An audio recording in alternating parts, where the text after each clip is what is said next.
जगदेकनाथं भक्तप्रियं सकललोकनमस्कृतं च त्रैगुण्यवर्जितमजं विभुमाद्यनीशं वन्दे भवघ्नममरासुरसिद्धवन्द्यं नारायणं नमस्कृत्य नरं चैव नरोत्तमं देवीं सरस्वतीं व्यासं ततो जयमुदीरये। स्वस्त्यस्तु सतां हरिः ओम्। वैशम्पायन उवाच विदुरेणैव मुक्तस्तु केशवः कर्तृपूगः दुर्योधनं धार्तराष्ट्रम् अभ्यभाषत वीर्यवान्।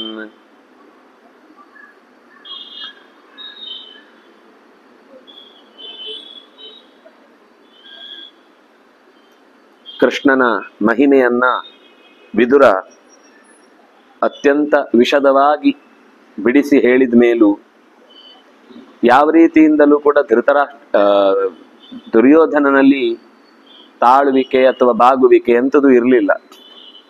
ವಿದುರನು ಕೃಷ್ಣನೂ ಬಿಡಿಸಿ ಹೇಳ್ದ, ಅದನ್ನೇ ಧೃತರಾಷ್ಟ್ರನು ಮತ್ತೆ ಕೆಲವು ವಿಷಯಗಳನ್ನು ನಿರೂಪಣೆ ಮಾಡಿದ.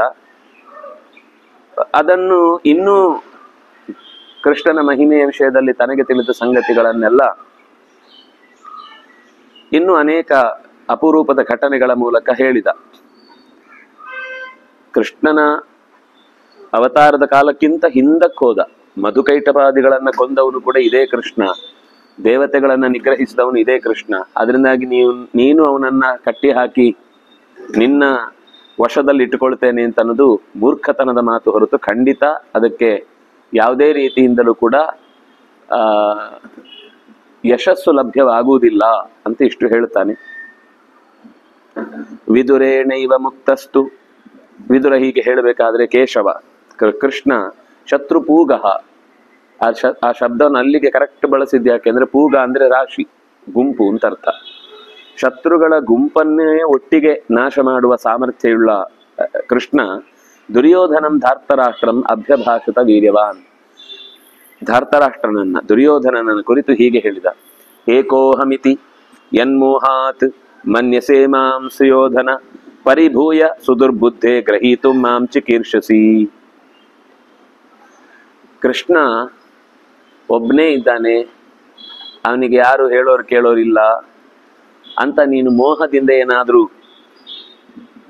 ಅಂದ್ರೆ ಒಂದು ಕೃಷ್ಣನಿಗೆ ಯಾರಿಲ್ಲ ಅಂತ ಅನ್ಕೊಂಡಿದ್ದು, ಆದ್ರಿಂದಾಗಿ ನಾನು ಸುಲಭವಾಗಿ ಅವನನ್ನು ಹಿಡಿದು ಹಾಕಬಹುದಾದದ್ದು ಅಂತ ನೀನು ಅನ್ಕೊಂಡಿದ್ರೆ ಅದು ನಿನ್ನ ಮೋಹ, ನಿನ್ನ ಮನಸ್ಸಿನೊಳಗೆ ಇರುವ ಭ್ರಮೆ.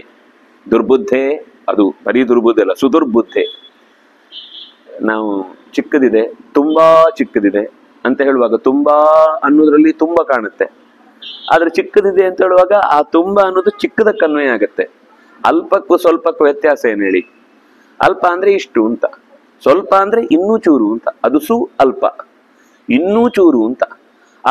ಆ ರೀತಿ ದುರ್ಬುದ್ಧಿ, ಅತ್ಯಂತ ದುರ್ಬುದ್ಧಿ ಉಳ್ಳವನೇ ಅಂತ ಬೈತಾ ಇದ್ದಾನೆ. ಸುದುರ್ಬುದ್ಧೇ ಮಾಂ, ನನ್ನನ್ನು ಗ್ರಹೀತು ಹಿಡಿದು ಹಾಕಲು ನೀನೇನಾದ್ರೂ ಪ್ರಯತ್ನಿಸ್ತಿ ಅಂತಂದ್ರೆ ಅದು ನಿನ್ನ ಮೂರ್ಖತನ ಆಗತ್ತೆ ಅಂತ ಹೇಳ್ತಾನೆ.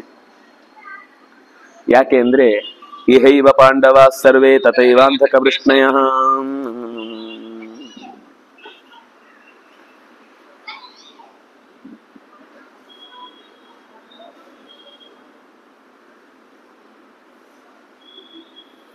ಶ್ರೂಯತೆ? ಪಾಂಡವರು, ಅಂಧಕರು, ವೃಷ್ಣಿಗಳು, ರುದ್ರರು, ವಸುಗಳು, ಋಷಿಗಳು ಎಲ್ಲರೂ ಇಲ್ಲೇ ಇದ್ದಾರೆ. ನೀನ್ ಎಲ್ಲೋ ಅವ್ರವ್ರ ಊರಲ್ಲಿ ಇದ್ದಾರೆ ಅನ್ಕೊಳ್ಬೇಡ, ಎಲ್ಲರೂ ಇಲ್ಲೇ ಇದ್ದಾರೆ, ನನ್ನೊಟ್ಟಿಗೆ ಇದ್ದಾರೆ. ನೋಡ್ತೀಯಾ ಅವರೆಲ್ಲ ನನ್ನಲ್ಲಿ ಇದ್ದಾರೆ ಅನ್ನೋದನ್ನ? ನಿಂಗೆ ಆಗತ್ತಾ ನೋಡ್ಲಿಕ್ಕೆ? ಏವ ಮುಕ್ತ್ವಾ ಜಹಾಸೋಚ್ಚೈ ಕೇಶವ ಪರವೀರ. ಹೀಗೆ ಹೇಳ್ತಾ ಜೋರಾಗಿ ಗಹಗಹಿಸಿ ನಕ್ಕ ಅಂತೆ ಕೃಷ್ಣ. ನಕ್ಕು ಯುಗಪಚ್ಚ ವಿನಿಷ್ಪೇತು ಸಾಕ್ಷಾತ್ ಸರ್ವಾಸ್ತು ದೇವತಾ ಅಂಗುಷ್ಟ ಮಾತ್ರಾಸ್ತ್ರಿದಶಾಹ ಬಭೂವು ಪಾವಕರ್ಚಿಷಃ. ಆ ರೀತಿ ನಗುತ್ತಿರುವಾಗಲೇ ಒಂದು ಮಿಂಚು ಹೊರಗೆ ಬಂದಾಗ ಆಯ್ತಂತೆ ಅವನ ಶರೀರದಿಂದ. ವಿದ್ಯುತ್ ರೂಪ ಮಹಾತ್ಮನಃ, ಒಂದು ಮಿಂಚು ಹೀಗೆ ಛಕ್ ಅಂತ ಹೊಳೆಯತ್ತಲ್ಲ, ಆ ರೀತಿ ಇಡೀ ಪ್ರದೇಶವೇ ಒಂದು ಸರ್ತಿ ಈ ಜೋರಾಗಿ ಗಾಳಿ ಬಂದ್ರೆ ಧೂಳೆಲ್ಲ ಗುಡಿಸ್ಕೊಂಡು ಹೋಗುತ್ತಲ್ಲ, ಹಾಗೆ ಆ ಬೆಳಕು ಬಂದಾಗ ಅಷ್ಟೂ ಪ್ರದೇಶ ಅದು ಕೃಷ್ಣನ ವಾತಾವರಣ ಆಗಿ ಬಿಡ್ತು. ಅಲ್ಲಿ ತನಕ ಆ ಬಲ್ಬಿಗೆ ಕೈ ಹೀಗೆ ಮುಚ್ಚಿಟ್ಟಿದ್ರೆ ಏನು ಕಾಣಿಸ್ತಾ ಇರೋದಿಲ್ಲ, ಬಿಟ್ರೆ ಅಷ್ಟು ಬೆಳಕು ಒಂದ್ಸರ್ತಿ ವ್ಯಾಪಿಸಿದ ಹಾಗೆ ಕಾಣುತ್ತಲ್ವಾ. ಹಾಗೆ ಕೃಷ್ಣ ಅಲ್ಲಿ ತನಕ ತನ್ನ ರೂಪವನ್ನ ಸಂಕೋಚಗೊಳಿಸಿದ್ದನ್ನ ಯಾವಾಗ ಅವನು ತನ್ನ ನೈಜ ರೂಪವನ್ನು ಒಂದು ಸ್ವಲ್ಪ ತೋರಿಸ್ತೇನೆ ಅಂತ ಸಂಕಲ್ಪಿಸಿದ್ನು, ಆಗ ಇಡೀ ಆ ಆಸ್ಥಾನದ ತುಂಬ ಅವನ ಬೆಳಕು ತುಂಬಿ ಹರಿಯಲಿಕ್ಕೆ ಶುರುವಾಯಿತು. ಆ ರೀತಿ ನಗುತ್ತಾ ಇದ್ದಾನೆ. ಯುಗಪಚ್ಚ ಒಟ್ಟೊಟ್ಟಿಗೆ ಒಂದಾದ್ಮೇಲೆ ಒಂದು, ಈ ಸಿನಿಮಾದಲ್ಲಿ ವಿಲನ್ಗಳೆಲ್ಲ ಒಬ್ಬರಾದ್ಮೇಲೆ ಒಬ್ರು ಬಂದು ಹೊಡೆತ ತಿಂದು ಹೋಗುವಾಗಲ್ಲ, ಒಟ್ಟಿಗೆ ಅಷ್ಟೂ ಕಡೆಯಿಂದ ಅವನ ದೇಹದಿಂದ ಆಯಾ ಇಂದ್ರಿಯದಿಂದ ಒಂದೊಂದು ದೇವತೆಗಳ ಗುಂಪು ಆಕಾಶದ ಮೇಲ್ಭಾಗದಲ್ಲಿ, ಅಂದ್ರೆ ಅವನು PPT ಪ್ರೆಸೆಂಟೇಶನ್ ಇದ್ದ ಹಾಗೆ ತನ್ನ ದೇಹದ ಒಂದೊಂದು ಪಾಯಿಂಟ್ ಇಂದ ಅಲ್ಲಲ್ಲೇ ದೇವತೆಗಳ ರಾಶಿ ಬಿದ್ದದ್ದು ಕಾಣಿಸ್ತಾ ಇದೆ ಅವನಿಗೆ. ಸಾಕ್ಷಾತ್ ನೇರವಾಗಿ ಅವನ ಶರೀರದಿಂದ ಹೊರಗೆ ಬಿದ್ದಿದ್ದಾರೆ. ಎಲ್ಲ ಅಂಗುಷ್ಟ ಮಾತ್ರ, ಎಲ್ಲ ಸ್ಕೈ ಸ್ಕ್ರೈಪರ್ ಬಿಲ್ಡಿಂಗ್ ಗಳೆಲ್ಲ ಒಂದಿಷ್ಟು ಸಣ್ಣ ಫ್ರೇಮ್ನೊಳಗೆ ಕಾಣುತ್ತಲ್ವಾ, ಹಾಗೆ ಅವನ ಇಷ್ಟು ಸಣ್ಣ ಒಂದು ಬೆಳಕಿನ ರಾಶಿಯಿಂದ ಒಂದು ಅಂಗುಷ್ಟ ಗಾತ್ರದಷ್ಟು ರಾಶಿ ಇರುವ ದೇವತೆಗಳ ಗುಂಪು ಒಂದೊಂದೇ ಕಡೆ ಕಾಣಿಸ್ತಾ ಇದೆ. ಆದ್ರೆ ಅದನ್ನ ನಮ್ಗೆ ಒಟ್ಟಿಗೆ ಹೇಳಿದ್ರೆ ಅರ್ಥ ಆಗಲ್ವಲ್ಲ, ಅದಕ್ಕೆ ಬಿಡಿಸಿ ಒಂದಾದ್ಮೇಲೆ ಒಂದು ಏನಾಯ್ತು ಅನ್ನೋದನ್ನು ಹೇಳ್ತಿದ್ದಾರೆ. ಪಾವಕಾರ್ಚಿಷಃ, ಜೋರಾಗಿ ಧಗಧಗನೆ ಉರಿಯುವ ಬೆಂಕಿಯ ನಾಲಿಗೆಗಳ ಹೊರಭಾಗದಲ್ಲಿ ಕಿಡಿಗಳೆಲ್ಲ ಹೇಗೆ ಒಟ್ಟಿಗೆ ರಾಶಿಯಾಗಿ ಆ ಕೆಂಡದ ಕಟ್ಟಿಗೆಯನ್ನ ನೆಲಕ್ಕೆ ಹೊಡೆದ್ರೆ ಒಂದ್ಸರ್ತಿ ಇಷ್ಟು ಕಿಡಿಗಳು ಒಟ್ಟಿಗೆ ಹಾರ್ತಾವಲ್ಲ, ಹಾಗೆ ಇಡೀ ಅವನ ಶರೀರದಿಂದ ದೇಹದಿಂದ ದೇವತೆಗಳ ರಾಶಿ ಆಕಾಶಕ್ಕೆ ಹಾರಿತಂತೆ. ಅದು ವಿಸ್ಫುಲಿಂಗ, ಅಲ್ಲೇ ಮಸುಕಾಗಿ ಮರೆಯಾಗಿ ಹೋಗುತ್ತೆ. ಇದಾಗ್ಲಿಲ್ಲ, ಅಲ್ಲೇ ನಿಂತಿದೆ, ಹಾಗೆ ಮಿಣುಕು ಹುಳಗಳ ತರ ಆಕಾಶದಲ್ಲಿ ನಿಂತು ಬಿಟ್ಟಿದೆ. ಚತುರ್ಮುಖ ಅವನ ಹಣೆಯಿಂದ ಹೊರಕ್ಕೆ ಬಂದಿದ್ದಾನೆ. ರುದ್ರಹ ವಕ್ಷಸಿ, ಎದೆಯ ಮೂಲಕ ಹೊರಗೆ ಕಂಡಿದ್ದಾನೆ. ಲೋಕಪಾಲರು, ಎಲ್ಲ ದಿಕ್ಕುಗಳ ದೇವತೆಗಳೆಲ್ಲ ಭುಜೇಶು, ತೋಳಿನಿಂದ ಹೊರಕ್ಕೆ ಆವಿರ್ಭವಿಸಿದ್ದಾರೆ. ಅಗ್ನಿ ಆಸ್ಯಾದಜಾಯತ, ಮುಖಾದಿಂದ್ರಶ್ಚ ಅಗ್ನಿಶ್ಚ ಪ್ರಾಣಾದ್ವಾಯುರಜಾಯತ. ಅಗ್ನಿ ಪ್ರಾಣಾತ್ ವಾಯು ಅಜಾಯತ, ಮುಖಾತ್ ಇಂದ್ರಶ್ಚ ಅಗ್ನಿಶ್ಚ, ಅಗ್ನಿ ಹೊರಗೆ ಬಂದ. ಅದನ್ನೇ ಇದೊಂಥರ ಪುರುಷ ಸೂಕ್ತದ ವ್ಯಾಖ್ಯಾನ. ಮತ್ತೆ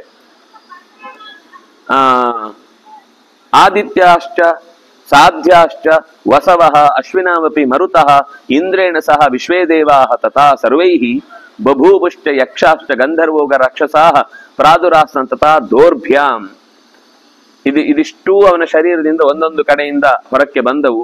ಆದಿತ್ಯರು, ಸಾಧ್ಯರು, ವಸುಗಳು, ಅಶ್ವಿಗಳು, ಮರುತರು, ಇಂದ್ರನ ಜೊತೆಗೆ ಸೇರಿದ ಉಳಿದ ಎಲ್ಲ 10 ಗುಂಪಾಗಿರುವ ವಿಶ್ವೇ ದೇವತೆಗಳು, ಯಕ್ಷರು, ಕಿನ್ನರರು, ಗಂಧರ್ವರು, ಉರಗ ಅಂದ್ರೆ ನಾಗದೇವತೆಗಳು, ರಾಕ್ಷಸರು ಎಲ್ಲರೂ ಪರಮಾತ್ಮನ ಶರೀರದ ಒಂದೊಂದು ಭಾಗದಿಂದ ಹೊರಕ್ಕೆ ಚಿಮ್ಮಿದ್ರು. 2 ತೋಳುಗಳಿಂದ ಸಂಕರ್ಷಣ ಧನಂಜಯವು, ಬಲತೋಳಿನಿಂದ ಬಲರಾಮ, ಎಡತೋಳಿನಿಂದ ಅರ್ಜುನ, ಇಬ್ರು ಹೊರಕ್ಕೆ ಬಂದ್ರು. ದಕ್ಷಿಣೇ ಅರ್ಜುನ, ದಕ್ಷಿಣದಲ್ಲಿ ಅರ್ಜುನ ಬಂದ. ಧನ್ವಿ ಹಲಿ ರಾಮಶ್ಚ ಸವ್ಯತಃ, ಧನುಸು ಹಿಡಿದ ಹಲಾಯುಧವನ್ನ ಹೊತ್ತ ಬಲರಾಮ, ಶೇಷನ ವಿಶೇಷ ಅವತಾರ ರೂಪವಾಗಿ ಭಗವಂತನ ನರ ಅನ್ನುವ ಆವೇಶವನ್ನ ಹೊತ್ತ ಭಗವಂತನ ರೂಪವನ್ನ ಹೊತ್ತವನು ಎಡಭಾಗದಿಂದ ಹೊರಕ್ಕೆ ಬಂದ. ಭೀಮೋ ಯುಧಿಷ್ಠಿರಶ್ಚೈವ ಮಾದ್ರಿ ಪುತ್ರೌ ಚ ಪೃಷ್ಠತಃ, ಬೆನ್ನಿನ ಭಾಗದಿಂದ ಭೀಮ, ಅರ್ಜುನ, ಭೀಮ, ಯುಧಿಷ್ಠಿರ, ನಕುಲ, ಸಹದೇವ ಇಷ್ಟು ಜನ ಪೃಷ್ಠತಃ ಹಿಂಬದಿಯಿಂದ ತಿರುಗಿ ಬಂದ್ರು. ಹೀಗೆ ಅಂದ್ರೆ ಹಿಂದಿನ ಬೆಳಕು ಚದುರಿದಾಗ ಅದರಲ್ಲಿ ಇವರೆಲ್ಲ ಕಂಡ್ರು. ಅಂಧಕಾಹ ವೃಷ್ಣಯಶ್ಚೈವ ಪ್ರದ್ಯುಮ್ನ ಪ್ರಮುಖಾಸ್ತತಃ, ಅಂಧಕರು ಅಂದ್ರೆ ಕೃಷ್ಣನ ವಂಶದಲ್ಲೇ ಒಂದು ವಿಭಾಗದವರು. ಅಂಧಕ, ಕುರರ, ವೃಷ್ಣಿ, ಮಧು, ಯದು, ಸಾತ್ವತ, ಇದೆಲ್ಲ ಯದುಗಳದ್ದೇ ಪರಂಪರೆಯಲ್ಲಿ ಮತ್ತೆ ಅವಾಂತರ ಪ್ರಭೇದಗಳು. ಎಲ್ಲರೂ ಪ್ರದ್ಯುಮ್ನೇ ಮೊದಲಾದ ಹಿರಿಯರೆಲ್ಲರೂ ಕೂಡ ಕೃಷ್ಣನ ಮುಂಭಾಗದಲ್ಲಿ ಕಾಣಿಸಿಕೊಂಡ್ರು. ಅಷ್ಟೇ ಅಲ್ಲ, ಅಗ್ರೇ ಬಭೂವು ಕೃಷ್ಣ ಸಮುದ್ಯತ ಮಹಾಯುಧಾ, ಎಲ್ಲ ಆಯುಧವನ್ನು ಹಿಡ್ಕೊಂಡು ನಿಂತಿದ್ದಾರೆ. ಚಕ್ರ ಶಂಖ ಗದಾ ಶಕ್ತಿ ಶಾರ್ಂಗ ಲಾಂಗಲ ನಂದಕಾಹ ಅದೃಶ್ಯಂತ್ಯೋದ್ಯತಾನ್ಯೇವ ಸರ್ವಪ್ರಹರಣಾಯುಧ. ದೇವರಿಗೆ ಸರ್ವಪ್ರಹರಣಾಯುಧ ಯಾಕೆ ಹೇಳ್ತಾರೆ? ಎಲ್ಲ ಆಯುಧ ಅವನ ಕೈಯಲ್ಲಿದೆ. ಯಾವ ದೇವತೆಗಳ ಆಯುಧ ಕೇಳಿ ಅದು ಅವನ ಹತ್ರ ಇದೆ. ಆದ್ರೆ ಭಗವಂತನ ಆಯುಧ ಎಲ್ಲ ಅವ್ರ ಕೈಯಲ್ಲಿ ಇರೋಲ್ಲ. ಆದ್ರೆ ದೇವರ ಉಳಿದ ದೇವತೆಗಳ ಎಲ್ಲ ಆಯುಧ ಅವನ ಕೈಯಲ್ಲಿದೆ. ಆದ್ರಿಂದಾಗಿ ಅವನು ಭಗವಂತನ ಆಯುಧಗಳು ಶಂಖ, ಚಕ್ರ, ಗದಾ, ಶಕ್ತಿ, ಶಾರ್ಂಗ, ಲಾಂಗಲ, ನಂದಕಾಹ ಇತ್ಯೇತಾಹ, ಈ ಎಲ್ಲಾ ತರದ ಆಯುಧಗಳು ಕೂಡ ಈ ಎಲ್ಲಾ ಆಯುಧಗಳು ಕೂಡ ಅವನ ಕೈಯಲ್ಲಿ ಸರ್ವ ಪ್ರಹರಣ ಆಯುಧ.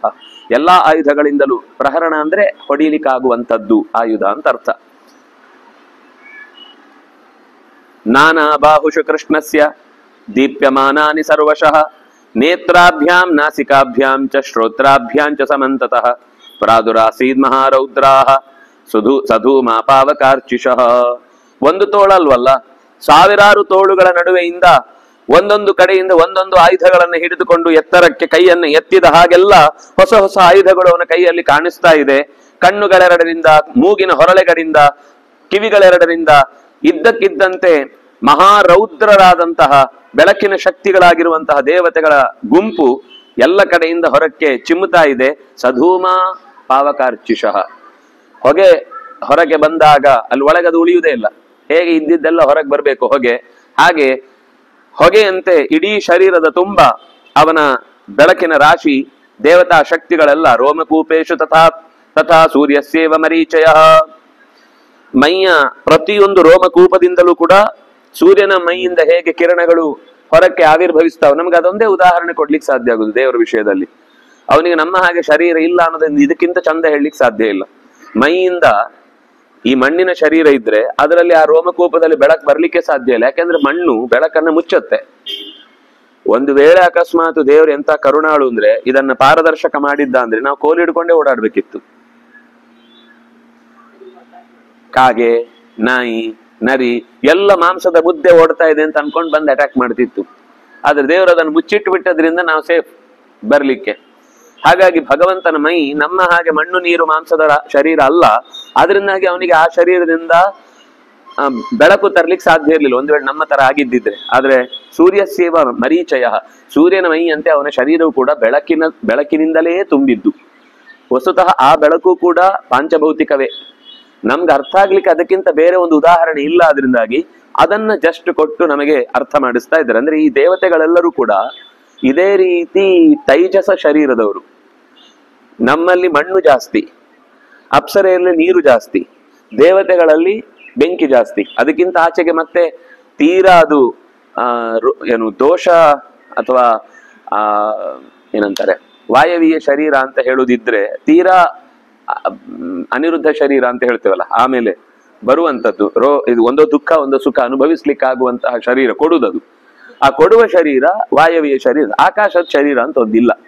ಆಕಾಶ ಅನ್ನೋದು ಅದು ಅವಕಾಶ ಅಷ್ಟೇ, ಅದೊಂದು ಘನೀಭೂತವಾದ ಪದಾರ್ಥ ಅಲ್ಲಿ ಇಲ್ಲ. ಗಾಳಿಯಲ್ಲಿ ಸ್ವಲ್ಪ ಘನ, ನಮ್ಗೆ ಮೈಗೆ ಗಾಳಿ ಬೀಸುವಾಗ ಭಾರ ಆದ ಹಾಗೆ, ದೂಕಿದ ಹಾಗೆ, ಅದ ಏನು ಬಿಸಿ ಇದೆ ಅಂತ ಅನಿಸಿದ ಹಾಗೆ ಇದೆಲ್ಲ ಅನುಭವ ಆಗುವುದಾದ್ರಿಂದ ಅಲ್ಲಿ ತನಕ ಶರೀರಕ್ಕೆ ಅವಕಾಶ ಇದೆ. ಆದ್ರೆ ಗಾಳಿಯ ಜೊತೆಗೆ ಆಕಾಶವೂ ಇರುತ್ತೆ. ಮಣ್ಣಿನಲ್ಲೂ ಆಕಾಶ ಇರುತ್ತೆ, ನೀರಿನಲ್ಲೂ ಆಕಾಶ ಇರುತ್ತೆ, ಬೆಂಕಿಯಲ್ಲೂ ಆಕಾಶ ಬೇಕು, ಗಾಳಿಯಲ್ಲಂತೂ ಬೇಕೇ ಬೇಕು. ಹೀಗೆ ಅಂತಹ ಶರೀರದಿಂದ ಕೂಡಿದಂತಹ ಭಗವಂತನ ಮೈಯಿಂದ ಸಹಸ್ರ ಚರಣ, ಸಾವಿರಾರು ತೋಳುಗಳು, ಶ್ರೀಮಾನ್ ಕಾಂತಿಯಿಂದ ತುಂಬಿದವನು, ಶತಬಾಹು ಸಾವಿರಾರು ತೋಳುಗಳಲ್ಲಿ ಒಂದೊಂದರಲ್ಲಿ ಒಂದೊಂದು ರೀತ ಆಯುಧಗಳನ್ನು ಹೊತ್ತಿದ್ದಾನೆ. ಸಹಸ್ರ ದೃಕ್, ಸಹಸ್ರಾಕ್ಷ, ಸಹಸ್ರಪಾತ್, ಸಹಸ್ರಾಕ್ಷ ಸಾವಿರಾರು ಕಣ್ಣುಗಳು. ಇದು ಸಾವಿರ ಅಂದ್ರೆ 999 + 1 ಅಂತ ಅರ್ಥ ಮಾಡ್ಲಿಕ್ಕೆ ಬರಲ್ಲ. ಯಾಕೆಂದ್ರೆ 1000 ತಲೆ ಉಳ್ಳವನಿಗೆ 1000 ಕಾಲು 1000 ಕಣ್ಣು ಇರ್ಲಿಕ್ಕೆ ಸಾಧ್ಯನಾ? ತಲೆ ಒಂದಿದ್ಮೇಲೆ ಕಣ್ಣೆರಡು ಇರ್ಬೇಕಲ್ಲ ಕನಿಷ್ಠ. ಹೊಸದವನಿಗೆ 3 ಕಣ್ಣಿದೆ ಅಂತ ಇಟ್ಕೊಳ್ಳಿ. ಆದ್ರೆ ಅದೂನು ಬಿಟ್ಟರು ಕೂಡ 2000 ಆದ್ರೂ ಹೇಳ್ಬೇಕು. ಆದ್ರೆ ಹಾಗೆ ಹೇಳಲಿಲ್ಲ ಅಂದ್ರೆ 1000 ಅನ್ನೋದಕ್ಕೆ ಹಾಗೆ ಅರ್ಥ ಅಲ್ಲ, ಅನಂತ ಅಂತ ಅರ್ಥ. ಅವನು ಎಲ್ಲಿ ಕಣ್ಣಾಡಿಸಿದ್ರು ಭಗವಂತನದ್ದೇ ರೂಪ ಕಾಣಿಸ್ತದೆ. ಹಾಗೆ ಭಗವಂತನ ವ್ಯಾಪ್ತವಾದ ರೂಪವನ್ನ ಭಗವಂತ ಹೊರಗೆ ತಸ್ಯ ವೈ ನಾಗಲೋಕಶ್ಚ ಗುಲ್ಫಾದೋ ದದೃಶೇ ತಥಾ. ಕಾಲಿನ ಗುಲ್ಫ ಅಂದ್ರೆ ಮಂಡಿ, ಈ ಗಂಟು, ಆ ಗಂಟಿನ ಭಾಗದಲ್ಲಿ ನಾಗಲೋಕ ಕಾಣಿಸಿತು, ಅಂದ್ರೆ ಪಾತಾಳ. ಇದು ಪಾತಾಳ ಮೇತಸ್ಯ ಹಿ ಪಾದ ಮೂಲಂ ಅನ್ನುವ ಆ ಕಥೆಯ ವಿವರಣೆ. ಚಂದ್ರ ಸೂರ್ಯೌ ತಥಾ ನೇತ್ರೆ ಗ್ರಹ ವೈ ಸರ್ವತಃ ಸ್ಥಿತಾ. ಎತ್ತರದಲ್ಲಿರುವ ಕಣ್ಣಿನ ಭಾಗದಲ್ಲಿ ಸೂರ್ಯ ಮತ್ತು ಚಂದ್ರರು ಗ್ರಹಾದಿಗಳೆಲ್ಲವೂ ಕೂಡ ಸ್ಥಿತಾ. ಊರ್ಧ್ವಲೋಕಾಶ್ಚ ಸರ್ವೇಪಿ ಕುಕ್ಷೌ ತಸ್ಯ ವ್ಯವಸ್ಥಿತಾ. ಹೊಟ್ಟೆಯಲ್ಲಿ ಆ ಪಾತಾಳಕ್ಕಿಂತ ಮೇಲಿನ ಭಾಗದ ಲೋಕಗಳೆಲ್ಲ ತುಂಬಿಕೊಂಡಿದ್ದಾವೆ. ಅಲ್ಲೇ ನದಿಗಳು, ಸಮುದ್ರಗಳು, ಸ್ವೇದಸ್ಸಸ್ಯ ಮಹಾತ್ಮನಃ. ಮೈಯಲ್ಲಿ ಬೆವರಿದ ಒಂದು ಸಣ್ಣ ಹನಿ ಇದೆಯಲ್ವಾ, ಅದು ಸಮುದ್ರ ಅಂತೆ. ಅದು ಅವನ ಮೈಯ ಸಮುದ್ರ. ಅದು ನಿಧಾನಕ್ಕೆ ಚೂರು ಇಳಿಯತ್ತಲ್ವಾ, ಅದಲ್ಲಲ್ಲಿ ನದಿಗಳ ತರ ಕಾಣಿಸ್ತಿದೆ ಅಂತೆ ಸಣ್ಣದಾಗಿ. ಹಾಗೆ ಅಸ್ಥೀನಿ ಪರ್ವತ ಸರ್ವೇ ವೃಕ್ಷ ರೋಮಾಣಿ ತಸ್ಯಹಿ. ಈ ಮಾತಲ್ಲೂ ಇದೆ. ಅಸ್ಥೀನಿ ಪರ್ವತಾಹ, ಭಗವಂತನ ಗಂಟುಗಳೆಲ್ಲ ಅದು ಪರ್ವತಗಳಿದ್ದ ಹಾಗೆ, ಪರ್ವತಗಳ ಸ್ಥಾನವನ್ನ ಹೊಂದಿದೆ. ವೃಕ್ಷಾಹ ರೋಮಾಣಿ, ಮರಗಳು ಭಗವಂತನ ಮೈಯ ರೋಮಗಳು. ಅಂದ್ರೆ ನಾವು ಒಂದು ಮರ ಕಡಿತೇವೆ ಅಂದ್ರೆ ಭಗವಂತನ ಒಂದು ರೋಮ ಕತ್ತರಿಸಿದ್ದೇವೆ ಅಂತ ಅರ್ಥ. ನಮ್ಗೆ ರೋಮ ಕೊಂಕ್ಲಿಕ್ಕೆ ಆಗ್ಲಿಲ್ಲ ಅಂದ್ರೆ ಒಂದು ಮರ ಕಡಿದ್ರೆ ದೇವರ ರೋಮ ಕೊಂಕಿದ ಹಾಗೆ, ಅಂದ್ರೆ ಅದು ಅನ್ಯಾಯ ಮಾಡಿದ ಹಾಗೆ ಅಂತ ಅರ್ಥ. ನಿಮೇಷಣಂ ರಾತ್ರಿ ಹನಿ, ಕಣ್ಣು ಹೀಗೆ ಬಿಟ್ಟು ತೆಗೆಯುವುದು ಅನ್ನೋದು ಹಗಲು ರಾತ್ರಿ ಇದ್ದ ಹಾಗೆ ಚತುರ್ಮುಖನಿಗೆ, ನಮ್ಗಲ್ಲ. ಅವನ ಕಣ್ಣು ಮುಚ್ಚಿ ತೆಗೆಯುವುದು ಅಂದ್ರೆ 1 ಸೆಕೆಂಡ್ ಅಂತ ಇಟ್ಕೊಂಡ್ರೆ ಭೂಮಿಯಲ್ಲಿ 1,00,000 ವರ್ಷ. ಕಣ್ಣು ಮುಚ್ಚಿದ್ರೆ 1,00,000 ವರ್ಷ, ಕಣ್ಣು ತೆಗೆದಾಗ 1,00,000 ವರ್ಷ. 2 ಸರ್ತಿ ಡಮ್ ಅಂತ ಹೋಗುತ್ತೆ. 2 ಸರ್ತಿ ಕಣ್ಣು ಮುಚ್ಚಿ ತೆಗೆದ್ರೆ 1 ಯುಗ ಹೋಗಿರುತ್ತೆ. ಹೌದು, ಅದು ಭಗವಂತ ನಮಗೆ ಕಣ್ಣು ಮಿಟುಕಿಸುವುದು ಅಭ್ಯಾಸ ಆಗ್ಬೇಕು ಅಂತ 1 ಸರ್ತಿ ಕಣ್ಣು ಮಿಟುಕಿಸಿ ತೋರಿಸ್ತಾನೆ. ಅವನಿಗೆ ಕಣ್ಣು ಮುಚ್ಚಿದ್ರು ಕಾಣ್ತಾ ಇರುತ್ತೆ, ಕಣ್ಣು ತೆಗೆದ್ರು ಕಾಣ್ತಾ ಇರುತ್ತೆ. ದೇವತೆಗಳಿಗೆ ಆಗಲ್ಲ. ಅವ್ರಿಗೆ ನಿದ್ದೆ ಇಲ್ಲ ಅನ್ನುವ ಕಾರಣಕ್ಕೋಸ್ಕರ ಅವರಿಗೆ ಅನಿಮಿಷರು ಅಂತ ಹೇಳುದು. ರೆಪ್ಪೆ ಇರಬಾರದು ಅಂತ ಅರ್ಥ ಅಲ್ಲ. ಯಾಕಂದ್ರೆ ಭಗವಂತನ ರೆಪ್ಪೆಯಿಂದ ಒಬ್ಬ ಹುಟ್ಟುತ್ತಾನೆ ಅಂದ್ರೆ ದೇವತೆಗಳಿಗೆ ರೆಪ್ಪೆ ಇರ್ಬೇಕಲ್ವಾ. ಇಲ್ಲಾಂದ್ರೆ ದೇವತೆಗಳನ್ನ ಆರಾಧನೆ ಮಾಡುವಾಗ ಪಕ್ಷ್ಮ ಪೂಜೆಯಾಮಿ ಅಂತಿದೆ ಅಲ್ಲಿ. ಅಂದ್ರೆ ಅವ್ರು ಕಣ್ಣು ಮುಚ್ಚಲ್ಲ ಅಂತ. ಅನಿಮೇಷರು ಅಂದ್ರೆ ಕಣ್ಣು ನಿಮೇಷ ಕೆಲಸ ಮಾಡುದಿಲ್ಲ, ಉನ್ಮೇಷ ಮಾತ್ರ, ತೆಗೆದಿರುತ್ತೆ ಮಾತ್ರ. ಮುಚ್ಚಿದ್ರೆ ನಿದ್ದೆ ಅಂತ ಅರ್ಥ. ದೇವತೆಗಳಿಗೆ ನಿದ್ದೆ ಇಲ್ಲ. ಯಾಕಂದ್ರೆ ನಾವು ನಿದ್ದೆ ಮಾಡಿದ್ರು ಇನ್ನೊಬ್ಬ ಎದ್ದಿರ್ತಾನೆ ಅಂದ್ರೆ ಅವನ ಕಣ್ಣಲ್ಲಿ ಕೆಲಸ ಮಾಡ್ಬೇಕಲ್ಲ. ನಮ್ಮಲ್ಲೆಲ್ಲ ರಾತ್ರಿ 12:30 ಗಂಟೆ ಆಗೋದ್ಮೇಲೆನೆ ನಿದ್ದೆ ಮಾಡೋರು ಬಹಳ ಜನ.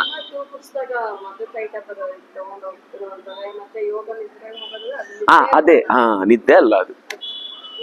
ಮೆಡಿಟೇಷನ್ ಕೇವಲ ಒಂದು ಅದೇ ಶಯನಿ ಏಕಾದಶಿ ಅಂದ್ರೆ ನಮ್ಮ ನಿಜವಾಗಿ ನಿದ್ದೆ ಮಾಡಿದ್ರೆ ನಾವೆಲ್ಲ ಎದ್ದೇಳ್ಲಿಕ್ಕಿದ್ಯಾ? ಯೋಗ ನಿದ್ದೆ ಅಂತ ಹೆಸರು. ಅದಕ್ಕೆ ಅದ್ರ ಹೆಸರೇ ಯೋಗ ನಿದ್ದೆ. ನೀವು ನಿಜವಾಗಿ ಒಳ್ಳೆ ಯೋಗ ಪಟುವಾಗಿದ್ರೆ ಶವಾಸನದಲ್ಲಿ ಮಲಗ್ತಿರಲ್ವಾ, ಶವಾಸನದಲ್ಲಿ ಮಲಗುವಾಗ ಆಗ ನಿದ್ದೆ ಬರಬಾರದು. ಸುಸ್ತಾಗಿದ್ರೆ ಬರುತ್ತೆ, ದೋಷ ಅಂತಲ್ಲ. ಆದ್ರೆ ಅಲ್ಲಿ ಮಲಗಿದಾಗ ಚಿಂತನೆ ಮಾಡ್ಲಿಕ್ಕಿದೆ. ಅದು ಹೇಗೆ ಯೋಗ ನಿದ್ದೆಯೋ ಹಾಗೆ ಭಗವಂತನದೊಂದು ಯೋಗ ನಿದ್ದೆ. ಆಗ ಏನು ಮಾಡಬಾರ್ದು ಅಂದ್ರೆ ಭಗವಂತ ಹೊರಗಿನ ಅಂದ್ರೆ ಉಳಿದ ದೇವತೆಗಳೆಲ್ಲ ಆಗ ವಿಶ್ರಾಂತಿಯಲ್ಲಿ ಇರ್ತಾರೆ. ಅವನು ಮಲಗಿದ ಅನ್ನುವ ಕಾರಣಕ್ಕೆ ಅವರೆಲ್ಲ ವಿಶ್ರಾಂತಿಗೆ ಹೋಗ್ತಾರೆ. ಒಂದು ರೂಪದಿಂದ ಇನ್ನೊಂದು ರೂಪದಿಂದ ಕೆಲಸ ಮಾಡ್ತಿರ್ತಾರೆ. ಆದ್ರೆ ಆ ಒಂದು ರೂಪದಿಂದ ಮುಹೂರ್ತಾದಿಗಳನ್ನು ಕೊಡಬೇಕಾದ ಕಾಲ ದೇವತೆಗಳು ಭಗವಂತ ಕಣ್ಣು ಮುಚ್ಚಿದ್ದಾನೆ ಅನ್ನುವ ಕಾರಣಕ್ಕಾಗಿ ಅವರು ಎಚ್ಚರ ಇರುವುದಿಲ್ಲ. ಆದ್ರಿಂದ ನಮಗೆ ಆ ಮುಹೂರ್ತಗಳು ಸಿಗುವುದಿಲ್ಲ ಅನ್ನುವ ಕಾರಣಕ್ಕೆ ಆಗ ಮಾಡಬೇಡಿ. ಆದ್ರೆ ಅಲ್ಲಿ ಪೌಷ್ಟಿಕ ಕರ್ಮಗಳನ್ನ ಮಾಡಬಹುದು. ಈಗ ಯಾವುದು 80ನೇ ಶಾಂತಿ ಬರುತ್ತೆ, ಅದೇ ಸಮಯಕ್ಕೆ ಬರುತ್ತೆ, ಆವಾಗ ಮಾಡ್ಬೋದು. ಅದು ಬಿಟ್ಟು ವೃದ್ಧಿಗೆ ಕಾರಣವಾದಂತಹ ಯಾವುದಾದ್ರೂ ವಿಶೇಷ, ಈಗ ಒಂದು ಮಗು ಹುಟ್ಟತ್ತೆ, ಅದೇ ಟೈಮಿಗೆ ಹುಟ್ಟತ್ತೆ, ಈಗ ಮಾಡ್ಲಿಕ್ಕಿಲ್ಲ ಅಂತಂದ್ರೆ ಅದು ಹುಟ್ಟಿದ ಕಾಲಕ್ಕೆ ನಾಮಕರಣ ಆಗ್ಲೇ ಮಾಡ್ಬೇಕು. ಹೆಸರಿಡುದು ಅಥವಾ ಅದಕ್ಕೆ ತೊಟ್ಲು ಹಾಕುದು ಏನೇ ಕರ್ಮ ಇದ್ರೂ ಆಗ್ಲೇ ಮಾಡ್ಬೇಕು. ಆದ್ರೆ ನಿಮ್ಗೆ ಟೈಮ್ ಸೆಟ್ ಮಾಡಬಹುದು ಅಂತ ಅನ್ನುವಂತಹ ಮದುವೆ ಅಥವಾ ಇನ್ಯಾವುದಾದ್ರೂ ವಿಶೇಷ ಬ್ರಹ್ಮ ಕಲಶೋತ್ಸವ ಅಂತ ಒಂದು ಪ್ರತಿಷ್ಠೆ ಮಾಡಿ ದೇವರನ್ನ ಮತ್ತೆ ಪುನರುತ್ಥಾನ ಮಾಡುವುದು ಅನ್ನುವ ಕಾರ್ಯಗಳೆಲ್ಲ ಆದಾಗ ಅದನ್ನ ಆ ಕಾಲದಲ್ಲಿ ಇಟ್ಕೋಬೇಡಿ. ಅದು ಯಾಕೆಂದ್ರೆ ದೇವತಾ ಸನ್ನಿಧಾನ ನೀವು ಆವಾಹನೆ ಮಾಡಿ ಅಲ್ಲಿ ಪ್ರತಿಷ್ಠೆ ಮಾಡುವುದು. ಪ್ರತಿಷ್ಠೆ ಮಾಡುವಾಗ ದೇವತೆಗಳು ಎದ್ದಿರುವ ಕಾಲ, ಎರಡು ಕಾರಣ. ದಕ್ಷಿಣಾಯನ ಅನ್ನೋದು ದೇವರಿಗೆ ನಿದ್ದೆ ಕಾಲ, ದೇವತೆಗಳಿಗೆ. ಉತ್ತರಾಯಣ ಅನ್ನೋದು ಎಚ್ಚರದ ಕಾಲ. ಆದ್ರಿಂದಾಗಿ ಆ ಕಾಲದಲ್ಲಿ ಅದನ್ನ ದೇವತೆಗಳಿಗೆ ಸಂಬಂಧಿಸಿದ ವೃದ್ಧಿಯ ಕರ್ಮಗಳನ್ನೆಲ್ಲ ಬೇಡ ಅಂತ ಹೇಳ್ತಾರೆ ಹೊರತು ಕರ್ಮಾಂಗಗಳನ್ನೇ ಮಾಡಬಾರ್ದು. ಜಪ ಅನುಷ್ಠಾನ ಈಗ ಉತ್ತರಾಯಣ ದಕ್ಷಿಣಾಯನ ಜಪನೆ ಮಾಡೋದು ಬೇಡ ಅಂತ ಇರ್ಲಿಕ್ಕೆ ಇಲ್ಲ. ನಮ್ಮ ಪಾರಾಯಣ, ಜಪ, ಅಧ್ಯಯನ, ಅನುಷ್ಠಾನ ಇದೆಲ್ಲ ಮಾಡ್ಬೇಕು. ವಿಶೇಷ ಕರ್ಮ ಮುಹೂರ್ತ ಇಟ್ಟು ನೋಡುವಂತಹ ಕರ್ಮಾಂಗಗಳನ್ನ ಮಾಡ್ಕೊಳ್ಳಿಕ್ಕಿಲ್ಲ ಅಂತ ಹೇಳುದಷ್ಟೇ. ಈಗ ಬೀಜ ಬಿತ್ತುವುದು ಇತ್ಯಾದಿಗಳೆಲ್ಲ ಮಳೆ ಬರುವುದು ಆ ಕಾಲದಲ್ಲಿ ಆಗ್ಲೇ ಮಾಡ್ಬೇಕು. ಹೊಸದು ಅದಕ್ಕೂ ಕ್ರಮ ನೋಡ್ಲಿಕ್ಕಿದೆ. ಆದ್ರೆ ಅದು ಅದೇ ಸಮಯದಲ್ಲಿ ಮಾಡುವಂತದ್ದಾದ್ರಿಂದ ಅದಕ್ಕೆ ದೋಷ ಇಲ್ಲ. ಅದು ಯಾಕಂದ್ರೆ ವೃತ್ತಿ, ಅದು ಎಷ್ಟೋ ಜನರ ಬದುಕಿನ ಹೊಟ್ಟೆ ಪಾಡೋದು. ಅದರಿಂದ ಆ ಕಾಲಕ್ಕೆ ಅದು ಮಾಡ್ಬೇಕು. ಇಲ್ಲ ಈಗ ಗಳಿಗೆ ಚೆನ್ನಾಗಿಲ್ಲ ಮುಂದೆ ಮಾಡ್ತೇನೆ, ಮಳೆ ಬರಲ್ಲ. ಆಗ ಆಗ ದೇವ್ರ ಹತ್ರ ಕೇಳಿ ಮಳೆ ಬರು ಅಂದ್ರೆ ನಾನು ಮಳೆ ಕೊಟ್ಟಾಗ ಯಾಕೆ ಮಾಡ್ಲಿಲ್ಲ ಅಂದ್ರೆ, ಅಲ್ಲ ಆಗ ಗಳಿಗೆ ಚೆನ್ನಾಗಿಲ್ಲ ಅಂದ್ರೆ ಅದಕ್ಕೆಲ್ಲ ಗಳಿಗೆ ನೋಡ್ಲಿಕ್ಕಿಲ್ಲ ಅಂತಾನೆ. ಅಲ್ಲ ನೀನ್ ನಿದ್ದೆ ಮಾಡಿದ್ದೀಯಾ, ಹೆಂಗ್ ಮಾಡುದು ಅಂತ. ನಾನ್ ನಿದ್ದೆ ಮಾಡಿದ್, ನಿನ್ ನಿದ್ದೆ ಬಂತ, ನಿನ್ನೆ ಎಚ್ಚರ ಇಟ್ಟಿಲ್ವಾ?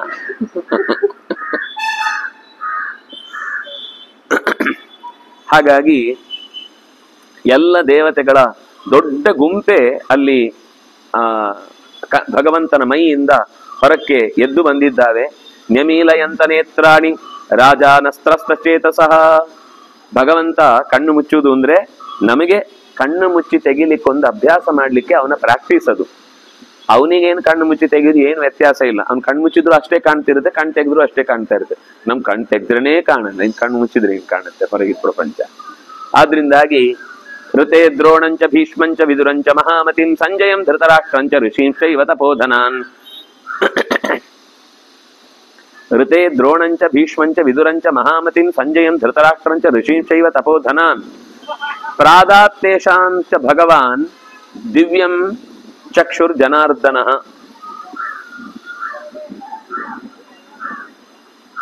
ಅಲ್ಲಿ ಯಾರೆಲ್ಲ ನೋಡಿದ್ರು ಅಂದ್ರೆ ಇವರಿಗೆ ದ್ರೋಣಾಚಾರ್ಯಗೆ, ಭೀಷ್ಮಾಚಾರ್ಯಗೆ, ವಿದುರನಿಗೆ, ಸಂಜಯ ಇವರಿಗೆಲ್ಲ ಭಗವಂತ ಕಂಡ. ಉಳಿದವ್ರು ಯಾರಿಗೂ ಕಾಣಲಿಲ್ಲ. ಅಲ್ಲ ಧೃತರಾಷ್ಟ್ರನಿಗೆ ಹೇಗೆ ಕಾಣಿಸ್ತು? ಅವರಿಗೆ ನೋಡ್ಬೇಕು ಅಂತಾನೆ ಭಗವಂತ. ಒಂದ್ ಸಂಗತಿ ಗಮನಿಸಿ, ಅವರಿಗೆಲ್ಲರಿಗೂ ಕಣ್ಣು ಕೊಟ್ಟ. ಪ್ರಾದಾತ ತೇಷಾಂ, ಈ ಕಣ್ಣಿನಿಂದ ನೋಡ್ಲಿಕ್ಕೆ ಆಗುದಿಲ್ಲ ಅಂತ ಅರ್ಥ. ಅಲ್ಲಿ ತನಕ ಏನ್ ಕಣ್ಣಿನಿಂದ ನೋಡಿದ್ರು ಅದ್ರಲ್ಲಿ ದೇವ್ರು ಅಂತ ಗೊತ್ತೇ ಆಗುದಿಲ್ಲ. ನೀವು ಇದ್ದ ಹಾಗೆ ಮಾಮೂಲು ಶರೀರದ ಕಾಣಿಸ್ತಿರುತ್ತೆ. ಆದ್ರೆ ಯಾವಾಗ ಅವನಿಗೆ ದೇವರು ಅನ್ನುವ ಎಚ್ಚರದೊಂದಿಗೆ ಭಗವಂತನನ್ನು ನೋಡ್ಬೇಕು, ಆಗ ಒಳಗಣ್ಣು ತೆಗಿಬೇಕು. ಅದನ್ನು ದೇವರು ಕೊಡ್ತಾನೆ. ಅದರಲ್ಲೂ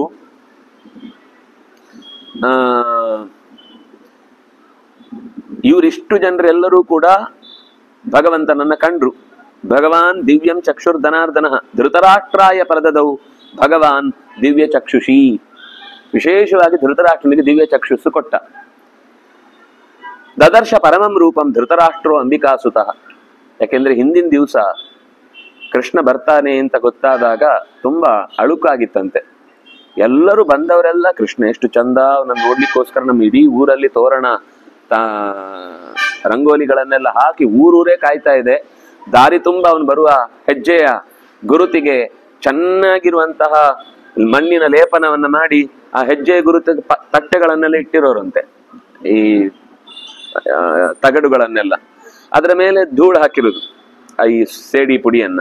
ಕೃಷ್ಣ ಅದರ ಮೇಲೆ ಹಾದು ಹೋದ್ಮೇಲೆ ಅದನ್ನು ತಗೊಂಡೋಗಿ ಮನೆಯಲ್ಲಿ ಇಟ್ಟಿದ್ದು ಕೃಷ್ಣನ ಪಾದ ಅಂತ ಪೂಜೆಗೆ ಅಂತ ಇಟ್ಕೊಳ್ಬೇಕು ಅನ್ನುವ ಹಾಗೆ ಇಡೀ ಎಲ್ಲಿಂದ ಹೊರಟಿದನೋ ಅಲ್ಲಿಂದ ಮನೆಯ ಅರಮನೆಯೊಳಗೆ ಬರುವ ತನಕವೂ ಕೂಡ ಹಾಗೆ ಪ್ರತಿಯೊಬ್ರು ಕೃಷ್ಣನ ಪಾದವನ್ನು ನೋಡ್ಬೇಕು. ಅದು ಯಾಕಂದ್ರೆ ಅದರಲ್ಲಿ ವಜ್ರ, ಅಂಕುಶ, ಧ್ವಜ ಮೊದಲಾದ ಅಪರೂಪದ ಚಿಹ್ನೆಗಳಿರುವಂತಹ ಪಾದ ಅದು. ಅದನ್ನು ಮನೆಯಲ್ಲಿ ಇಟ್ಟು ಪೂಜಿಸ್ಬೇಕು ಅನ್ನುವ ಕಾರಣಕ್ಕೋಸ್ಕರ ಈ ಯಾರ್ಯಾರದ್ದೋ ಪಾದ ಇರಿಸಿ ಇವತ್ತು ಮನೆಯೊಳಗೆ ಇಟ್ಕೊಂಡು ಪೂಜೆ ಮಾಡ್ತಾರೆ. ದೇವರನ್ನು ಇಟ್ಟುಕೊಂಡ್ರೆ ಅದು ವಿಷ್ಣು ಪಾದ ಅಂತ, ಅದಕ್ಕೆ ಅದೊಂದು ಪೂಜೆಗೆ ಒಂದು ಪ್ರಧಾನವಾದ ಅಂಶವಾಗಿಯೂ ಅದನ್ನು ಉಪಯೋಗಿಸ್ತಾರೆ. ಇದು ಧೃತರಾಷ್ಟ್ರನಿಗೆ ಮನಸ್ಸಿಗೆ ತುಂಬಾ, ಇಷ್ಟು ಜನ ಎಲ್ಲ ಹೇಳುವ ಮಾತನ್ನು ನಾನು ನೋಡದೆ ಕಳ್ಕೊಂಡ್ಬಿಟ್ನಲ್ಲ, ಕಣ್ಣು ಅಂತ ಒಂದು ಇದ್ದಿದ್ರೆ ಇದನ್ನ ನಾನು ಕಾಣಬಹುದಿತ್ತಲ್ಲ ಅಂತ ತುಂಬಾ ವ್ಯಥೆ ವ್ಯಕ್ತಪಡಿಸ್ತಾನೆ. ಆವಾಗ ಭಗವಂತನಿಗೆ ಹೀಗೆ ಮನಸ್ಸಲ್ಲಿ ಯಾರಿಗಾದ್ರೂ ದುಃಖ ಆದ್ರೆ ಭಗವಂತನು ತಡೆಯಲ್ಲ, ಬೇಕು ಅಂತಾನೆ ಅವನಿಗೆ ಕಣ್ಣು ಕೊಟ್ಟು ತನ್ನನ್ನ ಚಂದದಲ್ಲಿ ತೋರಿಸಿದ್ನಂತೆ. ಎಷ್ಟು ತರದ ವಿಶೇಷ ಆಕೃತಿಗಳೆಲ್ಲ ಒಳಗಿನಿಂದ ಅವನ ಕಣ್ಣಿಗೆ ಬೀಳ್ಬೇಕಿತ್ತೋ ಅದೆಲ್ಲವನ್ನು ತೋರಿದ. ಏನ್ ಕಾಣಿಸ್ತವನಿಗೆ? ತಥೋ ದೇವಾಹ ಸಗಂಧರ್ವಾಹ ಕಿನ್ನರಾಹ ಸಹೋರ್ಗಾಹ ಋಷಯಃ ಮಹಾಭಾಗಾಹ ಲೋಕಪಾಲೈ ಸಮನ್ವಿತಾಹ ಪ್ರಣಮ್ಯ ಶಿರಸಾ ದೇವಂ ತುಷ್ಟುವು ಪ್ರಾಂಜಲಿ ಸ್ಥಿತಾಹ. ಅವನಿಗೆ ಭಗವಂತನ ಅನನ್ಯವಾದ ರೂಪ ಕಂಡಿತು. ಅದರಲ್ಲಿ ಹೇಗೆ ಕಾಣಿಸ್ತಾ ಇದೆ ಅಂದ್ರೆ ಗಂಧರ್ವರು, ಕಿನ್ನರರು, ನಾಗದೇವತೆಗಳು, ಋಷಿಗಳು, ಲೋಕಪಾಲಕರು, ಇನ್ನುಳಿದಂತಹ ಅನೇಕ ದೇವತೆಗಳ ಸಮೂಹ ಒಟ್ಟಿಗೆ ಎರಡೂ ಕೈಗಳನ್ನು ಹಿಡಿದು ಭಗವಂತನಿಗೆ ಕೈ ಮುಗಿದು ತಮ್ಮ ಸ್ತುತಿಯ ಮೂಲಕ ಸೇವೆಯನ್ನ ಮಾಡ್ತಾ ಇದ್ದಾರೆ ಅನ್ನೋದನ್ನು ನೋಡಿದ. ಕ್ರೋಧಂ ಪ್ರಭೋ ಸಂಹರ ಸಂಹರತ್ವಂ. ದೇವರೇ ನಿನ್ನ ಕೋಪ, ಯಾಕಂದ್ರೆ ನಿನಗೇನ್ ಗೊತ್ತು ನನ್ನ ಬಗ್ಗೆ, ನಾನು ಒಬ್ಬನೇ ಇದ್ದೇನೆ ಅಂತ ಅನ್ಕೊಂಡಿದ್ಯಾ, ನೋಡು ನನ್ನ ವಿಶ್ವರೂಪವನ್ನ ಅಂತ ಸಿಟ್ಟಿನಿಂದ. ದುರ್ಯೋಧನನಿಗೇನು ಕಾಣಿಸ್ಲಿಲ್ಲ, ಅವನಿಗೆ ಬೆಳಕು ಕಣ್ಣಿಗೆ ಚುಚ್ಚಿ ಕಣ್ಮುಚ್ಕೊಂಡ್ಬಿಟ್ಟಿದ್ದಾನೆ, ಅವನಿಗೇನು ನೋಡ್ಲಿಕ್ಕೆ ಆಗ್ಲಿಲ್ಲ.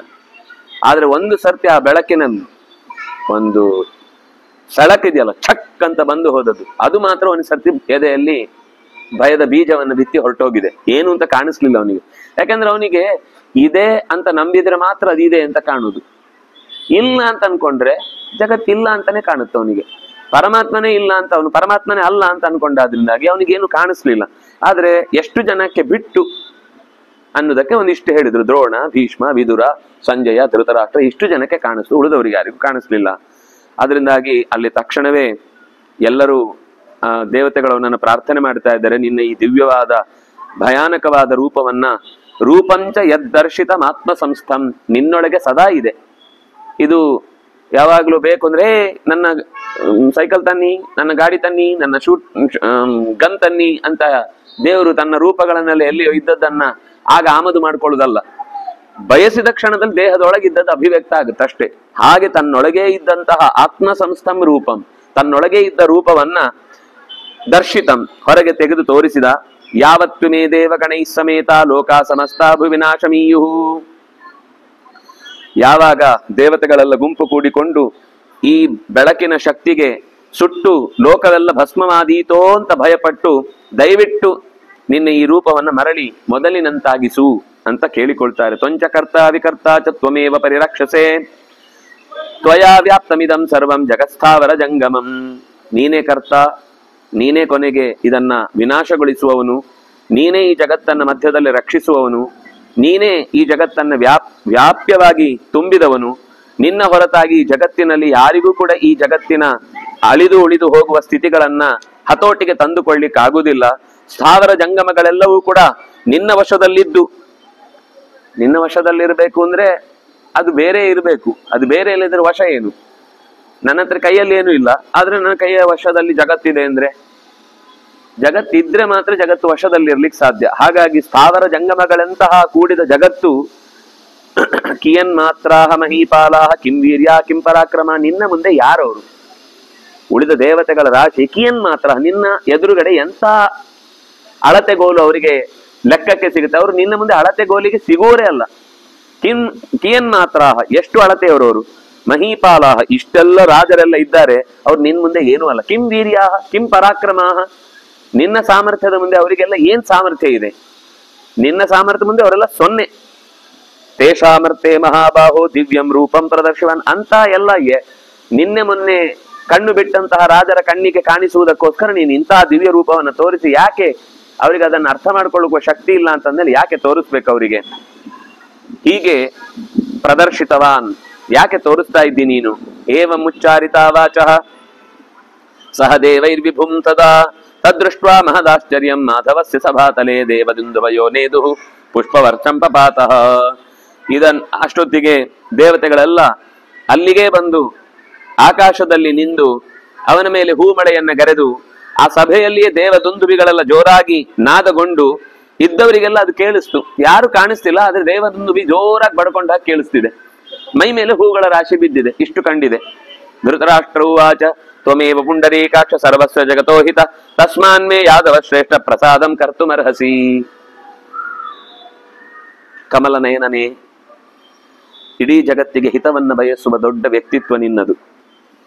ಅದರಲ್ಲಿ ನಾನು ಒಂದು ಸಣ್ಣ ಹುಳ, ಇಡೀ ಜಗತ್ತಲ್ಲಿ ನಾನು ಎಲ್ಲೂ ಲೆಕ್ಕಕ್ಕಿಲ್ಲ. ಆದ್ರೆ ತಸ್ಮಾನ್ಮೇ, ಅದರಲ್ಲಿ ಸೇರಿದ ನನ್ನನ್ನು ಕೂಡ ಓದಿ ಯಾದವ ಶ್ರೇಷ್ಠನೇ, ಪ್ರಸನ್ನನಾಗಿ ನನ್ನನ್ನು ಉದ್ಧರಿಸು. ಭಗವನ್ ಮಮ ನೇತ್ರಾಭ್ಯಾಂ ಅಂತರ್ಧಾನಂ ವೃಣೇ ಪುನಃ ಭವಂತಂ ದೃಷ್ಟವಾನಸ್ಮಿ ನಾಣ್ಯಂ ದ್ರಷ್ಟುಮಿಹೋತ್ಸಹೇ. ದೇವರು ಕಣ್ಣು ವಾಪಸ್ ತಗೊಳ್ಳಿಲ್ಲ, ಆದ್ರೆ ಅವನಿಗೆ ಜಗತ್ತನ್ನ ನೋಡುವ ಇಂಟ್ರೆಸ್ಟ್ ಇರಲಿಲ್ಲ. ಕೂಡಲೇ ದೇವ್ರ ಹತ್ರ ಹೇಳಿದ, ದೇವರೇ ಈ ಕಣ್ಣು ವಾಪಸ್ ತಗೋ, ನಿನ್ನ ರೂಪ ಪ್ರತ್ಯಾಹಾರ ಆಯ್ತು ಅಂತಂದ್ಮೇಲೆ, ವಾಪಸ್ ಒಳಗೆ ತೆಗೆದುಕೊಂಡಿದ್ದಿ ಅಂತಂದ್ಮೇಲೆ ಮತ್ತೆ ನನಗೆ ಆ ಕಣ್ಣು ಬೇಡ ಕೃಷ್ಣ.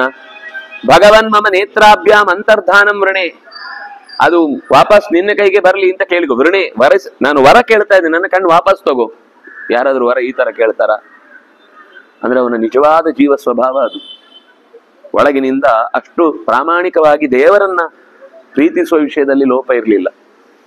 ಆದ್ರೆ ಭೌತಿಕವಾದ ಅನ್ನದ ಪ್ರಭಾವ, ವ್ಯಕ್ತಿಗಳ ಜೊತೆಗಿನ ಒಡನಾಟ, ಎಷ್ಟು ಅಂತಹ ವ್ಯಕ್ತಿಗಳ ಜೊತೆಗೆ ನಾವು ಇರ್ತೇವೋ ಅದು ನಮ್ಗೆ ಗೊತ್ತೇ ಇಲ್ಲದೆ ನಮ್ಮ ಮೇಲೆ ಅಂತಹ ಕೆಟ್ಟ ಆಲೋಚನೆಗಳ ಪ್ರಭಾವವನ್ನು ಬೀರುತ್ತೆ. ಯಾವಾಗ ದೇವರನ್ನ ಕಣ್ಣು ಮನಸ್ಸು ಪ್ರಸನ್ನವಾಗಿತ್ತಾದ್ರಿಂದ ದೇವರ ಹತ್ರ ಕೇಳ್ತಾನೆ, ಭವಂತಂ ದೃಷ್ಟವಾನಸ್ಮಿ, ನಿಜವಾಗಿ ಕಣ್ಣಿನಿಂದ ನೋಡ್ಬೇಕಾದ ವಸ್ತುವನ್ನು ನೋಡಿ ಆಯ್ತು. ಈ ಕಣ್ಣಿದ್ದದ್ದೇ ಈ ಕಣ್ಣಿರುವುದೇ ನಿನ್ನನ್ನು ನೋಡ್ಲಿಕ್ಕೆ. ಇವತ್ತು ಅದು ಸಾರ್ಥಕ ಆಯ್ತು. ನಾಣ್ಯಂ ದ್ರಷ್ಟುಮಿಹೋತ್ಸಹೆ, ನಿನ್ನನ್ನು ಹೊರತಾಗಿ ಇನ್ಯಾವುದನ್ನೂ ಈ ಕಣ್ಣಿನಿಂದ ನೋಡ್ಲಿಕ್ಕೆ ನಾನು ಬಯಸಲ್ಲ. ಅಂತರಂಗದಲ್ಲಿ ಹರಿಯ ಕಾಣದವ ಹುಟ್ಟು ಕುರುಡನೋ, ಸಂತತ ಹರಿಕೃಷ್ಣ ವಾರ್ತೆ ಕೇಳದವ ಜಡಮತಿ ಕಿವುಡನೋ ಅಂತ ಒಬ್ಬರು ದಾಸರು ಹೇಳುತ್ತಾರೆ. ನಿರಂತರವಾಗಿ ಭಗವಂತನ ಗುಣಗಾನವನ್ನ ಕೇಳಲಿಕ್ಕೋಸ್ಕರ ಕಿವಿ ಅಂತ ಕೊಟ್ಟದ್ದನ್ನ ಯಾವುದೋ ಗ್ರಾಮ್ಯ ಗೀತೆಗಳನ್ನ ಕೇಳಿ ಕಿವಿಯನ್ನ ತೂತು ಬೀಳಿಸಿಕೊಂಡ್ರೆ ಅದು ನೀರಿಲ್ಲದ ಬಾವಿಯ ಹಾಗೆ, ಅದಕ್ಕೇನು ಉಪಯೋಗ ಇಲ್ಲ ಅಂತ. ಅದು ಅಂಕು ಡೊಂಕು ಸಂಕಪಾಲ, ಬಗ್ಗೆ ನೋಡಿದ್ರೆ ನೀರಿಲ್ಲ ಅಂತ ಒಂದು ಗಾದೆ. ಕಿವಿ ಸೊಟ್ಟಪಟ ಇರುತ್ತೆ, ಬಗ್ಗೆ ನೋಡಿದ್ರೆ ಒಂದು ಹನಿ ನೀರಿಲ್ಲ, ಏನದು ಕಿವಿ ಅಷ್ಟೇ. ಕಿವಿ ಅಂದ್ರೆ ಒಂದು ನೀರಿಲ್ಲದ ಬಾವಿ ಇದ್ದ ಹಾಗೆ, ಏನು ಉಪಯೋಗ ಇಲ್ಲ. ಯಾಕೆಂದ್ರೆ ನೀರಿಲ್ಲದ ಬಾವಿಯನ್ನೆಲ್ಲರೂ ಮುಚ್ಚಿಸ್ತಾರ ಮೇಲೆ ಬಹಳ ಕಾಲಿಡ, ಯಾಕಂದ್ರೆ ಯಾರೋ ಸುಮ್ನೆ ಬಿದ್ದು ಅವ್ನು ಮುಚ್ಚುವಂಗಾಗ್ಬಾರ್ದಲ್ಲ, ಅದಕ್ಕೋಸ್ಕರ ಮೊದಲೇ ಮುಚ್ಚಿ ಬಿಡ್ಬೇಕು ಅಂತ. ತಥೋ ಬ್ರವೀತ್ ಮಹಾಬಾಹು ಧೃತರಾಷ್ಟ್ರಂ ಜನಾರ್ದನ ಅದೃಶ್ಯಮಾನೇ ನೇತ್ರೇ ದ್ವೇ ಭವೇತಾಂ ಕುರುನಂದನ. ಆಯ್ತಪ್ಪ, ನೀನು ಕೇಳಿದ ಹಾಗೆ ಕುರುನಂದನ, ನಿನ್ನ ಎರಡು ಕಣ್ಣುಗಳನ್ನ ಮರಳಿ ಸ್ವೀಕರಿಸಿದ್ದೇನೆ. ತತ್ರಾದ್ಭುತಂ ಮಹಾರಾಜ ಧೃತರಾಷ್ಟ್ರಶ್ಚ ಚಕ್ಷುಷಿ ಲಬ್ಧವಾನ್ ವಾಸುದೇವಾಚ್ಚ ವಿಶ್ವರೂಪದಿ ದೃಕ್ಷಯ ಲಬ್ಧಶ್ಚಕ್ಷುಷಮಾಸೀನಂ ಧೃತರಾಷ್ಟ್ರಂ ನರಾಧಿಪಾಃ ವಿಸ್ಮಿತಾ ಋಷಿಭಿಸ್ಸಾರ್ಧಂ ತುಷ್ಟುವರ್ ಮಧುಸೂದನಂ. ಧೃತರಾಷ್ಟ್ರನಿಗೆ ಕಣ್ಣು ಬಂದು ಕಂಡ ಸಂಗತಿಗಳನ್ನ ಕೇಳಿ ಉಳಿದ ಎಲ್ಲ ಅಮಾತ್ಯರಿಗೆ ಸಚಿವರಿಗೆಲ್ಲ ಆಶ್ಚರ್ಯ ಆಯಿತು, ಖುಷಿಯೂ ಆಯಿತು. ನಮ್ಮ ಯಜಮಾನನಿಗೆ ಕಣ್ಣು ಬಂತು, ನೋಡಿದ ದೇವರನ್ನ. ಯಾಕಂದ್ರೆ ವರ್ಣನೆ ಮಾಡಿದಲ್ಲ, ನಿನ್ನನ್ನ ನೋಡಿದ್ದೇನೆ ಅಂತ. ಆ ರೀತಿ ವರ್ಣನೆಯ ಮಾತುಗಳನ್ನು ಕೇಳಿದಾಗ ಉಳಿದ ರಾಜರೆಲ್ಲರೂ ಕೂಡ ವಿಸ್ಮಿತಾಹ. ದೇವರು ಕೃಷ್ಣ ಕಣ್ಣು ಕೊಟ್ಟು ವಾಪಸ್ ತಗೊಂಡ, ಇದು ಯಾವ ಆಪರೇಷನ್ ಇದು? 1 ನಿಮಿಷದಲ್ಲಿ ಕಣ್ಣು ಕೊಟ್ಟು 1 ನಿಮಿಷದಲ್ಲಿ ವಾಪಸ್ ಕಣ್ಣು ವಾಪಸ್ ತಗೊಳ್ಳುದು. ಆದ್ರೆ ಅಷ್ಟು ಹೊತ್ತಿಗೆ ಏನಾಗಿತ್ತು ಅಂದ್ರೆ ಚಚಾಲಚ ಮಹಿ ಕೃಷ್ಣ ಕೃಷ್ಣ ಆ ವಿಶ್ವರೂಪವನ್ನು ತೋರುವಾಗ ತನ್ನ ಕೈಯಲ್ಲಿದ್ದ ಗದೆಯನ್ನ ಹೀಗೆ ನೆಲಕ್ಕೆ ಊರಿದ್ರಿಂದ ಇಡೀ ಭೂಮಿ ನಡುಗಿತ್ತಂತೆ. ಅಲ್ಲಿ ಅನುಭವಕ್ಕೆ ಬಂತು ಎಲ್ರಿಗೂ. ಒಳಗಿನಿಂದಲೇ ಎಲ್ಲರಿಗೂ ಭಯ ನುಗ್ಗಿ ಬಂದ ಹಾಗೆ ಆ ಭೂಮಿ ನಡುಗಿತು. ಸಮುದ್ರವು ಕೂಡ ಚುಕ್ಷುಭೇ, ಅಲ್ಲಿ ಉಲ್ಲೋಲ ಕಲ್ಲೋಲ ಆಯಿತು, ಅದರ ಒಳಗಿನ ಸಂಚಲನ ಹೆಚ್ಚಾಯಿತು. ವಿಸ್ಮಯಂ ಪರಮಂ ಜಗ್ಮುಹು ಪಾರ್ಥಿವ ಭರತರ್ಷಭ ತತಸ್ಸ ಪುರುಷೌ ವ್ಯಾಗ್ರಹ ಸಂಜಹಾರ ವಪುಸ್ವಯಂ ಸ್ವಕಂ ತಾಂ ದಿವ್ಯಾಮದ್ಭುತಾಂ ಚಿತ್ರಾಂ ವೃದ್ಧಿಮತ್ತಾಂ ಅರಿಂದಮಃ. ಇಷ್ಟೆಲ್ಲ ಜನರ ಅನುಭವವನ್ನ ತಡಿಲಿಕ್ಕಾಗುದಿಲ್ಲ ಅಂತ ಗೊತ್ತಾದಾಗ ಪೂರ್ತಿ ಉಪಸಂಹಾರ ಮಾಡಿ ಮಾಮೂಲು ಮೊದಲಿನಂತೆಯೇ ಎಲ್ಲರ ಕಣ್ಣಿಗೆ, ಸಾಮಾನ್ಯ ಮಣ್ಣಿನ ಕಣ್ಣಿಗೆ ಕಾಣುವಂತಹ ರೂಪವನ್ನ ತೊಟ್ಟು ಮತ್ತೆ ಎಲ್ಲರನ್ನು ಕೂಡ ಮಾತನಾಡಿಸ್ತಾ ಇದ್ದಾನೆ. ತತಃ ಸಾತ್ಯಕಿಮಾದಾಯ ಪಾಣೋ ವಿದುರಮೇವಚ, ಸಾತ್ಯಕೆಯನ್ನ ಕೈಯಲ್ಲಿ ಹಿಡ್ಕೊಂಡ, ಇನ್ನೊಂದು ಕೈಯಲ್ಲಿ ವಿದುರನನ್ನ ಕೈಯಲ್ಲಿ ಹಿಡ್ಕೊಂಡ. ಋಷಭಿಸ್ತೈರನುಜ್ಞಾತಃ ನಿರ್ಯಯೋ ಮಧುಸೂದನ. ಋಷಿಗಳೆಲ್ಲ ನಿಂತಿದ್ರು, ನಾನು ಹೊರಡಬೇಕು, ಇನ್ನೇನು ಇಲ್ಲ ನನಗೆ ಇಲ್ಲಿ ಮಾಡಬೇಕಾದ ಕೆಲಸ, ಹೊರಡ್ತಾ ಇದ್ದೇನೆ ಅಂತ ಋಷಿಗಳಿಗೆ ಹೇಳಿ, ಋಷಿಗಳಿಂದ ಅನುಜ್ಞೆಯನ್ನ ಪಡೆದು ಅಂತ ಅರ್ಥ. ಯಾವುದೇ ಒಂದು ನಾವು ಪ್ರದೇಶಕ್ಕೆ ಹೋದಾಗ ಅವ್ರು ಕರೆದು ಹೋದದ್ದು ಅಂತಾದ್ರೆ, ನಾವೇ ಏನು ನೋಡ್ಲಿಕ್ಕೆ ಹೋಗಿದ್ವಿ ಅಂದ್ರೆ ಮತ್ತೆ ಯಾರಿಗೂ ಹೇಳಿ ನಾನು ಬಂದಿದ್ದೆ, ಈಗ ಹೊರಡ್ತಾ ಇದ್ದೇನೆ. ಕೆಲವರೆಲ್ಲ ಸುಮ್ನೆ ಬಂದು ಮಾತಾಡಿ ಹೋಗುದಿರ್ತಾರೆ. ನಾವೀಗ ಹೊರಟ್ವಿ, ಯಾಕೆ ಹೇಳ್ತಾರೆ ಅಂತ ನಮ್ಗೆ ಅರ್ಥ ಆಗುದಿಲ್ಲ. ಅವ್ರದ್ದೇನು ಉದ್ದೇಶ ಇರುತ್ತೋ ಅಥವಾ ಎಲ್ಲರ ಹತ್ರ ಹಾಗೆ ಹೇಳಿ ಅಭ್ಯಾಸನೂ ಗೊತ್ತಿಲ್ಲ. ಆದ್ರೆ ನಮ್ಮನ್ನ ಅವ್ರು ಕರೆದು ಸ್ವಾಗತಿಸಿದ್ದಾರೆ ಅಂತ ಆದಾಗ ಹೊರಡುವಾಗ ಅವರಿಗೆ ಹೇಳಿ ಹೊರಡಬೇಕಾದ ಕರ್ತವ್ಯ. ಕೃಷ್ಣ ನಾನ್ ದೇವರು, ನಾನು ಯಾಕೆ ಹೇಳ್ಬೇಕು, ಬೇಕಾದ್ರೆ ನಾನು ಓದೋದನ್ನ ನೋಡ್ಕೊಳ್ಳಿ, ಮಾಡ್ಲಿಲ್ಲ. ಋಷಿಗಳನ್ನ ಮಾತನಾಡಿಸಿ ನಾನು ಹೊರಡ್ತಾ ಇದ್ದೇನೆ ಅಂತ ಅವರ ಹತ್ರ ಅಪ್ಪಣೆಯನ್ನು ಸ್ವೀಕರಿಸಿ ಅನುಜ್ಞಾತಃ ನಿರ್ಯಯವು, ಅಲ್ಲಿಂದ ಹೊರಟ. ಯಾರು? ಮಧುಸೂದನ. ಋಷಿಗಳು ಕೂಡ ಕೃಷ್ಣ ಹೊರಟ ಮೇಲೆ ನಮ್ಗಿನ್ನೇಲ್ ಕೆಲಸ ಇದೆ ಇಲ್ಲಿ, ಅವರು ಅಂತರ್ಹಿತ, ಅವರು ಮರೆಯಾಗ್ಬಿಟ್ರು. ಅಲ್ಲಿ ತನಕ ಎಲ್ಲ ಕಾಣಿಸ್ತಿದ್ರಲ್ವಾ. ನೋಡಿ, ದೇವರು ಬಂದ್ರೆ ಜಗತ್ತೇ ಅಲ್ಲಿಗೆ ಬರುತ್ತೆ. ದೇವರು ಹೊರಟರು ಅಂದ್ರೆ ಎಲ್ಲ ಸ್ಮಶಾನ, ಮಸಣ ಮೌನ, ಎಂಥದ್ದು ಇಲ್ಲ ಅಲ್ಲಿ. ಋಷಿಗಳು ಕೂಡ ಅವನು ಹೊರಟ ತಕ್ಷಣ ಹೊರಟೇ ಬಿಟ್ರು. ಅವರು ಜಗ್ಮಸ್ತತಸ್ತೆ ನಾರದಾದಯ, ನಾರದರು ಹೊರಟರು, ಅವರ ಪರಿವಾರವು ಹೊರಟರು. ತಸ್ಮಿನ್ ಕೋಲಾಹಲೇ ವೃತ್ತೇ ತದದ್ಭುತಮಿವಾಭವತ್. ಅಂದ್ರೆ ಆ ಹೊತ್ತಿನವರೆಗೆ ಕೃಷ್ಣ ಬಂದಾಗ ಒಂದೇನೋ ಸಂಚಲನೆ ಮೂಡಿ ಎಲ್ಲರ ಮನಸ್ಸಿನಲ್ಲೂ ಕೂಡ ಏನೋ ಒಂದು ದಿವ್ಯವಾದ ಅನುಭವದ ಒಂದು ಗಾಳಿ ಬೀಸಿ ಹೋದ ಹಾಗೆ ಚಂದ, ಒಂದ್ಸರ್ತಿ ಎಲ್ಲರನ್ನು ಆರಾಮದಾಯಕವಾಗುವಂತಹ ಒಂದು ಉಸಿರು ತಗೊಳ್ಳಿಕ್ಕೆ ಆಗುವ ಹಾಗೆ ಆ ಘಟನೆ ಅಲ್ಲಿ ಕ್ಷಣ ಮಾತ್ರದಲ್ಲಿ ನಡೆದು ಹೋಯಿತು. ಸಂಪ್ರಸ್ಥಿತಮಭಿಪ್ರೇಕ್ಷ ಕೌರವ ಸಹ ರಾಜಭಿ ಅನುಜಗ್ಮುರ್ ನರವ್ಯಾಘ್ರಂ ದೇವ ಇವ ಶತಕ್ರತುಂ. ಅನುಜಗ್ಮುಹು, ದೇವತೆಗಳೆಲ್ಲ ಮರೆಯಾದ್ರು, ಋಷಿಗಳೆಲ್ಲ ಅಂತರ್ಹಿತರಾದ್ರು, ನಾರದಾದಿಗಳು ಹೊರಟು ಹೋದ್ರು. ಇನ್ನು ನಮಗೇನ್ ಕೆಲಸ ಅಂತ ಇನ್ನು ಕೆಲವರು ರಾಜರೆಲ್ಲರೂ ಕೂಡ ಕೃಷ್ಣ ಹೊರಟಾಗ ರಾಣಿ ದುಂಬಿ ಹೋದಾಗ ಅವನ ಹಿಂದೆಯೇ ಎಲ್ಲ ಉಳಿದ ಸೇವಕ ಜೇನುಗಳೆಲ್ಲ ಹೊರಟ ಹಾಗೆ ಹೊರಟು ಬಿಟ್ರು. ಅದಕ್ಕೆ ಇನ್ನೊಂದು ಉದಾಹರಣೆ ಕೊಟ್ಟರು, ದೇವ ಇವ ಶತಕ್ರತುಂ. ಇಂದ್ರ ಆಸ್ಥಾನ ಬಿಟ್ಟು ಹೊರಟ ಅಂದ್ರೆ ಅಗ್ನಿ ವರುಣ ಯಮ ಮೊದಲಾದವರೆಲ್ಲ ಅವನ ಹಿಂದೆ ಹೊರಟು ಬಿಡ್ತಾರೆ. ಹೇಗೋ ಹಾಗೆ ದೇವರು ಹೊರಟಾಗ ಉಳಿದ ಎಲ್ಲ ರಾಜರು ಕೂಡ ಹೊರಟು ಬಿಟ್ರು. ಅಚಿಂತಯನ್ ಅಮೇಯಾತ್ಮ ಸರ್ವಂ ತದ್ರಾಜಮಂಡಲಂ ನಿಶ್ಚಕ್ರಾಮ ತತಃ ಶೌರಿ ಸಧೂಮ ಇವ ಪಾವಕಃ. ಅಚಿಂತಯನ್, ಇಡೀ ಅಲ್ಲಿನ ಪ್ರದೇಶ ಎಲ್ಲ ಖಾಲಿಯಾದಾಗ ಉಳಿದ ಕೆಲವೇ ಮಂದಿ ಯೋಚನೆ ಮಾಡಿದ್ರು, ಏನ್ ಮಾಡ್ಬೇಕು ಮುಂದೆ, ನಾವು ಹೊರಡೋಣ ಅಂತ. ಇನ್ನು ಕೆಲವರು ಅವರು ಹೊರಟರು. ನಿಶ್ಚಕ್ರಾಮ, ಶೌರಿ ಹೊರಟಾಗ ಬೆಂಕಿ ತಗೊಂಡು ಹೋದ್ರೆ ಬೆಂಕಿ ಜೊತೆಗೆ ಅದ್ರ ಹೊಗೆನೂ ಹೋಗುತ್ತಲ್ಲ, ಹೊಗೆ ಮಾತ್ರ ಅಲ್ಲಿರುತ್ತಾ? ಹಾಗೆ ದೇವ್ರು ಹೊರಟಾಗ ಇವುಗಳೆಲ್ಲ ಹೊಗೆ ಇದ್ದ ಹಾಗೆ, ದೇವ್ರು ಹೊರಟಾದ್ಮೇಲೆ ಹೊಗೆನೂ ಅದ್ರ ಜೊತೆಗೆ ಹೋಯ್ತಂತ. ಎಂತ ಉದಾಹರಣೆ! ಇದಕ್ಕಿಂತ ಚಂದ ಉದಾಹರಣೆ ಕೊಡ್ಲಿಕ್ಕೆ ಸಾಧ್ಯ? ಅಂದ್ರೆ ಒಂದು 3-4 ವಾಕ್ಯದಲ್ಲಿ ಒಂದು ಉದಾಹರಣೆ ಕೊಡ್ಬೇಕು ಅವ್ರಿಗೆ, ಇಲ್ಲಾಂದ್ರೆ ಸಮಾಧಾನ ಇಲ್ಲ. ಅಂದ್ರೆ ಒಂದು ಭಾಷೆಯನ್ನ ದುಡಿಸಿಕೊಳ್ಳುವ ರೀತಿ ಮತ್ತು ಪ್ರಪಂಚವನ್ನ ಪರಿಗಣಿಸುವ, ಗುರುತಿಸುವ, ಅರ್ಥ ಮಾಡಿಕೊಳ್ಳುವ ಪ್ರೀತಿ, ಪ್ರಕೃತಿಯ ಪ್ರೀತಿ, ಪರಿಸರ ಪ್ರೀತಿ ಎಲ್ಲವೂ ಕೂಡ ಜೊತೆ ಜೊತೆಗೇನೆ ನಿರೂಪಣೆ ಮಾಡ್ತಾ ಹೋಗ್ತಾರೆ. ತಥೋರಥೇನ ಶುಭ್ರೇಣ ಮಹತಾ ಕಿಂಕಿನಿ ಕಿಂಕಿನಿ ಕಿನ. ಕಿಂಕಿನಿ ಅಂತ ಶಬ್ದ, ಕಿನಿ ಕಿನಿ ಅಂತ ಶಬ್ದ ಮಾಡುವ ಜಾಲರಿಗಳನ್ನೆಲ್ಲ ಆ ರಥಕ್ಕೆ ಕೂಡಿಸಿದ್ದಾರೆ. ಅಂತಹ ಶುಭ್ರವಾದ ಸ್ವಚ್ಛವಾದ ಒಂದು ರಥದ ಮೇಲೆ ಕೃಷ್ಣ ಹೋಗಿ ಕೂತಿದ್ದಾನೆ. ಹೇಮಜಾಲ ವಿಚಿತ್ರೇಣ, ಬಂಗಾರದ ಕಟ್ಟುಗಳನ್ನು ಹಾಕಿ ಕಸೂತಿಗಳಿಂದ ಅನೇಕ ತರದ ಡಿಸೈನ್ಗಳನ್ನೆಲ್ಲ ಮಾಡಿದ ರಥ ಕೃಷ್ಣನದ್ದಾಗಿತ್ತು. ಲಘುನ ಮೇಘನಾದಿನ, ಅದು ಹೊರಟ್ರೆ ಒಂದು ಮೆಲ್ಲಗೆ ಒಂದು ಸಣ್ಣ ಗುಡುಗು ಶಬ್ದ ಆದ ಹಾಗೆ ರಥ ಹೋದ ಶಬ್ದ ಕೇಳಿದ್ರೆ ನಿಮ್ಗೆ ಗೊತ್ತಿರುತ್ತೆ. ಈ ಉತ್ಸವದ ಸಂದರ್ಭಗಳಲ್ಲೆಲ್ಲ ಈಗೆಲ್ಲ ಸಿಮೆಂಟ್ ಹಾಕಿ ಅದಕ್ಕೆ ರಬ್ಬರ್ ಹಾಕ್ಬಿಡ್ತಾರೆ ಟೈರಿಗೆ, ನಮ್ಗೆ ಆ ರಥದ ಶಬ್ದವೇ ಕೇಳಿಸಲ್ಲ. ಇಲ್ಲಾಂದ್ರೆ ಅದರ ಕಲ್ಲಿನದ್ದು ಅಥವಾ ಮರದ್ದಿದ್ರೆ ರಥದ ಎಳೆಯುವಾಗ ನೆಲದಲ್ಲಿ, ಮಾಮೂಲು ನೆಲದಲ್ಲಿ ಎಳೆಯುವಾಗ ಒಂದು ಶಬ್ದ ಆಗುತ್ತೆ, ಗುಡುಗುಡು ಗುಡುಗುಡು ಗುಡುಗುಡು ಗುಡು ಅಂತ ಗುಮ್ಮಟರಾಯ ಬಂದ ಅಂತ ಹೇಳ್ತಾರೆ. ಅದನ್ನ ಅಂದ್ರೆ ಮೋಡ ಗರ್ಜಿಸಿದ ಶಬ್ದದ ಹಾಗೆ ಕೇಳಿಸುತ್ತೆ. ಆ ಹಾಗೆ ಅಂದ್ರೆ ಈಗ ಉದಾಹರಣೆ ಕೊಡ್ಲಿಕ್ಕೆ ಅರ್ಥ ಆಗಲ್ಲ. ಯಾಕೆಂದ್ರೆ ಅಂತ ರಥವು ನೋಡಿಲ್ಲ, ಅಂತ ಉತ್ಸವಕ್ಕೆ ಹೋಗುವ ಅಭ್ಯಾಸ ಮೊದ್ಲೇ ಇಲ್ಲ. ಊಟಕ್ಕುಂಟಾ, ಊಟಕ್ಕೆ ಕರೀರಿ, ಏನದು ಕೆಲಸಕ್ಕೆ ಕರಿಬೇಡಿ, ಊಟಕ್ಕೆ ಮರಿಬೇಡಿ ಅಂತ. ಇದು ಇವತ್ತಿನ ಜಾಯಮಾನ.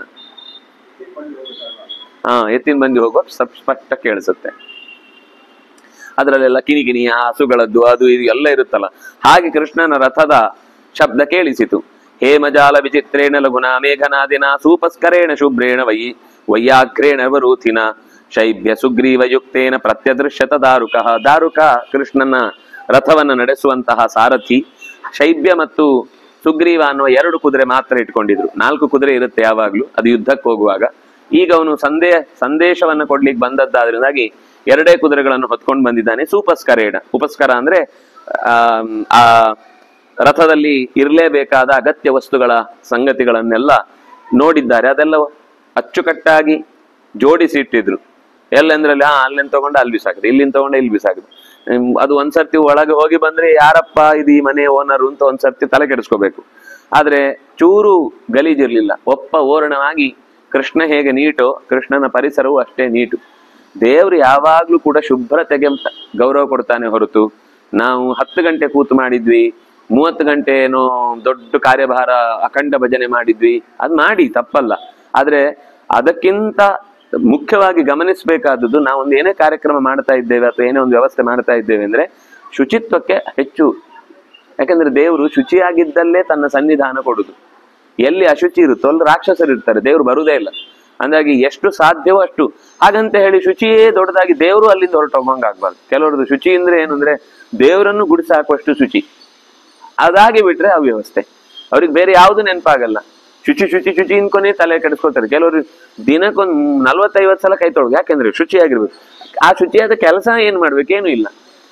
ಯಾವಾಗ ನೋಡಿದ್ರು ಮೈ ತೊಳ್ಕೊಳ್ತಾ ಇರ್ಬೇಕು, ಯಾವಾಗ ನೋಡು ಕೈ ತೊಳ್ತಾ ಇರ್ಬೇಕು, ಯಾವಾಗ ನೋಡಿದ್ರು ಮುಖ ತೊಳ್ಕೊತಾ ಇರ್ಬೇಕು. ಶುಚಿ ಶುಚಿ ಶುಚಿ ಶುಚಿ ಭಗವಂತನ ಪೂಜೆಗೆ, ಕರ್ತವ್ಯಕ್ಕೆ ಅನುಕೂಲಕರವಾಗಿರ್ಬೇಕು. ಆ ರೀತಿ ಭಗವಂತ ಶುಭ್ರವಾದ ರಥದಲ್ಲಿ ಕೂತಿದ್ದಾನೆ. ತಥೈವ ರಥಮಾಸ್ಥಾಯ. ಕೃತವರ್ಮ, ವೃಷ್ಣಿ ವಂಶದ ಇನ್ನೂ ಅನೇಕ ವೀರರೆಲ್ಲರೂ ಕೂಡ ನೋಡ್ತಾ ಇದ್ದಂತೆಯೇ ಕೃಷ್ಣ ರಥದಲ್ಲಿ ಕೂತಿದ್ದಾನೆ. ಉಪಸ್ಥಿತ ರಥಂ ಶೌರಿಂ ಪ್ರಯಾಸ್ಯಂತಮರಿಂದಮಂ ಧೃತರಾಷ್ಟ್ರೋ ಮಹಾರಾಜ ಪುನರೇವಾಭ್ಯಭಾಷತ. ರಥದಲ್ಲಿ ಕೂತು ಹೊರಡುವ ಪ್ರಸಂಗ ಬಂದಾಗ ಧೃತರಾಷ್ಟ್ರ ಮತ್ತೊಮ್ಮೆ ಬಂದು ಕೈ ಮುಗಿದು ಕೇಳ್ಕೊಳ್ತಾನೆ, ಯಾವದ್ಬಲಮ್ಮೆ ಪುತ್ರೇಶು ಪಶ್ಯತಸ್ತೆ ಜನಾರ್ದನ. ನನ್ನ ಮಕ್ಕಳ ಮೇಲೆ ನನಗೆ ಎಷ್ಟು ಹಿಡಿತಾ ಇದೆ ಅಂತ ನಿನಗೆ ಕಣ್ಣಾರೆ ಗೊತ್ತಾಯ್ತಲ್ವಾ.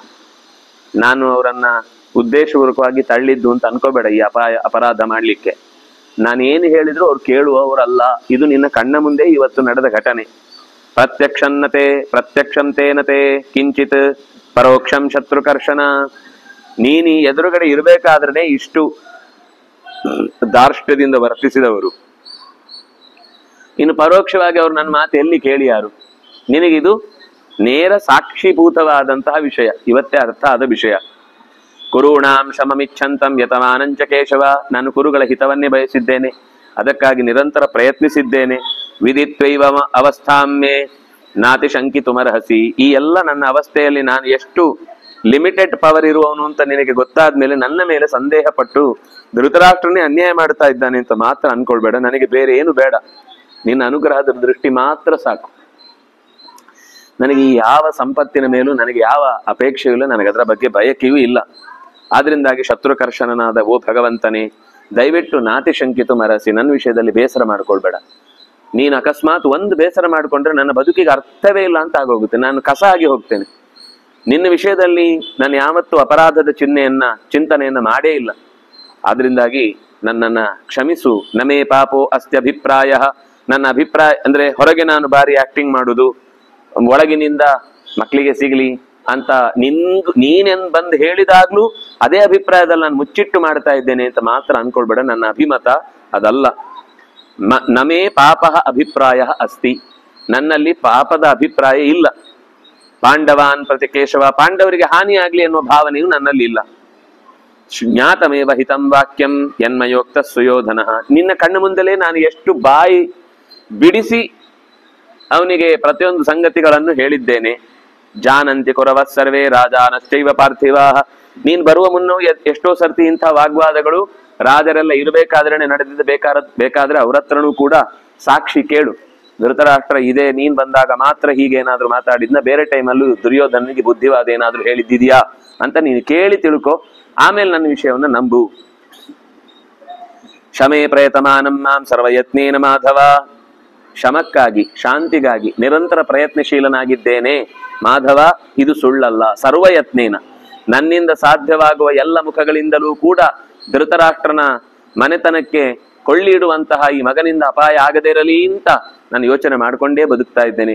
ವೈಶಂಪಾಯನ ಉವಾಚ ತಥೋ ಬ್ರವೀನ್ ಮಹಾಬಾಹು ಧೃತರಾಷ್ಟ್ರಂ ಜನಾರ್ದನ ದ್ರೋಣಂ ಪಿತಾಮಹಂ ಭೀಷ್ಮಂ ಕ್ಷತ್ತಾರಂ ಬಾಕ್ತಿಕಂ ಕೃಪಂ ಪ್ರತ್ಯಕ್ಷಮೇವೈತದ್ ಭವತಾಂ ಯದ್ವೃತ್ತಂ ಕುರು ಸಂಸದಿ. ನಾನು ಕೂಡ ಯಾವುದನ್ನು ಅಲ್ಲಗಳಿಲಿಲ್ಲ.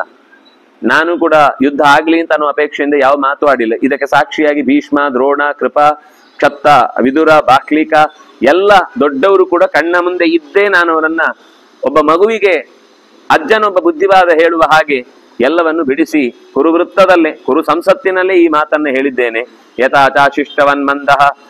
ಚೂರು ಶಿಸ್ತಿಲ್ಲ, ದೊಡ್ಡವರ ಬಗ್ಗೆ ಗೌರವ ಇಲ್ಲ, ಸ್ವತಃ ಬುದ್ಧಿ ಇಲ್ಲ, ರೋಷ ಒಂದೇ ಇಡೀ ದೇಹದಲ್ಲಿ ಉಕ್ಕಿ ಹರಿತಾ ಇದೆ.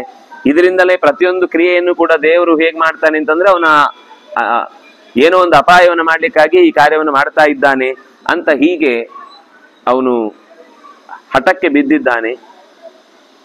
ನೀವೆಲ್ಲರೂ ಅವನೇ ಹೇಳಿದ ಮಾತು ಕೇಳಿದ್ದೀರಿ ಅಂತ ಭೀಷ್ಮಾದಿಗಳಿಗೆ ಹೇಳ್ತಾನೆ. ನನ್ನ ಕೈಯಲ್ಲಿ ಮಕ್ಕಳಿಲ್ಲ ಅಂತ ಅವನೇ ಕೈ ಬಿಟ್ಟು ಹೇಳಿದ್ದಾನೆ. ಈಗ ನಂದೇನು ತಪ್ಪಿಲ್ಲ, ನನ್ನ ಪ್ರಯತ್ನ ನಾನು ಮಾಡಿದ್ದೇನೆ, ಇದು ನನ್ನ ಜಾಗ ಅಲ್ಲ. ನಾನಿಲ್ಲಿ ಕೇವಲ ಒಂದು ಸಲಹೆ ಸೂಚನೆಯನ್ನು ಕೊಡ್ಬೋದಷ್ಟೇ ಹೊರತು ಒಬ್ಬರನ್ನ ಬಿಗಿ ಹಿಡಿದು ರೆಟ್ಟೆ ಹಿಡಿದು ಹೀಗೆ ಮಾಡು ಹಾಗೆ ಮಾಡಬೇಡ ಅಂತ ಯಾರನ್ನು ಕೂಡ ಒತ್ತಾಯ ಮಾಡುವಂತಹ ಅಧಿಕಾರ ನನಗಿಲ್ಲ. ಒತ್ತಾಯ ಮಾಡ್ಲಿಕ್ಕೆ ಅಧಿಕಾರ ಇರುವಂತವನಿಗೆ ನನ್ನಲ್ಲಿ ಏನು ಒತ್ತಾಯ ಮಾಡುವ ಶಕ್ತಿ ಇಲ್ಲ ಅಂತ ಅವನೇ ಕೈ ಬಿಟ್ಟಿದ್ದಾನೆ. ಅದನ್ನಾಗಿ ಯುದ್ಧಕ್ಕೆ ನಾನು ಕಾರಣ ಅಲ್ಲ ಅನ್ನೋ ವಿಷಯದಲ್ಲಿ ನೀವೆಲ್ಲರೂ ಕೂಡ ಮತ್ತೆ ಮನಸ್ಸಿನಲ್ಲಿ ಇದನ್ನು ಇಟ್ಟುಕೊಂಡು, ನಾನು ಈ ಕ್ಷಣದವರೆಗೂ ಈಗಲೂ ಕೂಡ ಯುದ್ಧ ಬೇಡ ಅಂತ ಸಾಧ್ಯವಾದ್ರೆ ಅದಾಗತ್ತೆ ಅಂದ್ರೆ ಒಪ್ಪಿಕೊಳ್ಳಿಕ್ಕೆ ಸಿದ್ಧನಿದ್ದೇ ಈ ಮಾತು ಹೇಳ್ತಾ ಇದ್ದೇನೆ ಅಂತ ಕೊನೆಗೆ ಮತ್ತೊಮ್ಮೆ ಎಚ್ಚರಿಸಿ ಹೇಳ್ತಾನೆ. ಅಶ್ವತ್ಥಾಮ ವಿಕರ್ಣ ಯುಯುತ್ಸು ತಥೋರಥೇನ ಶುಭ್ರೇಣ ಮಹತಾವಿ. ಕಿಂಕಿಣಿಕಿನ ಶಬ್ದ ಮಾಡುವಂತಹ ರಥದ ಮೇಲೆ ಕೂತಂತಹ ಅವನು ಕುರುಗಳು ನೋಡುತ್ತಿರುವಂತೆಯೇ ಸ್ವಸಾರಂಚ ಪಿತುರ್ಯಯೌ. ಪಿತುಸ್ವಸಾರಂ, ಕುಂತಿಯ ಮನೆಗೆ ಹೋದ, ವಸುದೇವನ ತಂಗಿ ಅಲ್ಲಿಗೆ ಹೋದ. ವೈಶಂಪಾಯನ ವಾಚ, ಅಲ್ಲಿಗೆ 131 ಮುಗಿಯಿತು. 132ರಲ್ಲಿ ಪ್ರವಿಶ್ಯಾಥ ಗೃಹಂ ತಸ್ಯಾಹ ಚರಣೌ ಅಭಿಧಾಯ ಚ ಅಭಿವಾದ್ಯ ಚ, ತಾಯಿಗೆ ಅಂದ್ರೆ ಪಿತೃಸ್ವಸ, ಸೋದರ ಸೋದರತ್ತೆ, ತುಳುವಲ್ಲಿ ಮಾಮಿ ಅಂತಾರೆ, ಸೋದರ ಮಾಮಿಗೆ ನಮಸ್ಕಾರ ಮಾಡಿ ಏನೇನ್ ನಡೆಯಿತು ತತ್ಸಮಾಖ್ಯೇನ, ಅಲ್ಲಿ ಏನೇನ್ ನಡೆಯಿತು ಅಷ್ಟನ್ನೂ ಕೂಡ ಯದ್ವೃತ್ತಂ ಕುರು ಸಂಸದಿ ತತ್ಸರ್ವಂ ಆಬಭಾಷೆ ಆಚಖ್ಯೌ, ಎಲ್ಲವನ್ನು ಹೇಳಿದ. ವಾಸುದೇವ ಉವಾಚ ಉಕ್ತಂ ಬಹುವಿಧಂ ವಾಕ್ಯಂ ಪ್ರಹಣೀಯಂ ಸಹೇತುಕಂ ಋಷಿವಿಷ್ಟೈವ ಚ ಮಯಾ ನ ಚಾಸೌ ತದ್ಗೃಹೀತವಾನ್. ಹಲವು ವಿಧದಲ್ಲಿ, ಹಲವು ಉಪಾಯಗಳ ಮೂಲಕ, ಹಲವು ಜನ ಅನೇಕ ಕಾರಣಗಳನ್ನು ಕೊಟ್ಟು ಆತನಿಗೆ ಈ ಕಾರ್ಯದಿಂದ ಯಾರಿಗೂ ಲಾಭ ಇಲ್ಲ, ಯುದ್ಧ ಅನ್ನೋದು ಎಲ್ಲರಿಗೂ ಕೂಡ ಅಪಾಯಕ್ಕೆ ಕಾರಣ ಅನ್ನುವ ವಿಷಯವನ್ನ ಋಷಿಗಳು ಸೇರಿ, ಮಯಾಚ ನನ್ನಿಂದಲೂ ಸೇರಿ ಅವನಿಗೆ ಉಪದೇಶ ಮಾಡಲಾಗಿದೆ. ಆದರೆ ನಚಾಸೌ ತದ್ಗೃಹೀತವಾನ್, ಅವನು ಯಾವ ಕಾರಣಕ್ಕೂ ಕೂಡ ಈ ಸಂದೇಶವನ್ನ ಸ್ವೀಕರಿಸಲಿಲ್ಲ. ಕಾಲಪಕ್ವಮಿದಂ ಸರ್ವಂ ಸುಯೋಧನ ವಶಾನುಗಂ ಸರ್ವಕ್ಷತ್ರಂ ಕ್ಷಣೇನೈವ ದಹ್ಯತೆ ಪಾರ್ಥಿವಾಗ್ನಿನ. ದುರ್ಯೋಧನನ ಕಾಲ ಪಕ್ವವಾಗ್ಬಿಟ್ಟಿದೆ. ಪಕ್ವ ಆದ್ರೆ ಏನಾಗುದು ಹೇಳಿ? ಹಣ್ಣು ಉದುರಿ ಬೀಳುವುದು, ಉದುರಿ ಬೀಳುವ ಕಾಲ ಬಂದಿದೆ. ದುರ್ಯೋಧನನ ಕಾಲ ಪಕ್ವ ಆಗಿದೆ ಅಂದ್ರೆ ಕಾಲಧರ್ಮ ಪೇ ಇವಾನ್ ಅಂತ ಕೆಲವು ಕಡೆ ಹೇಳ್ತಾರೆ. ಕಾಲಧರ್ಮಕ್ಕೆ ಒಳಗಾದ, ಕಾಲಧರ್ಮ ಅಂದ್ರೆ ತಂದು ಹಾಕಿದ ಮೇಲೆ ಎಳ್ಕೊಂಡು ಹೋಗುದು, ಅದ್ರ ಇನ್ನೊಂದು ಕೆಲಸ. ತಂದು ಹಾಕುವಾಗ ತಂದು ಹಾಕುತ್ತೆ ಕಾಲ, ಕಲಯತಿ, ಆಮೇಲೆ ವ್ಯವಕಲಯತಿ, ವ್ಯವಕಲನ ಮಾಡುತ್ತೆ. ಮೊದಲು ಸಂಕಲನ ಮಾಡುತ್ತೆ, ಆಮೇಲೆ ವ್ಯವಕಲನ ಮಾಡುತ್ತೆ. ಯಾವತ್ತೂ ಕೂಡ ಯಾವುದೇ ಒಂದು ಕೆಲಸ ಮಾಡುವಾಗ ಅದಕ್ಕೆ ಪೂರ್ವದಲ್ಲಿ ಏನಿದೆ ನಿರ್ಧಾರ, ಅದಕ್ಕೆ ಅನುಗುಣವಾಗಿಯೇ ಕಾಲ ಅದಕ್ಕೆ ಹೊಂದಿಕೊಂಡು ಆ ಕಾರ್ಯವನ್ನು ಮುಂದುವರಿಸುತ್ತೆ. ಆದ್ರಿಂದಾಗಿ ದುರ್ಯೋಧನನ ಕಾಲ ಬಂದಿದೆ. ಸರ್ವಕ್ಷತ್ರಂ ಕ್ಷಣೇನೈವ ದಹ್ಯತೆ ಪಾರ್ಥಿವಾಗ್ನಿನ. ಇಡೀ ರಾಕ್ಷಸರ ಕುಲವನ್ನೇ ಕ್ಷಣದಲ್ಲಿ ಕೃಷ್ಣನ ಸಾಮರ್ಥ್ಯ ಸುಡುವಂಥದ್ದೇ ಆಗಿತ್ತು. ಆದರೆ ಸಹಿಸಿಕೊಂಡ ಕೃಷ್ಣ. ಆ ಪೃಚ್ಛೆ ಭವತೀಂ ಶೀಘ್ರಂ ಪ್ರಯಾಸ್ಯೆ ಭಗವಾನ್ ಪ್ರತಿ. ಆ ಪೃಚ್ಛೆ ಅಂದ್ರೆ ರಿಕ್ವೆಸ್ಟ್ ಮಾಡುದು, ಅಥವಾ ಕೇಳ್ತಾ ಇದ್ದೇನೆ, ನಿನ್ನನ್ನ ಬೇಡ್ಕೊಳ್ತಾ ಇದ್ದೇನೆ, ನಾನು ಪಾಂಡವರ ಹತ್ರ ಹೋಗ್ಬೇಕಾಗಿದೆ, ಒಪ್ಪಿಗೆ ಕೊಡು, ಅನುಮತಿ ಕೊಡು, ಪಾಂಡವರಿಗೆ ಏನ್ ಹೇಳಬೇಕು ಅನ್ನೋದನ್ನು ಹೇಳು. ಇವರಿಗೆ ನಾನು ಬಂದು ಹೇಳ್ದೆ, ತಲೆ ಕೆಡಿಸ್ಕೊಳ್ಳಿಲ್ಲ. ಕಿಂ ವಾಚ್ಯಾಹ ಪಾಂಡವೇ ಯಾಸ್ತೆ ಭವತ್ಯಾ ವಚನಾಂತತ. ಕಿಂ ವಾಚ್ಯಾಹ, ಏನನ್ನ ಹೇಳಬೇಕು ಪಾಂಡವರ ವಿಷಯದಲ್ಲಿ? ನೀನ್ ಹೇಳು, ನಿನ್ನ ಮಾತಿನಂತೆ. ಭವತ್ಯಾ ವಚನಾನ್ ಮಮ, ನಿನ್ನ ಮಾತನ್ನು ಹಾಗೇ ಹೇಳಿ, ನನ್ನ ಮಾತ ಏನು ಸೇರಿಸಲ್ಲ. ಕುಂತಿಯ ಮಾತು ಇಷ್ಟಿಷ್ಟು, ನಾನ್ ಮತ್ತೆ ಏನು ಮಾತಾಡಲ್ಲ, ನೀನೇನ್ ಹೇಳ್ಬೇಕು ಹೇಳ್ತಿ ಅದನ್ನು ಹೇಳ್ತೇನೆ ಅಂತ ಕೃಷ್ಣ ಅವಳಿಗೆ ತನ್ನ ಪಾಂಡವರ ಜೊತೆಗೆ ನಾನು ಇದ್ದದ್ರಿಂದಾಗಿ ಅವರಿಗೆ ಹಿತೈಷಿಯಾಗಿ ನಾನು ಮಾಡಬೇಕಾದ್ದೇನು ಅನ್ನೋದಕ್ಕೋಸ್ಕರ ಇಷ್ಟನ್ನು ಕೇಳ್ತಾನೆ. ತದ್ಬ್ರೂಹಿ ಕಿಂ ಮಹಾಪ್ರಾಜ್ಞೆ ಶುಶ್ರೂಷೆ ವಚನಂತವ. ಶುಶ್ರೂಷೆ ಮಾಡುವ ವಿಷಯದಲ್ಲಿ ನಿನ್ನ ಮಾತನ್ನ ಚೆನ್ನಾಗಿ ಕೇಳಿ ನಡೆಸುವವ,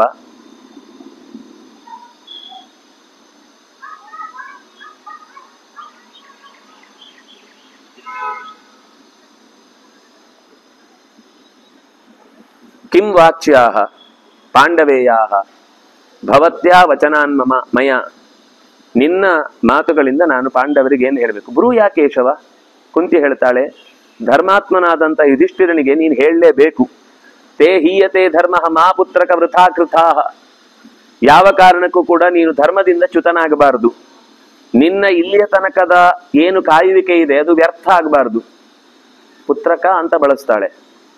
ಅಂದ್ರೆ ನೀನು ಯಾವಾಗ ಸಂಧಾನ ಅಂತ ಮಾತಾಡಿದೆಯೋ ಆವಾಗ ನೀನು ಪುತ್ರ ಹೋಗಿ ಪುತ್ರಕ ಆಗಿಬಿಟ್ಟಿ.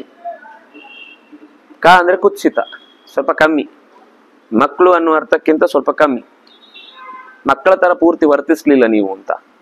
ಕೆಲವೊಮ್ಮೆ ಪುತ್ರಕ ಅಂದ್ರೆ ಚಿಕ್ಕ ಮಗು ಅನ್ನುವ ಅರ್ಥದಲ್ಲೂ ಬಳಸುವುದಿದೆ. ಅಂದ್ರೆ ಇನ್ನು ದೇಹ ಬೆಳೆದಿದೆ ಬುದ್ಧಿ ಬೆಳೆದಿಲ್ಲ ಅಂತ, ಮಂಪರು ಇರುವಂತವುಗಳು ಅಂತ. ಆ ರೀತಿಯಲ್ಲ, ಇಲ್ಲಿ ನೀವು ವೃಥಾಕೃತ, ನಿಮ್ಮ ಕ್ಷತ್ರ ಧರ್ಮವನ್ನ ನೀವು ವ್ಯರ್ಥಗೊಳಿಸ್ತಾ ಇದ್ದೀರಿ. ಕ್ಷತ್ರಿಯರಾಗಿ ಹುಟ್ಟಿದ ಮೇಲೆ ಆ ಧರ್ಮದಿಂದ ಪ್ರಜೆಗಳ ಕ್ಷೇಮವನ್ನು ಕಾಪಾಡಬೇಕಾದದ್ದು. ನಿಮ್ಮನ್ನೇ ನಂಬಿಕೊಂಡಿರುವ ಜನಗಳಿಗೆ ನೀವು ಆಶ್ರಯ ಕೊಟ್ಟು ಅವರನ್ನು ಒಳ್ಳೆಯ ರೀತಿಯಿಂದ ತತ್ತತ್ ಕರ್ಮಗಳಲ್ಲಿ ಎಲ್ಲ ಹೇಳ್ತಾಳೆ. ಎಷ್ಟು ಬಿಡಿಸಿ ಹೇಳ್ತಾಳೆ ಅಂದ್ರೆ, ಶ್ರೋತಿಯಸ್ಯೇವತೆ ರಾಜನ್ ಮಂದಕಸ್ಯಾಪಿ ಪಶ್ಚಿತಃ ಅನುವಾಕಹತ ಬುದ್ಧಿ ಧರ್ಮಮೇ ವೈಕಮೀಕ್ಷತೆ. ಶ್ರೋತ್ರಿಯಸ್ಯೇವ ತೇ ರಾಜನ್ ಮಂದಸ್ಯ ಅವಿಪಶ್ಚಿತಃ. ವಿದ್ವಾಂಸನಲ್ಲದ ಅಥವಾ ವಿದ್ಯೆಯನ್ನು ಪಡೆಯುವ ವಿಷಯದಲ್ಲಿ ಹೆಚ್ಚು ಜಾಗರೂಕನಲ್ಲದ ಒಬ್ಬ ಶ್ರೋತ್ರಿಯ ತಾನು ಮಾಡ್ಬೇಕಾದ ಕೆಲಸದಿಂದ, ಯಾಕಂದ್ರೆ ಅನಭ್ಯಾಸೆ ವಿಷಂ ಶಾಸ್ತ್ರಂ, ನಾವು ಒಂದ್ಸರ್ತಿ ಕೇಳಿ ಆದ್ಮೇಲೆ ಮತ್ತೆ ಅದನ್ನ ಮೆಲುಕು ಹಾಕದೇ ಇದ್ರೆ ಅದು ಗಾಳಿಯಲ್ಲಿ ಹೊರಟೋಗ್ಬಿಡುತ್ತೆ. ಯಾಕಂದ್ರೆ ಒಂದ್ಸರ್ತಿ ನಾವು ಹೇಳಿದ್ದು ಮನಸ್ಸಿಗೆ ಒಂದು 4 ಲೇಯರ್ ಇದೆ: ಮನಸ್ಸು, ಬುದ್ಧಿ, ಅಹಂಕಾರ, ಚಿತ್ತ, ಚೇತನ. ಈ ಚೇತನ ಬಿಡಿ, ಅದು ನಮ್ಗೆ ಯಾವಾಗ್ಲೂ ತಕ್ಷಣಕ್ಕೆ ಬರುವಂತದ್ದಲ್ಲ. ಈಗ ನಾವೇನ್ ಕೇಳ್ತಾ ಇದೀವಿ ಇದು ಮನಸ್ಸಲ್ಲಿರುತ್ತೆ. ಕೆಲವೊಂದ್ಸರ್ತಿ ಹಳೇದೇನೋ ನೆನಪಾಯ್ತು ಅಂದ್ರೆ ಆಗ ಚರ್ಚೆ ಶುರುವಾಗುತ್ತೆ, ಆಗ ಬುದ್ಧಿ ಕೆಲಸ ಮಾಡುತ್ತೆ. ಇದೆರಡು ಕೆಲಸ ಮಾಡಿದ್ಮೇಲೆ ನಾವ್ ಇಲ್ಲಿಗೆ ಬಿಟ್ಟೆವು ಅಂದ್ರೆ ಇವತ್ ರಾತ್ರಿ ತನಕ ನೆನಪಿರುತ್ತೆ, ನಾಳೆ ಬೆಳಿಗ್ಗೆ ಆಗುವಾಗ ಮತ್ತೆ ಮರ್ತೋಗುತ್ತೆ. ಯಾಕಂದ್ರೆ ಹೊಸ ವಿಷಯ ಬರುತ್ತಲ್ಲ, ಅದ್ರ ಅಡಿಗೆ ಬಿದ್ದು ಇದು ಅಪ್ಪಚ್ಚೆ ಆಗ್ಬಿಡುತ್ತೆ, ಹೊಸದ್ ಬರುದೇ ಇಲ್ಲ. ನಾವು ಅದನ್ನ ಏನ್ ಮಾಡ್ಬೇಕು ಅಂದ್ರೆ ಇದಕ್ಕೆ 2 ಪ್ರಧಾನವಾದ ಅಂಶ: ಅಹಂಕಾರ 3ನೇದು, ಚಿತ್ತ 4ನೇದು ಅಂತಾದ್ರೆ, ಈ ಅಹಂಕಾರ ಅಂದ್ರೆ ಸೆಲ್ಫ್ ಎಕ್ಸಿಸ್ಟೆನ್ಸ್. ನಾನು ಪಾಠ ಕೇಳ್ತಾ ಇದ್ದೇನೆ, ನಾನು ಈ ವಿಷಯವನ್ನು ತುಂಬಾ ಗಮನಿಸಿ ಏನಾಗಿದೆ ಇದರ ಬಗ್ಗೆ ಅಂತ ಆಲೋಚನೆ ಮಾಡ್ತಾ ಇದ್ದೇನೆ ಅಂತ ನನಗೆ ಅದರ ಬಗ್ಗೆ ಕುತೂಹಲ ಇದು. ಸುಮ್ಮನೆ ಕೇಳ್ತಾ ಇರುದು, ಕಿವಿಗೆ ಬಿದ್ದಷ್ಟು ಅರ್ಥ ಆಗುತ್ತೆ, ಇಲ್ಲ ಅಂದ್ರೆ ಬಿಡಿ. ಶ್ರುತಂ ಹರತಿ ಪಾಪ, ಏನು ಪುಣ್ಯ ಬರುತ್ತಂತ ಕೇಳಿದ್ರೆ ಅಂತ ಅಷ್ಟಕ್ಕೆ ತಲೆ ಹಾಕಿದ್ರೆ, ನಾನು ಇನ್ವಾಲ್ವ್ ಆಗದೆ ಇದ್ರೆ ಆ ವಿಷಯದಲ್ಲಿ ಅದು ನೆನಪಾಗ್ಲಿಕ್ಕೆ ಕಷ್ಟ ಆಗುತ್ತೆ. ಯಾಕೆಂದ್ರೆ ಮೆಮೊರಿ ಶೆಲ್ಲಿಗೆ ಹೋಗ್ಬೇಕು ಅಂದ್ರೆ ನಾನು ಕೇಳ್ತಾ ಇದ್ದೇನೆ ಅನ್ನುವ ಎಚ್ಚರದೊಂದಿಗೆ ಕೇಳಿದ್ರೆ ಮಾತ್ರ ಅಲ್ಲಿಗೆ ತಗೊಂಡು ಹೋಗ್ಲಿಕ್ಕೆ ಆಗುತ್ತೆ. ಫೈಲ್ ಅದೀಗ ಜೆರಾಕ್ಸ್ ಅಂಗಡಿಯಲ್ಲಿ ಇದ್ದ ಹಾಗೆ, ಕೆಲವೆಲ್ಲ ಸೀಮೆ ಎಣ್ಣೆದ್ದು ಯಾವುದೋ ಹಾಕಿ ಬಿಡ್ತಾರೆ. ನೀವು ಅದನ್ನು ಜೆರಾಕ್ಸ್ ಮಾಡಿ ಒಂದು 5 ದಿವಸದ ಮತ್ತೆ ತೆಗೆದು ನೋಡಿದ್ರೆ ಖಾಲಿ ಪೇಪರ್ ಇರುತ್ತೆ. ನಮ್ಮ ಮನಸ್ಸಲ್ಲಿ ಬೀಳೋದು ಜೆರಾಕ್ಸ್ ಪೇಪರ್ ತರ. ಅದಕ್ಕೆ ಅದು ಮತ್ತೆ ವಾಪಸ್ ಆಗ್ಬೇಕು ಅಂದ್ರೆ ನೀವು ವಾಪಸ್ಸು ಪ್ರಿಂಟ್ಔಟೇ ತೆಗಿಬೇಕು. ಇನ್ನೂ ನಿಮ್ಗೆ ಚೆನ್ನಾಗ್ಬೇಕು ಅಂದ್ರೆ ಒಳ್ಳೆ ಪೇಪರ್ ಅಲ್ಲಿ ಪ್ರಿಂಟ್ ಹಾಕಬೇಕು. ಪ್ರಿಂಟ್ ತೆಗೆಯುವುದು ಬೇರೆ, ಪ್ರಿಂಟ್ ಹಾಕುದು ಬೇರೆ. ಅದರಿಂದ ಅದು ನೆನಪಿನ ಶಕ್ತಿಯ ತನಕ ಹೋಗ್ಬೇಕು ಅಂದ್ರೆ ನೀವು ಅದಕ್ಕೆ ಒಳ್ಳೆ ಕಾಗದ ಬಳಸಬೇಕು. ಟೈಪ್ ಮಾಡಿದ್ಮೇಲೆ ಅದನ್ನ ಸರಿಯಾಗಿ ಪೇಜ್ ಲೇಔಟ್ ಎಲ್ಲ ಹೇಗ್ ಬೇಕು ಅದಕ್ಕೆ ಸೆಟ್ ಮಾಡ್ಬೇಕು. ನೆನಪಿರ್ಬೇಕು ಅಂದ್ರೆ ನೀವು ಎಲ್ಲ ನೆನಪಿರ್ಬೇಕು ಅಂದ್ರೆ ಈಗ ರಾಶಿ ಹಾಕಿದ್ರೆ ವಾಪಸ್ ತೆಗುವಾಗ ಯಾವುದು ಅಂತಾನೆ ಗೊತ್ತಾಗುದಿಲ್ಲ. ನೀವು ಅದಕ್ಕೆ ಫೈಲ್ ನೇಮ್ ಹಾಕ್ಬೇಕು. ಇದು ಮದುವೆಗೆ ಸಂಬಂಧಪಟ್ಟಿದ್ದು, ಇದು ಮನೆಯ ಖರ್ಚಿಗೆ ಸಂಬಂಧಪಟ್ಟಿದ್ದು, ಇದು ಊಟಕ್ಕೆ ಸಂಬಂಧಪಟ್ಟಿದ್ದು, ಇದು ಇನ್ನೇನು ಒಂದು ನಾವು ಯಾವ್ದೋ ಒಂದು ಕೆಲಸ ಮಾಡಿದ್ರೆ ದುಡ್ಡು ಎಲ್ಲೆಲ್ಲಿ ಖರ್ಚಾಯ್ತು ಅಂತ ನೀವು ಕರೆಕ್ಟ್ ಲೆಕ್ಕ ಇಟ್ಕೊಂಡಿದ್ರೆ ಆವಾಗ ನೀವು ಇಷ್ಟು ನಾನು ಅದಕ್ಕೋಸ್ಕರ ತೆಗ್ದಿದ್ದು, ಈಗ ಇಷ್ಟು ಖರ್ಚಾಯ್ತು. ನೀವು ಅದು ಲೆಕ್ಕ ಹಾಕದೆ ಅವ್ನು ಬಂದ ಅವನಿಗೆ ಕೊಟ್ಟ, ಅವನ ಹೆಸರು ಕೇಳಲಿಲ್ಲ, ಅವ್ನು ಯಾವ ಅಂಗಡಿ ಅವನು ಕೇಳಲಿಲ್ಲ, ಅವನು ಬಿಲ್ಲು ಕೊಟ್ಟನೋ ಇಲ್ವೋ ಅಂತ ಗೊತ್ತಾಗ್ಲಿಲ್ಲ, ಅವ್ನು ಬಂದ ಅವನಿಗೆ ಕೊಟ್ಟ, ಇವನ್ ಬಂದ ಇವನಿಗೆ ಕೊಟ್ಟ, ಕೊನೆಗೆ ಖರ್ಚು ಜಾಸ್ತಿ ಆಗಿಲ್ವ ಅದನ್ನ ಲೆಕ್ಕಾಚಾರಕ್ಕೆ ಸಿಗ್ಲಿಲ್ಲ ಅಂದ್ರೆ 3 ನೆನ್ ಕೇಳ್ತೇನೆ, ಯಾಕೆ ಅಷ್ಟೆಲ್ಲ ಖರ್ಚು ಮಾಡಿದ್ರಿ ಅಂತ. ಹಾಗೆ ಸರಿಯಾಗಿ ಒಂದು ವಿಷಯಕ್ಕೆ ಮತ್ತೆ ನಿಮ್ಗೆ ನೆನಪಿರ್ಬೇಕು. ಯಾಕೆ ಅಂದ್ರೆ ಮತ್ತೆ ಹೇಳಲಿಕ್ಕೆ, ನೀವು ಮತ್ತೆ ಹೇಳುವಾಗ ಅದನ್ನು ಚುರುಮುರಿ ತರ ತೆಗೆದು ರಾಶಿ ತಂದು ಹಾಕಿದ್ರೆ ಎದುರುಗಡೆ ಅವನಿಗೂ ಅರ್ಥ ಆಗಲ್ಲ. ಎಲ್ಲ ನೆನಪಿದೆ, ಆದ್ರೆ ಅದಕ್ಕೆ ಇದು ಸಾಲ್ವ ಅಂತ ಹೇಳಿದ್ದಾರೆ. ಅದು ಸೌಭ ಸಾಲ್ವ ಅಂದ್ರೆ ಅಪ್ಪನೋ ಮಗನೋ, ಬ್ರಹ್ಮದತ್ತ ಅಂತ ಯಾರು ಹೇಳಿದ್ದು, ಮದುವೆ ಆಗಿದ್ದು ಯಾರನ್ನ, ಅಂಬೆ ಅವಳ ತಂದೆಯನ್ನೋ ಮಗನನ್ನೋ, ಅವ್ನು ಸತ್ತಿದ್ದು ಸಾತ್ಯಕಿಯಿಂದ ಸತ್ತಿದ್ಯಾರು, ಕೃಷ್ಣನಿಂದ ಸತ್ತಿದ್ಯಾರು, ನಮ್ಗೆಲ್ಲ ಗೊತ್ತಿದೆ. ಆದ್ರೆ ಅಪ್ಪ ಯಾರು, ಮಗ ಯಾರು, ಮದುವೆ ಆದದ್ದು ಯಾರು, ಮದುವೆ ಆಗದೆ ಇದ್ದಿದ್ದು ಯಾರು, ಭೀಷ್ಮನಿಂದ ನಿವೃತ್ತಿ ಹೊಂದಿ ಓಡಿ ಹೋದವನು ಯಾವ ಸಾಲ್ವ, ಕೃಷ್ಣನ ಹತ್ರ ಬಂದು ಯುದ್ಧ ಮಾಡಿದವನು ಯಾವ ಸಾಲ್ವ, ಇದು ಯಾವುದು ನಮ್ಗೆ ತಲೆಯಲ್ಲಿಲ್ಲ. ಅಂದ್ರೆ ಸಾಲ್ವ ನೆನಪಿದೆ, ಭೀಷ್ಮ ನೆನಪಿದೆ, ಅಂಬಿಕೆ ನೆನಪಿದೆ, ಬ್ರಹ್ಮದತ್ತ ನೆನಪಿದೆ, ಸಾಲ್ವ ಇನ್ನೊಬ್ಬ ಸಾಲ್ವ ಕೃಷ್ಣನ್ ಸತ್ತವ್ ನೆನಪಿದೆ, ಸಾತ್ಯಕ ಜೊತೆಗೆ ಯುದ್ಧ ಮಾಡಿದ್ ನೆನಪಿದೆ. ಯಾರ ಜೊತೆಗೆ ಯುದ್ಧ ಮಾಡಿದ್ದು ಮುಗುಮ್ಮಾಗಿದ್ರೆ ಎದುರುಗಡೆ ಪ್ರಶ್ನೆ ಕೇಳಿದ್ರೆ ಇನ್ನೂ ತಲೆಗೊಬ್ಬರ ಆಗುತ್ತೆ. ಒಂದು ವಿಷಯ ಕೇಳಿದ್ಮೇಲೆ ಅದರ ಕನ್ಕ್ಲೂಷನ್ಗೆ ಬರಬೇಕು. ಇಬ್ರು ಸಾಲ್ವ ಇದ್ದಾರೆ, ಒಬ್ಬ ಅಪ್ಪ ಸಾಲ್ವ, ಒಬ್ಬ ಮಗ ಸಾಲ್ವ, ಇಲ್ಲ ಅಂದ್ರೆ ಪ್ರಾಬ್ಲಮ್ ಸಾಲ್ವೇ ಆಗಲ್ಲ.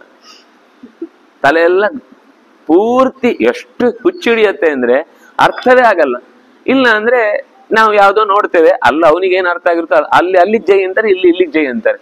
ಕೊನೆಗೆ ನೋಡಿದ್ರೆ ಅವ ಅಪ್ಪನ ಹತ್ರ ಜಗಳ, ಅಪ್ಪನೇ ಏನು ಮದುವೆ ಆಗ್ಲಿಕ್ಕೆ ಬಂದವನು, ಕೃಷ್ಣನ ಹತ್ರ ಅವನೇ ಸತ್ತ ಅಂತಾನೂ ಇದೆ. ಅಲ್ಲಿ ಕನ್ಫ್ಯೂಷನ್ ಮಯ. ಕೇಳುವಾಗ ನಾವು ಕ್ಲಾರಿಟಿ ತಗೋಬೇಕು, ಏನ್ ಹೇಳ್ತಿದ್ದಾರೆ, ಯಾವ ವಿಷಯ ಆಗ ಮಾತ್ರ ನಿಮ್ಗೆ ನೆನಪಿನ ಬುತ್ತಿಯಲ್ಲಿ ಉಳಿದಿದ್ದು ತೆಗೆದಾಗ ಕರೆಕ್ಟ್ ಫೈಲ್ ಟು ಫೈಲ್ ಹೇಳಲಿಕ್ಕೆ ಬರುತ್ತೆ. ನೀವು ದ್ರೌಪದಿಯ ಪೂರ್ವ ಕಥೆಯನ್ನ ಸರಿಯಾಗಿ ಕೇಳಲಿಲ್ಲ ಅಂದ್ರೆ ಅದು ಏನ್ ಶಾಪ, ಯಾವ್ದು ಮೊದ್ಲು ಯಾವ್ದು ನಂತರ, ಯಾಕದು ಅವಳಿಗೆ ಬಂತು, ಅವ್ರು ಯಾರು 4 ಜನ, ಇವ್ರು ಯಾಕೆ ಬಂದ್ರಿ ಇಲ್ಲಿಗೆ, ಅವಳು ಯಾಕೆ ಮುದ್ಗಲನ ಮದುವೆ ಆಗ್ಬೇಕಾಯ್ತು, ಇದು ಯಾರು ಒಬ್ಬಳ ಬ್ರಾಹ್ಮಣಿ ತಪಸ್ವಿನಿಯಾಗಿ ಕೂತು ಬಿಟ್ಲು, ಇನ್ನು ಈ ದ್ರೌಪದಿ ಇಲ್ಲಿ ಬಂದಾಗ ಅವಳ ಹಿಂದೆ ಎಲ್ಲ ತೋರಿಸಿದ್ರು ಅದು ಯಾರು, ಮುಂದೆ ಈ 4ನೇ ಅವತಾರ ಎಲ್ಲಿಗೆ ಬಂತು, ಒಂದು ಗೊತ್ತಾಗಲ್ಲ. ಬಾಯಿಗೆ ಬಂದ ಹಾಗೆ ದ್ರೌಪದಿ ಬಗ್ಗೆ ಒಂದು ಚೂರು ಮನುಷ್ಯತ್ವದ ಹಿನ್ನೆಲೆಯನ್ನು ಯೋಚನೆ ಮಾಡದೆ ಮೈ ಮಾರಿಕೊಳ್ಳುವ ಒಂದು ಹೆಣ್ಣಿಗಿಂತ ಕಡೆಯಾಗಿ ಅವಳ ಬಗ್ಗೆ ಮಾತಾಡ್ತಾರೆ. ಯಾಕಂದ್ರೆ ಅವ್ರು ತಿಳ್ಕೊಳ್ಳುವಾಗ ಪುಸ್ತಕನೂ ಓದ್ಲಿಲ್ಲ, ಯಾರನ್ನೂ ಕೇಳಲಿಲ್ಲ, ವಿಚಾರನೂ ಮಾಡ್ಲಿಲ್ಲ. ಅಲ್ಲಿ ಅವ್ರಿಗೆ ಅಲ್ಲಿ ಭಾಷಣ ಮಾಡ್ಬೇಕಿತ್ತು, ಅಲ್ಲಿ ನೋಡಿದ್ರು ಅಲ್ಲೊಂದ್ ಸ್ವಲ್ಪ ಏನೋ ಒಂಥರ ವಿಚಿತ್ರವಾಗಿದೆ. ನಮ್ಗೆ ಲೋಕದಲ್ಲಿ ಹೇಗೆ ಕಾಣುತ್ತೆ ಅಂತ ವ್ಯಕ್ತಿಗಳನ್ನು ಕಂಡಾಗ ಅದನ್ನ ಇಲ್ಲಿ ಅಡಾಪ್ಟ್ ಮಾಡಿದ್ರು, ಉಪನ್ಯಾಸ ಮಾಡಿದ್ರು, ಬಂದ್ರು. ಇನ್ನೊಂದು ಕೂಡ ಅದು ಹೀಗಿದೆಯಲ್ವಾ ಕೇಳಿದ್ರೆ ಅದು ಕತೆಗಳಲ್ಲೆಲ್ಲ ಅಷ್ಟೆಲ್ಲ ಡೀಟೇಲ್ ಆಗಿ ಹೋಗ್ಬಾರ್ದ್ರಿ, ಅಲ್ಲಿ ಇಲ್ಲಿದ್ದಾಗ ಹಾಗಿದ್ಲು ಅಷ್ಟೇ, ಅಲ್ಲಿದ್ದಾಗ ಹಾಗಿದ್ಲು. ಯಾಕೆಂದ್ರೆ ಅದು ಅಡುಗೊಲಜ್ಜಿ ಕತೆ, ಅದಕ್ಕೆ ನ್ಯಾಯ ಕೊಡ್ಬೇಕಾಗಿಲ್ಲ, ಹೇಗೆ ಹೇಳಿದ್ರು ನಡೆಯುತ್ತೆ. ನಿಮ್ಗೆ ಇಷ್ಟ ಬಂದಾಗ ಪಾತ್ರವನ್ನು ಚಿತ್ರಣ ಮಾಡಬಹುದು ಅನ್ನುವ ಈ ದುಸ್ಥಿತಿ ಎದುರಾದ ಚಿಂತನೆಯಿಂದಲೇ ನಮಗೆ ಇವತ್ತು ಇದೆಲ್ಲ ಗೋಜಲ ಕಾಣುವುದು. ಒಂದು ವಿಷಯವನ್ನು ತಿಳ್ಕೊಳ್ಳಿಕ್ಕೆ ಬಂದಾಗ ಅದಕ್ಕೆ ಪೂರ್ಣವಾದ ಮನಸ್ಸು ಕೊಟ್ಟಿದ್ರೆ ಮಾತ್ರ ಅದು ಮೆಮೊರಿ ಶೆಲ್ ಅಲ್ಲಿ ಕರೆಕ್ಟ್ ಫೈಲ್ ಆಗಿ ಕೂತಿರುತ್ತೆ. ಇಲ್ಲಾಂದ್ರೆ ಎಲ್ಲ ಒಂಥರ ಮಸುಕು ಆಗಿರುತ್ತೆ. ಅಲ್ಲಿ ಅದು ಪಾತ್ರವೂ ಬಂದಿದೆ, ಇದು ಹೇಳಿದ್ದಾರೆ, ಅಲ್ಲೂ ಬಂದಿದೆ, ಆದ್ರೆ ಅದಕ್ಕದ ಕನೆಕ್ಷನ್ ಯಾಕೆ ಅದು ಅಲ್ಲಿಯೇ ಬಂತು, ಇದು ಯಾಕೆ ಇಲ್ಲಿ ಬರ್ಲಿಲ್ಲ ಅಂತ ಹೀಗೆ ಒಂಥರ ಅಸ್ಪಷ್ಟವಾಗಿರುತ್ತೆ. ಅದು ಇನ್ನೊಂದು ವಾರ ಕಳೆದು ಹೋದ್ರೆ ಆ ಅಸ್ಪಷ್ಟತೆ ಹೋಗ್ಬಿಡುತ್ತೆ. ಅಸ್ಪಷ್ಟತೆ ಹೋಗುದಲ್ಲ, ವಿಷಯ ಹೊರಟೋಗಿರುತ್ತೆ. ಹಾಗಾಗಿ ಒಂದು ಅಂಶವನ್ನ ನಾವು ಕೇಳುವಾಗ, ಗಮನಿಸುವಾಗ ಅದರ ಬಗ್ಗೆ ಸ್ಪಷ್ಟ ಚಿತ್ರಣ ಇರಬೇಕು. ಕೃಷ್ಣನ ಹತ್ರ ತನ್ನ ವ್ಯಥೆಯನ್ನು ಹೇಳ್ಕೊಳ್ತಾನೆ. ನನ್ನ ಮನಸ್ಸಿನಲ್ಲಿ ಏನೆಲ್ಲ ಇದೆಯೋ ಅದನ್ನೆಲ್ಲ ನಾನು ನಿನಗೆ ಬಿಡಿಸಿ ಹೇಳಿಬಿಟ್ಟಿದ್ದೇನೆ, ಇನ್ನು ನೀನೇನ್ ಮಾಡ್ತೀಯೋ ಹಾಗೆ ಅಂತ. ಅದು ಮುಗಿಸಿ ಕೃಷ್ಣ ಕುಂತಿಯ ಮನೆಗೆ ಬಂದಿದ್ದಾನೆ. ಕುಂತಿ ಮಾತಾಡ್ತಾ ಇದ್ದಾಳೆ. ಮಾತಾಡುವಾಗ ಮಕ್ಕಳಿಗೆ ಏನು ಸಂದೇಶ ಕೊಡಬೇಕು ಅಂತ ಅನ್ನೋದಕ್ಕೋಸ್ಕರ ಈ ಮಾತುಗಳು ಶುರುವಾಯಿತು. ಆಗ ಅಲ್ಲಿ ಹೇಳಿದ ಮಾತು, ಶ್ರೋತ್ರಿಯನೊಬ್ಬ ಹೇಗೆ ಅಧ್ಯಯನ ಮಾಡುವಾಗ ಸೋಮ್ನೆ ಓ ಅಂತ ಬಾಯ್ಪಾಠ ಮಾಡ್ದ. ಒಂದು ದಿವಸ ಅದರ ಅರ್ಥ ಏನು ಅಂತ ತಿಳ್ಕೊಳ್ಳಿಕ್ ಹೋಗ್ಲಿಲ್ಲ. ಅಷ್ಟೇ ಅಲ್ಲ, ಆಮೇಲೆ ಭಾಷಣ, ಅನರ್ಥಕ ವೈವೇದ, ವೇದಗಳಿಗೆ ಅರ್ಥ ಇಲ್ಲ ಅಂತ ಭಾಷಣ ಸ್ಟೇಜಲ್ಲೇ. ಹೀಗಾಗತ್ತೆ ನಿನ್ನ ಕ್ಷತ್ರ ಧರ್ಮದಲ್ಲಿ ನೀನು ಹುಟ್ಟಿಯೂ ಕೂಡ ಅದನ್ನು ಪಾಲನೆ ಮಾಡದೇ ಇದ್ರೆ, ನಿನ್ನ ಕೈಗೆ ಅಧಿಕಾರ ಸಿಗದೇ ಇದ್ರೆ ಅದನ್ನು ಪಾಲನೆ ಮಾಡುವುದು ಹೇಗೆ?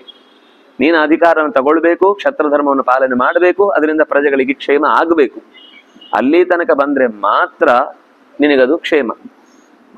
ಅನುವಾಕ ಹತಾ ಬುದ್ಧಿ, ಇವತ್ತೊಂದು ಕಲ್ತ, ನಾಳೆ ಇನ್ನೊಂದು ಕಲ್ತ, ನಿನ್ನೆ ಕಲ್ತಿದ್ದು ಇವತ್ತು ಕಲ್ತದ್ರ ಅಡಿಯಲ್ಲಿ ಚಟ್ನಿ ಆಯ್ತು, ನಾಳೆ ಇನ್ನೊಂದು ಕಲ್ತ, ಅದು ಇವತ್ತಿದ್ದೋಯ್ತು, ಅದ್ರ ನಾಳೆ ಇನ್ನೊಂದು ಕಲ್ತ. ಕಲಿಬೇಕು ಅಂತ ಪ್ರತಿ ನಮ್ಮ ಮಗ ಸಿಕ್ಕಾಪಟ್ಟೆ ಪಾಠಕ್ಕೆ ಹೋಗ್ತಾನೆ ಅಂತ, ಪಾಠಕ್ಕೆ ಹೋಗಿ ಮಾಡಿದ್ದೇನು, ಹೋಗಿದ್ದೇ ಬಂತು, ಪೆಟ್ರೋಲ್ ಖರ್ಚಾಯ್ತು, ಅವನಿಗೆ ಪಾಠಕ್ಕೆ ಹೋಗ್ತಾ ಇದ್ದೇನೆ ತಲೆಯಲ್ಲಿ ಬೇರೆ ಅಹಂಕಾರ ತುಂಬ್ಕೊಂಡ್ಬಿಡ್ತು, ಗೋಳಿ ಸೊಪ್ಪು, ಒಂದು ಉಪಯೋಗ ಇಲ್ಲದ್ದು. ತಿಳುವಳಿಕೆ ಏನು ಬಂತು? ಏನು ಬರಲಿಲ್ಲ. ಅನುವಾಕ ಹತಾ ಬುದ್ಧಿ, ಒಂದ್ರ ಮೇಲೆ ಅನುಸೃತ್ಯ ಅನೇಕ ವಾಕ್ಯಗಳನ್ನು ತಲೆ ಮೇಲೆ ಹಾಕ್ತಾ ಇರುದು, ಅರ್ಥ ಮಾಡ್ಕೊಳ್ಳಿಕ್ಕೆ ಇಲ್ಲ, ಹೋಯ್ತದು ವ್ಯರ್ಥ. ಕಲ್ತದ್ ಒಂದೇ ಪಾಠ ಇರ್ಲಿ, ಅದನ್ನ ಅಚ್ಚುಕಟ್ಟಾಗಿ ಅದರ ಹಿಂದೆ ಮುಂದೆ ಎಲ್ಲ ವಿಷಯಗಳಿಗೂ ಗಮನ ಕೊಟ್ಟು ಅದರಲ್ಲೂ ಪ್ರತಿ ಪದಾರ್ಥಗಳು ನಮಗೆ ಗೊತ್ತಾಯಿತು ಅಂದ್ರೆ, ಇನ್ನೊಂದು ಪಾಠ ನಾವು ಕೇಳಲಿಲ್ಲ ಅಂದ್ರು ಅದನ್ನು ನೋಡಿದಾಗ ಈ ಪಾಠವನ್ನು ಅರ್ಥೈಸಿಕೊಳ್ಳುವ ಶಕ್ತಿ ಬಂದದ್ರಿಂದ ವ್ಯುತ್ಪತ್ತಿಯಿಂದ ಅದನ್ನು ಅರ್ಥ ಮಾಡ್ಕೊಳ್ಳಿಕ್ಕಾಗುತ್ತೆ. ಹಾಗೆ ಕಲಿಬೇಕು ಕಲ್ತ್ರೆ. ಅದು ಇವನಿಗಂತೂ ಪ್ರಧಾನ. ತಿಳ್ಕೊಳ್ಬೇಕಾದಂತ ಒಬ್ಬ ಜ್ಞಾನಿಯಾದವನಿಗೆ ಬರೀ ಮಾತಿನ ಮೆರವಣಿಗೆಯಲ್ಲಿ ಅವನು ಸಾಯಬಾರದು ಅಂತ. ಹಾಗೆ ಸತ್ರೆ ಅದು ಹೇಗೆ ಅವನ ಅಧ್ಯಯನ ಎಲ್ಲೋ ವ್ಯರ್ಥವಾಗುತ್ತೋ ಹಾಗೆ ಧರ್ಮಮೇವೈಕ ಮೀಕ್ಷತೆ ಅಂಗಾವೇಕ್ಷಸ್ವ ಧರ್ಮಂ ತ್ವಂ ಯಥಾ ಸೃಷ್ಟ ಸ್ವಯಂಭುವ. ಸೃಷ್ಟಿಯಾದದ್ದು ಹೇಗೆ? ತೋಳಿನಿಂದ. ತೋಳಿನ ಕೆಲಸ ಏನು? ನಿಗ್ರಹ. ಅದನ್ನು ಮಾಡದೆ ನೀವೇ ನಿಗ್ರಹಕ್ಕೊಳಗಾಗಿ ಕೂತ್ರೆ, ಅಯ್ಯೋ ಅವ್ರು ಹೇಗೆ ಹೇಳ್ತಾರೋ ಹಾಗೆ ಅಂತ ಅನ್ಕೊಂಡ್ ಕೂತ್ರೆ ನಿಮ್ಗೆ ತೋಳಿಂದ ಹುಟ್ಟಿಸಿದ್ಯಾಕೆ? ನೀವ್ ಯಾಕೆ ತೋಳಲ್ಲಿ ಹುಟ್ಟಿದ್ರಿ? ನೀವು ಕಾಲಲ್ಲಿ ಹುಟ್ಟಬೇಕಿತ್ತು. ಆಯ್ತು, ನಿಮ್ಮ ಕೆಲಸ ನಾವೇನು ರಾಜ ಹೇಗೆ ಹೇಳ್ತಾನೋ ಹಾಗೆ ಅನ್ಕೊಂಡು ಬದುಕುದಾದ್ರೆ ನೀವು ತೋಳಿನಿಂದ ಯಾಕೆ ಹುಟ್ಟಬೇಕಿತ್ತು? ನಿಮ್ಗೇನ್ ಸಮಸ್ಯೆ ಇದೆ ಅದರಲ್ಲಿ? ಒಂದು ಕತೆ ಹೇಳ್ತಾಳೆ, ಚಿಕ್ಕದಾದ ಕತೆ. ಕ್ರೂರಾಯ ಕರ್ಮಣೆ ನಿತ್ಯಂ ಪ್ರಜಾನಾಂ ಪರಿಪಾಲನೆ. ಪ್ರಜೆಗಳ ಪರಿಪಾಲನೆ ವಿಷಯದಲ್ಲಿ ಸ್ವಲ್ಪ ಕಠಿಣ ಆಗಬೇಕಾಗತ್ತೆ. ರಾಜ ತುಂಬಾ ಸ್ಟ್ರಿಕ್ಟು ರೀ. ಸಿಟ್ಟು ಬಂದ್ರೆ ಬೇಕು, ಇಷ್ಟು ಭಯ ಬೇಕು. ಇದಿಲ್ಲದೆ ಇದ್ರೆ ಜನಗಳು ರಾಜನನ್ನ ಮಾರಿ ತಿಂದು ಬಿಡ್ತಾರೆ. ಅದರಿಂದಾಗಿ ಕ್ರೂರ ಕರ್ಮ ಏನು, ಕ್ರೂರಾಯ ಕರ್ಮಣೆ ನಿತ್ಯಂ. ಕೆಲವು ಕೆಲಸದಲ್ಲಿ, ಯಾಕೆಂದ್ರೆ ಪಾಪದವರಿಗೆ ನೀವು ಮೆತ್ತಗೆ ಹೇಳಿದ್ರೆ ಅರ್ಥ ಮಾಡ್ಕೊಳ್ತಾರೆ. ಕೆಲವು ನೀವು ಏನ್ ಹೇಳಿದ್ರೆ ಫಸ್ಟ್ ಇಂದ ಅಲ್ಲೇ ಶುರು ಮಾಡ್ತಾರೆ. ಅದು ಅವನು ಹಾಗೆ ಮಾಡಿದ, ಅದಕ್ಕೆ ಏಯ್ ನೀನು ಇಲ್ಲಿ ಇಷ್ಟೊತ್ತು ಹೇಳಿದ್ದೇನು, ನೀನ್ ಮಾಡಿದ ತಪ್ಪು, ಆದ್ರಿಂದ ಅವನಿಗೆ ವಾಪಸ್ ಕೊಡು. ಇಲ್ಲದ ಅವನು ಮತ್ತೆ ಅವನು ಎರಡು ಬಾರಿಸಿ ಒಳಗೆ ಹಾಕಿ ಕಳಿಸ್ತಾರೆ. ಫಸ್ಟ್ ನೀವು ಹೇಳಿದ್ರೆ ಅರ್ಥ ಆಗಲ್ಲ, ಅರ್ಥ ಮಾಡಿಸುವ ಸಾಮರ್ಥ್ಯವು ನನಗೀಗ ತಾಳ್ಮೆಯೂ ಇಲ್ಲ, ಬೇರೆ 100 ಬೇರೆ ಕಾಯ್ತಾ ಇದೆ ಪೆಂಡಿಂಗು. ಇವನು ಆ ಬೆಳಗಿನ ಮಧ್ಯಾಹ್ನ ಇವಂದೇ ಕಾರ್ಯಕ್ರಮ. ಅವನಿಗೆ ಹೇಳಿದ್ರೆ ಅರ್ಥ ಆಗ್ತಿಲ್ಲ, ಸ್ವಂತ ಬುದ್ಧಿ ಇಲ್ಲ, ಇನ್ನೊಬ್ರು ಹೇಳಿದ್ರೆ ಅರ್ಥ ಆಗಲ್ಲ. ಇಂಥ ದಡ್ಡನನ್ನು ಕರ್ಕೊಂಡು ಅವನಿಗೆ ಏನು ಬುದ್ಧಿವಾದ ಹೇಳುದು? ಅದರಿಂದಾಗಿ ರಾಜ ಕೆಲವೊಂದ್ ಸರ್ತಿ ಕೆಲವರಿಗೆ ಹೇಳಿದ್ರು ಅರ್ಥ ಆಗುದಿಲ್ಲ ಅಂತ ಕೆಲವೊಮ್ಮೆ ಬುದ್ಧಿವಂತಿಕೆಯಿಂದ ತಪ್ಪಿಸ್ಕೊಳ್ಳೋ ಯೋಚನೆ ಮಾಡ್ತಾರೆ. ಕೆಲವೊಂದ್ ಸರ್ತಿ ನಿಜವಾಗ್ಲೂ ಅರ್ಥ ಆಗಲ್ಲ, ಅವ್ರಿಗೆ ಬೇರೆ ದಾರಿಯಿಂದಲೇ ಹೇಳಬೇಕಾಗುತ್ತೆ. ಕ್ರೂರ ಭಾವ ಪ್ರಜೆಗಳ ಪರಿಪಾಲನೆ ವಿಷಯದಲ್ಲಿ ಅಗತ್ಯ ಆದಾಗ ಅದನ್ನು ರೂಢಿಸಿಕೊಳ್ಳೇಬೇಕಾಗುತ್ತೆ. ಒಬ್ಬ ತಪ್ಪಿಲ್ಲದೆ ಸುಮ್ಮನೆ ಶಿಕ್ಷೆಗೊಳಗಾಗುವವನನ್ನ ತಪ್ಪಿಸ್ಬೇಕು ಅಂತಾದಾಗ ಅವನನ್ನ ಆ ರೀತಿ ಮೇಕೆ ಮೂತಿಗೆ ಬೆಣ್ಣೆ ಹಚ್ಚಿದ ಮಂಗನನ್ನ ಹಿಡಿದು 2 ಬಾರಿಸ್ಲೇಬೇಕಾಗುತ್ತೆ. ಮೇಕೆಗೆ ಏನ್ ಗೊತ್ತಾ, ಅದು ಏನ್ ಕೇಳಿದ್ರು ನಂದೆ ನಂದೆ ನಂದೆ ನಂದೇ ತಪ್ಪು ನಂದೇ ತಪ್ಪು ಅಂತ ಇರುತ್ತೆ. ಎಲ್ಲ ಮೇ ಮೇ ಮೇ ಹೇಳುದಲ್ವ ಅದು. ಅದಕ್ಕೆ ಅವನು ಅನ್ಕೋತಾನೆ ಇದೇ ತಪ್ಪು, ನಾನು ಬಾರಿಸ್ತಾನೆ. ರಾಜ ಗೊತ್ತಾಗ್ಬೇಕು ಅದು ಮೇ ಅನ್ನೋದು ನಂದು ಅಂತ ಅರ್ಥಲ್ಲ, ಅದು ಭಾಷೆನೇ ಅದು, ಅದಕ್ಕಷ್ಟೇ ಗೊತ್ತಿರೋದು. ಹಚ್ಚಿದ್ ಬೇರೆ ಇದೆ, ತಿಂದಿದ್ದು ಬೇರೆ ಇದೆ ಅಂತ. ಹಾಗಾಗಿ ರಾಜನಾದವನಿಗೆ ಇದು ಬಹಳ ಅಗತ್ಯ. ನಿನಗೊಂದು ಪೂರ್ವದ ಒಂದು ಸಂದರ್ಭವನ್ನು ಹೇಳಬೇಕು ಇದೇ ವಿಷಯದಲ್ಲಿ. ಅತ್ರೋಪಮಾಂ ಏಕಾಂ ಯಾ ವೃದ್ಧೇಭ್ಯ ಶ್ರುತಾಮಯ. ಅಂದ್ರೆ ಪೂರ್ವದಲ್ಲಿ ನಾನು ದೊಡ್ಡವರಿಂದ ಈ ಮಾತನ್ನು ಕೇಳಿಸಿಕೊಂಡಿದ್ದೆ ಅಂತ ಹೇಳ್ತಾಳೆ. ಮುಚುಕುಂದಸ್ಯ ರಾಜರ್ಷೇ ಅದದತ್ ಪೃಥಿವೀಮಿಮಾಂ ಪುರಾ ವೈ ಶ್ರವಣ ಪ್ರೀತೋ ನಚಾಸೌ ತದ್ಗೃಹೀತವಾನ್. ಮುಚುಕುಂದನಿಗೆ ಅವನ ಕಾರ್ಯಭಾರದ ವೈಖರಿಗೆ ಖುಷಿಪಟ್ಟು ಕುಬೇರ ಪ್ರೀತನಾಗಿ ಅವನಿಗೆ ಒಂದಿಷ್ಟು ಭೂಭಾಗವನ್ನು ಕೊಟ್ಟಿದ್ದ. ಬಾಹುವೀರ್ಯಾರ್ಜಿತಂ ರಾಜ್ಯಂ ಅಶ್ನೀಯಾಮಿತಿ ಕಾಮಯೇ ತಥೋ ವೈ ಶ್ರವಣ ಪ್ರೀತೋ ವಿಸ್ಮಿತ ಸಮಪದ್ಯತ. ಅವ್ನು ಫ್ರೀ ಕೊಟ್ರೆ ಬೇಡ ಅಂದ. ನೀವು ಫ್ರೀ ಕೊಟ್ರೆ ಆಮೇಲೆ ಜುಟ್ಟಿಡಿತೀರಿ. ಬಾಹುವೀರ್ಯಾರ್ಜಿತಂ ಸಮ್ಯಕ್, ನನ್ನ ತೋಳಿನಿಂದ ನಾನು ಗೆದ್ದು ತಂದ ರಾಜ್ಯವನ್ನೇ ಆಳ್ತೇನೆ ಹೊರತು ಬಿಟ್ಟಿ ಭಾಗ್ಯ ಅಂತ ಕೊಟ್ಟದ್ದನ್ನ ನಾನು ನಾಲಿಗೆ ಚಾಚಿಕೊಂಡು ಹೋಗಿ ಅದನ್ನ ಸ್ವೀಕರಿಸಿ ಆಮೇಲೆ ಅವರು ಬೂದಿ ಹಾಕಿದ್ರು ಅದನ್ನ ಚಾಚಿ ತಗೊಳ್ಬೇಕು, ಮಣ್ಣು ಹಾಕಿದ್ರು ಅದೇ ನಾಲಿಗೆಯಲ್ಲಿ ಚಾಚಿ ತಗೊಳ್ಬೇಕು ಅಂತ ಕೆಟ್ಟ ರುಚಿಗೆಲ್ಲ ಈಗ ಬಲಿ ಆಗ್ಲಿಕ್ಕೆ ನನಗೆ ಇಷ್ಟ ಇಲ್ಲ, ಬೇಡ ಅಂತಾನೆ. ವೈಶ್ರವಣನಿಗೆ ಬಹಳ ಆಶ್ಚರ್ಯ, ವಿಸ್ಮಿತ. ಈ ರಾಜ್ಯವನ್ನು ಸಮಗ್ರವನ್ನು ನಿನಗೆ ಆಳ್ಲಿಕ್ಕೆ ಉಚಿತವಾಗಿ ಕೊಡ್ತೇನೆ, ಅನುಕೂಲ, ನೀನು ಯೋಗ್ಯ ಅನ್ನೋ ದೃಷ್ಟಿಯಿಂದ ಕೊಡ್ತಾ ಇದ್ದೇನೆ ಅಂತ ಹೇಳಿದ್ರು ಕೂಡ ಅವನದನ್ನು ತಗೊಳ್ಳಿಲ್ವಲ್ಲ. ಮುಚುಕುಂದಸ್ತೋ ರಾಜ ಸೋನ್ವಶಾತ್ ತದ್ವಸುಂಧರಾಂ ಬಾಹುವೀರ್ಯಜಿತಾಂ ಸಮ್ಯಕ್ ಶತ್ರುಧರ್ಮ ಮನೋವ್ರತಃ. ಅವನು ತಗೊಳ್ಳಿಲ್ಲ, ತಾನೇ ಯುದ್ಧ ಮಾಡಿ ಶತ್ರುಗಳಿಂದ ಅದನ್ನ ಗೆದ್ದು ಪ್ರಜೆಗಳಿಗೆ ಕ್ಷೇಮಕರವಾದಂತಹ ಚಟುವಟಿಕೆಗಳಲ್ಲಿ ತೊಡಗುವುದಕ್ಕೆ ಬೇಕಾದಂತಹ ರಾಜ್ಯಭಾರವನ್ನು ಮಾಡಿದೆ. ಎಂ ಹಿ ಧರ್ಮಂ ಚರಂತೀಹ ಪ್ರಜಾ ರಾಜ್ಞಾ ಸುರಕ್ಷಿತಾ ಚತುರ್ಥಂ ತಸ್ಯ ಧರ್ಮಸ್ಯ ರಜಾ ವಿಂದೇತ ಭಾರತ. ಯಂ ಹಿ ಧರ್ಮಂ ಚರಂತೀಹ ಪ್ರಜಾಹ ಯಂ ಧರ್ಮಂ ಚರಂತಿ. ಪ್ರಜೆಗಳು ಯಾವ ಧರ್ಮವನ್ನು ಆಚರಣೆ ಮಾಡ್ತಾರೋ, ಹೇಗೆ ರಾಜ್ಞಾ ಪ್ರಜಾ ಸುರಕ್ಷಿತಾ, ಸುರಕ್ಷಿತವಾದ ಪ್ರಜೆಗಳು, ರಾಜನಿಂದ ಸುರಕ್ಷಿತವಾದ ಪ್ರಜೆಗಳು ಧರ್ಮಗಳನ್ನ ಏನು ನಡೆಸುತ್ತಾರೋ ಚತುರ್ಥಂ ತಸ್ಯ ಧರ್ಮಸ್ಯ ರಾಜಾವಿಂದೇತ ಭಾರತ. ಅದರ 4ನೆಯ ಒಂದು ಅಂಶದ ಪುಣ್ಯವನ್ನ, ಆ ಧರ್ಮದ ಗೌರವ ಭಾವವನ್ನ ರಾಜನಿಗೆ ಅದು ಹೋಗಿ ಸೇರುತ್ತೆ. ಅದರಿಂದಾಗಿ ಇನ್ನೊಬ್ಬರ ಹತ್ರ ಪಡ್ಕೊಂಡದ್ದನ್ನು ಆಳುವುದರಲ್ಲಿ ಲಾಭ ಇಲ್ಲ. ತಾನೇ ಗೆದ್ದು ತಂದ ರಾಜ್ಯಭಾರವನ್ನ ಪ್ರಜೆಗಳ ಸಂರಕ್ಷಣೆಯ ದೃಷ್ಟಿಯಿಂದ ನಡ್ಕೊಂಡ ಅಂದಾಗ ಅವನಿಗೆ ಸಹಜವಾಗಿಯೇ ಪುಣ್ಯ ಹೆಚ್ಚು ಹೆಚ್ಚು ಬರ್ತಾ ಇರುತ್ತೆ. ಹಾಗಾಗಿ ಪ್ರಜೆಗಳು ಕ್ಷೇಮವಾಗಿ ಒಂದಿಷ್ಟು ರಾಜ್ಯಭಾರ ಮಾಡುವ, ಅಂದ್ರೆ ಒಳ್ಳೆಯ ರಾಜ್ಯಭಾರದ ನಡುವೆ ಪುಣ್ಯ ಕೆಲಸ ಮಾಡಿದ್ರು ಅಂದ್ರೆ ಅದು ರಾಜನಿಗೆ ಹೋಗಿ ಸಿಗುತ್ತೆ ಒಂದು ಭಾಗ. ಇನ್ನು ಅವರ ಹೆಸರೇ ಹೇಳಿ ಮಾಡಿದ್ರೆ ಇನ್ನೆಷ್ಟು, ಅದು ಲೆಕ್ಕ ಇಲ್ಲದಷ್ಟು. ರಾಜಾಚರಚೆ ಧರ್ಮಂ ದೇವತ್ವೈವ ಕಲ್ಪತೆ. ರಾಜನು ಧರ್ಮದ ನಡೆಯಲ್ಲಿ ಇದ್ದಾನೆ ಅಂದರೆ ಅವನು ದೇವತ್ವೈವ ಕಲ್ಪತೆ, ಒಂದು ರೀತಿ ನಡೆದಾಡುವ ದೇವರು ಅನ್ನುವ ಹಾಗೆ ಅವನಿಗೆ ಸ್ಥಾನ ಸಿಕ್ಕಿಬಿಡುತ್ತೆ.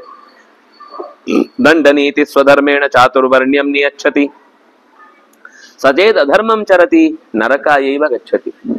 ಅವನೇ ನಾನು ದೇವಸ್ಥಾನಕ್ಕೆ ಬರಲ್ಲ, ನಾನು ಕುಂಕುಮ ಹಚ್ಕೊಳ್ಳಲ್ಲ, ನಾನು ಧರ್ಮ ವಿರುದ್ಧವಾದ ಜನರ ಜೊತೆಗೆ ಓಡಾಡ್ತೇನೆ ಅಂತ ಯಾರು ದುರ್ವರ್ತನೆಯನ್ನೇ ತೋರ್ತಿರ್ತಾನೋ ಅಧರ್ಮಂ ಚರತಿ ನರಕಾಯೈವ ವಿಂದತಿ. ನರಕದ ಬಾಗಿಲು ತೆಗ್ದಿಟ್ಟಿದ್ದಾನೆ, ಫ್ರೀ ಟಿಕೆಟ್, ಬನ್ನಿ ನೀವು ಇಲ್ಲಿ ಏನೇನು ಇನ್ನಷ್ಟು. ಯಾಕಂದ್ರೆ ನಮ್ಮ ಹತ್ರ ಯೋಚನೆ ಏನು ಅಂದ್ರೆ ಯಮಧರ್ಮನಿಗೆ ಈ ನರಕಕ್ಕೆ, ಈ ತಪ್ಪಿಗೆ ಯಾವ ಹೊಸ ನರಕದ ಬಾಗಿಲು ಓಪನ್ ಮಾಡಬೇಕು, ಹೊಸ್ತಿ ಎಲ್ಲಿಂದ ತರಬೇಕು ಅಂತ ಟೆನ್ಷನ್ ಅವನಿಗೆ. ಮೊದಲೇ ರಾಕ್ಷಸರಿಗೆ ಮತ್ತೊಂದಿಷ್ಟು ಕನ್ಸೆಷನ್ ಅಂತ ಹೇಳಿ 5% ಜಾಸ್ತಿ ಮಾಡಿ ಇದ್ದ ಜಾಗಗಳೆಲ್ಲ ತುಂಬಿ ಇರ್ರಿ ನೀವು ಅಂತ ಕಳಿಸ್ಕೊಟ್ರೆ ಅವನಿಗೆ ಅಲ್ಲಿ ಯೋಚನೆ ಮಾಡ್ತಾರೆ, ಇದು ಯಾವ ಹೊಸ ರಾಕ್ಷಸ ವ್ಯವಸ್ಥೆಯಲ್ಲಿ ಇವನನ್ನು ತುಂಬಿ ಹಾಕಬೇಕು, ಯಾವ ಮನೆಗಳನ್ನ ಕಟ್ಟಿ ಅವನನ್ನು ಅದರಲ್ಲಿ ಜೇಡ್ರ ಬಲೆಯಲ್ಲಿ ಕಟ್ಟಿ ಚೇಳುಗಳನ್ನೆಲ್ಲ ಬಿಟ್ಟು ಹೊಸ ಒಂದು ನರಕ ಸೃಷ್ಟಿ ಮಾಡಬೇಕು ಅಂತ ಯಮಧರ್ಮನಿಗೆ ಟೆನ್ಷನ್. ಹಾಗಾಗಿ ದಂಡನೀತಿ ಸ್ವಧರ್ಮೇಣ ಚಾತುರ್ವರ್ಣ್ಯಂ ನಿಯಚ್ಚತಿ ಪ್ರಯುಕ್ತ ಸ್ವಾಮಿನ ಸಮ್ಯಕ್ ಅಧರ್ಮೇಭ್ಯೋ ನಿಯಚ್ಚತಿ. ರಾಜನ ಪ್ರಧಾನ ಕರ್ತವ್ಯ ಏನು? ತಮ್ಮ ತಮ್ಮ ವರ್ಣಕ್ಕೆ ಅನುಕೂಲಕರವಾದಂತಹ ಕರ್ಮವನ್ನು ಮಾಡುವುದಕ್ಕೆ ಬೇಕಿರುವ ವಾತಾವರಣವನ್ನು ಕಲ್ಪಿಸಬೇಕು. ಅದು ದಂಡನೀತಿಯ ಪ್ರಧಾನ ಉದ್ದೇಶ. ಚಾತುರ್ವರ್ಣ್ಯಂ ನಿಯಚ್ಚತಿ, ತತ್ತತ್ ಕರ್ಮಗಳಲ್ಲಿ ತತ್ತದ್ ವ್ಯಕ್ತಿಗಳು ತತ್ತತ್ ಕಾಲದಲ್ಲಿ ತತ್ತತ್ ಫಲಗಳನ್ನು ಪಡೆಯುವ ತನಕವೂ ಕೂಡ ಅವರಿಗೆ ನೆಮ್ಮದಿಯ ಬಾಳನ್ನು ಕಲ್ಪಿಸಬೇಕಾದದ್ದು ರಾಜನಾಗಿ ಕರ್ತವ್ಯ. ಇದರಿಂದ ಉದ್ಯೋಗದ ಸಮಸ್ಯೆ ತಾನಾಗಿ ನಿವಾರಣೆ ಆಗುತ್ತೆ. ಅವರವರಿಗೆ ಏನು ಮನಸ್ಸೋ ಇಚ್ಛೆ ಜೀವನ ನಡೆಸಲಿಕ್ಕೆ ಬೇಕಾದ ಕರ್ತವ್ಯ ಅಂತ ತೋಚುತ್ತೋ ಅದನ್ನು ಮಾಡಿದ್ರೆ ಅದರ ಉತ್ತಮ ಫಲವನ್ನು ಸ್ವಾಮಿಯಾದವನು ಪಡಿತಾನೆ. ಒಂದು ವೇಳೆ ಅದರಲ್ಲಿ ಸರಿಯಾಗಿ ನಡೀಲಿಲ್ಲ ಅಂದ್ರೆ ಆಗ ಅಧರ್ಮ ಎದ್ದು ನಿಲ್ಲುತ್ತೆ. ಎಷ್ಟು ಅವನು ತಡೀತಾನೋ ಅಷ್ಟು ಅಧರ್ಮದ ನಿಗ್ರಹ ಆದ ಹಾಗೆ. ತತ್ತದ್ ಧರ್ಮವನ್ನು ಪಾಲಿಸ್ಲಿಕ್ಕೆ ಅವ್ರಿಗೆ ಅವಕಾಶ ಮಾಡಿಕೊಟ್ರೆ ಅಧರ್ಮ ತನ್ನಿಂದ ತಾನೇ ಅಧರ್ಮದಿಂದ ನಿಯಚ್ಚತಿ ಹೊರಗೆ ಬರ್ತಾನೆ, ಅಧರ್ಮದ ದುಸ್ಸಾಹಸದಿಂದ ಹೊರಗೆ ಬರ್ತಾನೆ. ದಂಡ ನೀತ್ಯಾಂ ಯದಾ ರಾಜ ಸಮ್ಯಕ್ ಆಸ್ನೇನ ವರ್ತತೆ ತದಾ ಕೃತ ಯುಗಂ ನಾಮ ಕಾಲಶ್ರೇಷ್ಠ ಪ್ರವರ್ತತೆ. ದಂಡ ನೀತಿಯಿಂದಾಗಿ ಯಾವಾಗ ಒಳ್ಳೆ ರೀತಿಯಿಂದ ಅವರವರ ಕರ್ತವ್ಯ ಮಾಡುವುದಕ್ಕೆ ಬೇಕಿರುವಂತಹ ವಾತಾವರಣವನ್ನು ಕಲ್ಪಿಸಿ ಅಲ್ಲೇ ಅವರನ್ನು ನಿಯುಕ್ತಿಗೊಳಿಸುತ್ತಾನೋ ಆವಾಗ ಅದು ಕೃತಯುಗವಾಗತ್ತೆ. ಯಾಕೆ ಇಲ್ಲಿ ಕಲಿಯುಗ ಆಗತ್ತೆ, ಯಾಕೆ ಉಳಿದ ವರ್ಷಗಳಲ್ಲೆಲ್ಲ ಕೃತತ್ರೇತ ದ್ವಾಪರ ಕಲಿಯುಗ ಅಂತ ವಿಭಾಗ ಇಲ್ಲ ಅಂತ ಒಂದು ಜಿಜ್ಞಾಸೆ ಬಂದಿತ್ತು ಭಾಗವತ ಪಾಠದಲ್ಲಿ. ಇದೇ ಒಂದು ಕಾರಣ. ಪ್ರಜೆಗಳಲ್ಲಿ ನಮ್ಮ ಕರ್ತವ್ಯ ಯಾವುದು ಅಂತ ತಿಳಿದುಕೊಳ್ಳದೆ ಯಾವುದರಲ್ಲಿ ಹೆಚ್ಚು ಸುಖ ಇದೆ, ಯಾವುದರಲ್ಲಿ ಹೆಚ್ಚು ದುಡ್ಡಿದೆ, ಯಾವುದರಲ್ಲಿ ಹೆಚ್ಚು ಲಾಭ ಇದೆ ಅಂತ ಅನ್ಕೊಳ್ಳುವುದೇ ಹುಡುಕ್ಲಿಕ್ಕೆ ಶುರುವಾದಾಗ ಅನಿವಾರ್ಯವಾಗಿ ಅದನ್ನ ನಿಯಂತ್ರಿಸ್ಲಿಕ್ಕೆ ರಾಜನು ಅದರಲ್ಲೇ ಒಬ್ಬ ಬರುದಲ್ವಾ. ಅವನೇನ್ ಮಾಡ್ತಾನೆ, ಇನ್ನಷ್ಟು ಕಾಲ ಅದೇ ಮುಂದೆ ಹೇಳ್ತಾನೆ ತದಾ ಕೃತಯುಗಂ ನಾಮ. ರಾಜ ಸರಿಯಾಗಿದ್ರೆ ಅದೇ ಕೃತಯುಗ ಆಗ್ಬಿಡುತ್ತೆ. ಅಲ್ಲಿ ಯಾವಾಗ್ಲೂ ರಾಜರು ಸರಿ ಇರ್ತಾರೆ. ಅದರಿಂದಾಗಿ ಕಿಂಪುರುಷ ಮೊದಲಾದ ಖಂಡಗಳಲ್ಲಿ ಅಲ್ಲಿ ಕೃತತ್ರೇತ ದ್ವಾಪರದ ವಿಭಾಗಗಳು ಬರುವುದಿಲ್ಲ. ಆದ್ರೆ ಇಲ್ಲಿ ಅಂತಹ ವಿಭಾಗಗಳು ಬರ್ಲಿಕ್ಕೆ ಕಾರಣ ಇಲ್ಲಿರುವ ಕರ್ಮಭೂಮಿಯ ವ್ಯವಸ್ಥೆ, ಪ್ರಾರಬ್ಧ ಅನುಭವಿಸುವಿಕೆ ಇತ್ಯಾದಿಗಳೆಲ್ಲವೂ ಕೂಡ ಕಾಲದ ವ್ಯತ್ಯಾಸವನ್ನು ಉಂಟು ಮಾಡುತ್ತೆ. ಕಾಲೋ ವಾ ಕಾರಣಂ ರಾಜ್ಞೋ ರಾಜಾ ವಾ ಕಾಲ ಕಾರಣಂ ಇತಿತೇ ಸಂಶಯೋ ಮಾ ಭೂತ ರಾಜ ಕಾಲಸ್ಯ ಕಾರಣಂ. ಇದನ್ನು ಹಿಂದೆ ವಿದುರನು ಹೇಳಿದ್ದ, ಈಗ ಕುಂತಿಯು ಹೇಳ್ತಾಳೆ. ಅಂದ್ರೆ ಇದನ್ನು ಕೃಷ್ಣನು ಹೇಳಿದ್ದಾನೆ ಒಂದ್ ಕಡೆ. ಅಂದ್ರೆ ಎಲ್ಲರ ಥಾಟ್ ಪ್ರೊಸೆಸ್ ಒಂದೇ ತರ ಇದೆ ಈ ವಿಷಯದಲ್ಲಿ. ಅಂದ್ರೆ ಈಗ ಧರ್ಮದ ಚೌಕಟ್ಟಿನ ವಿಷಯ ಬಂದಾಗ ಭೀಷ್ಮನಿಗಾಗಲಿ ವಿದುರನಿಗಾಗಲಿ ಕುಂತಿಗಾಗಲಿ ಕೃಷ್ಣನಿಗಾಗಲಿ ಯಾರಿಗೂ ಕೂಡ ಕನ್ಫ್ಯೂಷನ್ ಇಲ್ಲ. ಹೀಗಿದ್ರೆ ರಾಜ ಶ್ರೇಷ್ಠ, ಹೀಗಿದ್ರೆ ರಾಜ ಕನಿಷ್ಠ ಅನ್ನೋ ಈ ವಿಭಾಗದಲ್ಲಿ ಅವ್ರಿಗೆ ಯಾರಿಗೂ ಕೂಡ ಕನ್ಫ್ಯೂಷನ್ ಇಲ್ಲ. ಅದೇ ಹೇಳ್ತಾಳೆ, ಪ್ರಶ್ನೆ ಬರುತ್ತೆ, ಎಲ್ಲ ಹೇಳುವುದೇನು, ಕಾಲ ಸರಿ ಇಲ್ಲ, ಆದ್ರಿಂದಾಗಿ ದೇಶ ಹಾಳಾಗಿದೆ. ಅವಳು ಹೇಳ್ತಾಳೆ, ಎಲ್ಲರಿಗೂ ಈ ಪ್ರಶ್ನೆ ಬರುತ್ತೆ, ಕಾಲೋವಾ ಕಾರಣಂ ರಾಜ್ಞ ರಾಜಾವಾ ಕಾಲ ಕಾರಣಂ. ಒಳ್ಳೆ ಕಾಲದಿಂದಾಗಿ ರಾಜನಲ್ಲಿ ಒಳ್ಳೆ ರಾಜ್ಯಭಾರ ಮಾಡ್ಲಿಕ್ಕಾಗುತ್ತೋ, ಒಳ್ಳೆ ರಾಜ ಇದ್ದದ್ರಿಂದ ರಾಜ್ಯಭಾರ ಒಳ್ಳೇದಾಗುತ್ತೋ? ನನ್ನ ಪ್ರಕಾರ ಈ ಸಂಶಯ ಬೇಡ. ರಾಜ ಕಾಲಸ್ಯ ಕಾರಣಂ. ರಾಜ ಸರಿ ಇದ್ದಾನೆ ಅಂದ್ರೆ ದೇಶಾದ್ಯಂತ ಮಂದಿ ಸರಿ ಹೋಗ್ತಾರೆ. ಒಂದೇ ದಿವಸಕ್ಕಾಗುತ್ತೆ ಅಂತಲ್ಲ, ಹಂತ ಹಂತವಾಗಿ ಆ ಪ್ರಭಾವ ಜನರಲ್ಲಿ ಬೀಳುತ್ತೆ. ರಾಜ ಕೃತಯುಗ ಸ್ರಷ್ಟ ತ್ರೇತಾಯಾಮ್ ದ್ವಾಪರಸ್ಯ ಚ ಯುಗಸ್ಯ ಚ ಚತುರ್ಥಸ್ಯ ರಾಜ ಭವತಿ ಕಾರಣಂ. ಕೃತಯುಗ ಆದ್ರೂ ಅವನೇ, ತ್ರೇತೆಯಾದ್ರೂ ಅವನೇ, ದ್ವಾಪರ ಯುಗ ಆದ್ರೂ ಅವನೇ, ಕಲಿಯುಗ ಆದ್ರೂ ಅವನೇ ಕಾರಣ. ರಾಜನೇ ಯುಗಗಳಿಗೆ ಕಾರಣ ಹೊರತು ಕಾಲವೇ ರಾಜನಿಗೆ ಕಾರಣ ಅಲ್ಲ. ಕೃತಸ್ಯ ಕಾರಣಾದ್ ರಾಜ ಸ್ವರ್ಗಂ ಅತ್ಯಂತಮಶ್ನುತೆ. ತನ್ನ ಪ್ರಜೆಗಳನ್ನು ಸುಖವಾಗಿರಿಸಿ ಕೃತಯುಗದಂತೆ ಆ ಕಾಲವನ್ನು ಸರಿಯಾದ ರೀತಿಯಲ್ಲಿ ನೇರ್ಪುಗೊಳಿಸಿದ್ದಕ್ಕೋಸ್ಕರ, ಮಾರ್ಪಾಡುಗೊಳಿಸಿದ್ದಕ್ಕೋಸ್ಕರ ಸ್ವರ್ಗ ಅವನಿಗೆ ಬಾಗಿಲು ತೆಗೆದು ಕಾಯ್ತಾ ಇರುತ್ತೆ. ಬಾ, ನೀನು ನಿಜವಾಗಿಯೂ ನನ್ನಲ್ಲಿಗೆ ಬರಲಿಕ್ಕೆ ಅರ್ಹ ಅಂತ.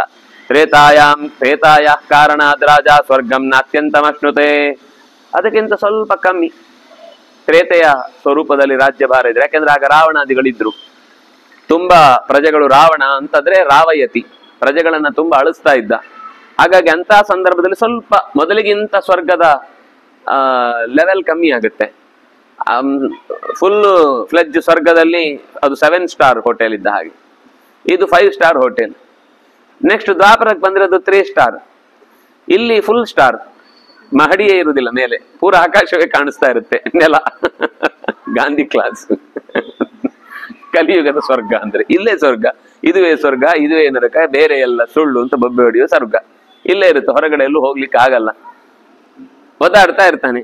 ಪ್ರವರ್ತನ ದ್ವಾಪರಸ್ಯ ಯಥಾಭಾಗಂ ಉಪಾಶ್ನುತೆ ಕಲೆ ಪ್ರವರ್ತನಾದ್ ರಾಜ ಪಾಪಮತ್ಯಂತಮಶ್ನುತೆ. ಪ್ರಜೆಗಳು ಸರಿಯಾಗಿ ನಡೆದುಕೊಳ್ಳುವುದಕ್ಕೆ ಬೇಕಿರುವ ಅಗತ್ಯವನ್ನು ಸರಿಯಾಗಿ ಕಲ್ಪಿಸದೆ ಹೋದಾಗ ಅದು ದ್ವಾಪರವಾಗಿ ಪಾಪಮೇವ ಅತ್ಯಂತಮಶ್ನುತೆ, ಪಾಪದ ಕಾರ್ಯಕ್ಕೇನೆ ಹೆಚ್ಚು ಪ್ರಾಶಸ್ತ್ಯ ಸಿಗುವುದರಿಂದ ಪಾಪವನ್ನು ಅನುಭವಿಸಬೇಕಾಗತ್ತೆ. ತಥೋ ವಸತಿ, ಆನಂತರ ಕಲೇಹೆ ಪ್ರವರ್ತನಾತ್. ಕಲಿಯ ಶಕ್ತಿ ಏನು ಅಂದ್ರೆ ರಾಜನಲ್ಲಿ ಅವನೇ ಹೋಗಿ ಸೇರ್ಕೊಂಡ್ಬಿಡ್ತಾನೆ. ಅದರಿಂದಾಗಿ ಆ ರಾಜನೇ ತಾನೇ ಅದನ್ನು ನಿಂತು ಪ್ರವೃತ್ತಿ ಮಾಡ್ತಾನೆ. ಅದರಿಂದಾಗಿ ಪಾಪಂ ಅತ್ಯಂತಮಶ್ನುತೆ, ಎಲ್ಲದಕ್ಕಿಂತ ಹೆಚ್ಚು ಪಾಪವನ್ನು ಅನುಭವಿಸುವ ಕಾಲ ಅಂದ್ರೆ ಕಲಿ. ಭಾಗವತದಲ್ಲಿ ಇದೇ ಪ್ರಸಂಗಕ್ಕೆ ಹೆಚ್ಚು ಪುಣ್ಯ ಫಲ ಪಡಿಲಿಕ್ಕೆ ಅವಕಾಶ ಇರುವುದು ಇಲ್ಲೇ ಅಂತ ಹೇಳಿದ್ದಾರೆ. ತಪ್ಪು ನಡೆಯುವುದು ಜಾಸ್ತಿ ಇಲ್ಲೇ, ಆದ್ರೆ ಒಳ್ಳೆ ಫಲವನ್ನು ಕೊಡುವುದು ಜಾಸ್ತಿ ಇಲ್ಲೇ. ಕಡಿಮೆ ಒಳ್ಳೆಯ ಕಾರ್ಯಕ್ಕೆ ಹೆಚ್ಚಿನ ಒಳ್ಳೆಯ ಫಲವನ್ನು ಕೊಡುವಂತಹ ಕಾಲ ಕಲಿಯಾದ್ರಿಂದಾಗಿ ಅದನ್ನ ಪರೀಕ್ಷಿತ್ ರಾಜ ಪೂರ್ತಿ ನಿಗ್ರಹ ಮಾಡಲಿಲ್ಲ ಅಂತನ್ನುವ ಮಾತು ಭಾಗವತದಲ್ಲಿ ಬಂದಿತ್ತು. ರಾಜರೋ ದೋಷೇಣ ಹಿ ಜಗತ್ ಸ್ಪೃಶ್ಯತೆ ಜಗತಃ ಸಚ ರಾಜಧರ್ಮಾನ್ ಅವೇಕ್ಷಸ್ವ ಪಿತೃಪೈತಾಮಹೋಚಿತಾನ್. ಈ ಕಲಿಯುಗವನ್ನ ಪ್ರವೃತ್ತಿ ಮಾಡುವುದಕ್ಕೆ ಕಾರಣನಾದಂತಹ ರಾಜ ನರಕದಲ್ಲಿ ಬಹಳ ಕಾಲ ಲೈಫ್ ಏನಂತಾರೆ, ಅನ್ಲಿಮಿಟೆಡ್ ಲೈಫ್, ಅನ್ಲಿಮಿಟೆಡ್ ಆಫರ್ ನರಕದಲ್ಲಿ. ಅಲ್ಲಿಂದ ಕೂಡಲೇ ವಾಪಸ್ ಬರ್ಲಿಕ್ಕೆ ಆಗಲ್ಲ. ಶಾಶ್ವತಿ ಸಮಾಹ, ಬಹಳ ದೀರ್ಘಕಾಲದ, ಯಾವಾಗ ಹಾಕ್ಸಿದ್ದು ನೆನಪೇ ಇಲ್ಲ, ರೀಚಾರ್ಜ್ ಮಾಡಿಸಿದ್ ಯಾವಾಗ ಅಂತ. ಖರ್ಚೇ ಆಗಲ್ಲ ನರಕದ ಕತೆ. ಬರ್ತನೇ ಇರುತ್ತೆ, ಒಂದಾದ್ಮೇಲೆ ಮುಗಿಲಿಲ್ಲ ಇನ್ನು, ಇಲ್ಲ ರೀ ನಿಮ್ದು ಇನ್ನು ನೀವು ರೀಚಾರ್ಜ್ ಮೋಸ್ಟ್ಲಿ ಒಂದು 25 ಲಕ್ಷಕ್ಕೆ ಮಾಡಿಸ್ಬಿಟ್ಟಿದ್ದೀರಿ ಅನ್ಸುತ್ತೆ, ಅಷ್ಟು ದೊಡ್ಡ ಸ್ಕೀಮ್ ಇದೆ, ಅಷ್ಟು ದೊಡ್ಡ LIC ಬಾಂಡ್ ಪೇಪರ್ ನಿಮ್ಮ ಹೆಸರಲ್ಲೇ ಬಂದ್ ಬಿಟ್ಬಿಟ್ಟಿದೆ. ಅದನ್ನಾಗಿ ನೀವು ಇಲ್ಲಿಂದ ಈಗ ಸದ್ಯಕ್ಕೆ ಹೋಗ್ಲಿಕ್ಕಿಲ್ಲ, ಈ ಕಲಿಯುಗ ಮುಗ್ದ ಮೇಲೆ ಬಹುಶಃ ಕೃತಯುಗ ಆಗುವಾಗ ಬಹುಶಃ ಹೋಗ್ಬೋದೋ ಏನೋ ಅಂತ ಆ ರೀತಿ ಅವನನ್ನ ಹಿಡಿದಿಡಿಸಿ ಬಿಡ್ತಾರೆ. ತಲೆಗೆಟ್ಟು ಹೋಗುತ್ತೆ ಅವನಿಗೆ. ರಾಜಧರ್ಮಾನ್ ಅವೇಕ್ಷಸ್ವ, ನಿನ್ನ ತಂದೆ, ನಿನ್ನ ಅಜ್ಜ, ನಿಮ್ಮ ಪೂರ್ವ ಪಿತಾಮಹರು ಎಲ್ಲರೂ ಕೂಡ ಪ್ರಜೆಗಳ ಸಂರಕ್ಷಣೆಗೋಸ್ಕರ ಹೇಗೆ ಜೀವ ತೆತ್ತು, ಎಲ್ಲೇ ಅನ್ಯಾಯ ಆದಾಗ್ಲೂ ಅದಕ್ಕೆ ತಲೆಮಣಿಯದೆ ಅದನ್ನು ನಿಗ್ರಹಿಸಿ ಅನುಗ್ರಹ ಮಾಡಿದ್ದಾರೋ, ಪ್ರಜೆಗಳನ್ನ ಕ್ಷೇಮವಾಗಿ ಕಂಡಿದ್ದಾರೋ ಅದೆಲ್ಲವನ್ನು ನೆನಪಿಸಿಕೊ. ರಾಜಧರ್ಮಾನ್ ಅವೇಕ್ಷಸ್ವ ನೈತದ್ರಾಜ ರಾಜರ್ಷಿ ವೃತ್ತಂ ಹಿ ಯತ್ರ ತ್ವಂ ಸ್ಥಾತುಮಿಚ್ಛಸಿ ಋಷಿ ವೃತ್ತಂ ನ ಸ್ಥಾತುಮಿಚ್ಛಸಿ. ನೀನು ಋಷಿಗಳ ಹಾಗೆ ಬದುಕು ಬಿಡ್ತೇನೆ ಅಂತ ಅನ್ನೋದು ನಿನಗೆ ಹೊಂದುವ ಮಾತೇ ಅಲ್ಲ, ನಿನಗದು ಯೋಚನೆಗೆ ಬರಬಾರದು. ಆ ರೀತಿಯ ಪ್ರವೃತ್ತಿ ನೀನು ಯಾವತ್ತೂ ಮಾಡಲೇಬಾರದು. ನ ಹಿ ವೈಕ್ಲವ್ಯಂ ಸಂಸೃಷ್ಟಂ ಆನೃಶಂಸೇ ವ್ಯವಸ್ಥಿತಃ ಪ್ರಜಾಪಾಲನ ಸಂಭೂತಂ ಫಲಂ ಕಿಂಚನ ಲಬ್ಧವಾನ್. ನೀನು ಮೆದು ಅಂದ್ರೆ ಏನು, ಬೆಣ್ಣೆಗಿಂತ ಮೆದು ಆಗ್ಬಿಟ್ಟಿಯಲ್ಲ, ಬೆಂಕಿ ಅಲ್ಲಿದ್ರೆ ಇಲ್ಲಿ ಕರಗೋಗುತ್ತೆ. ಹಾಗಿರಬಾರದು, ಸ್ವಲ್ಪ ಕಲ್ತರ ಇರಬೇಕು ಮನಸ್ಸು. ಅನ್ಯಾಯ ಆಗ್ತಾ ಇದ್ದಾಗ ಆ ವಿಷಯದಲ್ಲಿ ಕಲ್ಲಾಗ್ಬೇಕು. ಯಾರೋ ಅನ್ಯಾಯ ಮಾಡೇ ಇಲ್ಲ ಅಂಥವ್ರಿಗೆ ಶಿಕ್ಷೆ ಆಗ್ತಾ ಇದೆ ಅಂದಾಗ ನೀನು ಕರಗಬೇಕು.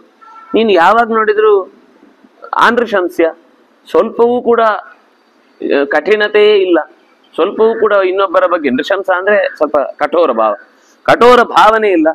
ನಿನಗೆ ಯಾವ ಅರ್ಥದಲ್ಲೂ ಸಂತೋಷವನ್ನು ಅನುಭವಿಸ್ಲಿಕ್ಕೆ ಬೇಕಿರುವಂತಹ ಅನುಕೂಲವೇ ಇಲ್ಲ. ಆ ರೀತಿ ಯಾವತ್ತಿಗೂ ಆಗ್ಬಾರ್ದು ಅನ್ನೋದನ್ನ ಹೇಳ್ತಾನೆ.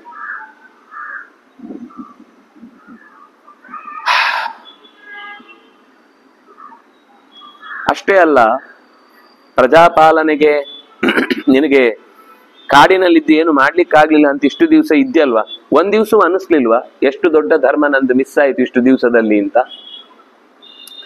ಯಾಕೆಂದ್ರೆ ಒಬ್ಬ ರಾಜನಾದವನಿಗೆ ಯಜ್ಞ, ದಾನ, ತಪಸ್ಸು, ಶೌರ್ಯ, ಪ್ರಜ್ಞ, ಒಳ್ಳೆಯ ವೀರವಂತವಾದ ಮಕ್ಕಳಿಗೆ ಶಿಕ್ಷಣ ಕೊಟ್ಟ ಸಂತಾನ, ಬಲ, ಓಜಸ್ಸು ಇದೆಲ್ಲವೂ ಕೂಡ ನಿತ್ಯಂ ಆಶಂಸಿತಮ್ಮಯ. ನನ್ನ ಮಕ್ಕಳಲ್ಲಿ ಇಷ್ಟೂ ಇರಬೇಕು ಅಂತ ನಾನು ದಿನ ದಿನ ದಿನ ಪ್ರಾರ್ಥನೆ ಮಾಡಿ ಪ್ರಯತ್ನ ಪಟ್ಟು ಮಕ್ಕಳಲ್ಲಿ ಆ ಗುಣವನ್ನ ತರಲಿಕ್ಕೆ ಪ್ರಯತ್ನ ಪಟ್ಟಿದ್ದೇನೆ. ಇಷ್ಟು ದಿವಸ ನಾನು ಪಟ್ಟ ಪ್ರಯತ್ನ ಎಲ್ಲ ಕೂಡ ಪಾಂಡವರಲ್ಲಿ ಇವತ್ತು ಫಲಿಸದೆ, ಇಲ್ಲ ಇಲ್ಲ ನಾವು ಋಷಿಗಳ ತರ ಕಾಡಲ್ಲೇ ಹೋಗಿ ಗೆಡ್ಡೆ ಗೆಣಸು ಕಂದಮೂಲ ತಿನ್ಕೊಂಡು ಹಣ್ಣು ಹಂಪಲು ತಿನ್ಕೊಂಡಿದ್ದು ಸಂಧಾನಕ್ಕೆ ಸಾಕು, ಕೊನೆಗೆ 5 ಗ್ರಾಮ ಆದ್ರೂ ಸಾಕು, 5 ಮನೆಗಳಾದ್ರೂ ಸಾಕು, 5 ಬೀದಿಗಳಾದ್ರೂ ಸಾಕು, 5 ತೊಟ್ಟಿಗಳಾದ್ರೂ ಸಾಕು ಅಂತ ಕೇಳುವಷ್ಟು ದೌರ್ಭಾಗ್ಯಕ್ಕೆ ಬೀಳಬಾರದಿತ್ತು ನನ್ನ ಮಕ್ಕಳು. ಯಾಕೆ ಹಿಂಗ್ ಮಾಡ್ತಾರೆ ಅಂತ ಒಂದು ಆಕ್ರೋಶ ಇದೆ. ಕುಂತಿ ವನಿತೆ ಅವಳು, ಸಾಮಾನ್ಯ ಹೆಣ್ಮಗಳಲ್ಲ ಅವಳು. ಪಾಂಡುವಿನ ಜೊತೆಗೆ ಇದ್ದಾಗ ರಾಜ್ಯಭಾರದ ಎಲ್ಲಾ ಸಂಗತಿಗಳನ್ನು ಅವಳು ಅರ್ಥ ಮಾಡ್ಕೊಂಡಿದ್ಲು. ಯೋಚನೆ ಮಾಡಿ, ಅಂಥ ತೀಕ್ಷ್ಣಮತಿಯಾದವಳು ಪಾಂಡು ಕಾಡಿಗೆ ಹೊರಟಾಗ ತೀರಾ ಆ ವಿಷಯದಲ್ಲಿ ಅಷ್ಟೇ ತಕ್ಷಣ ಅದನ್ನು ಬಿಟ್ಟು ಹೊರಟು ಬಿಟ್ಲು. ಅಂದ್ರೆ ಇದು ಸಾಧ್ಯವಾಗುದು ಯಾವಾಗ ಅಂದ್ರೆ ಯಾವುದಕ್ಕೆ ನಿಂತರೂ ಅದಕ್ಕೆ ಹೊಂದಿಕೊಳ್ಳುವಂತ ಒಂದು ದೃಢವಾದ ಮನಸ್ಥಿತಿ.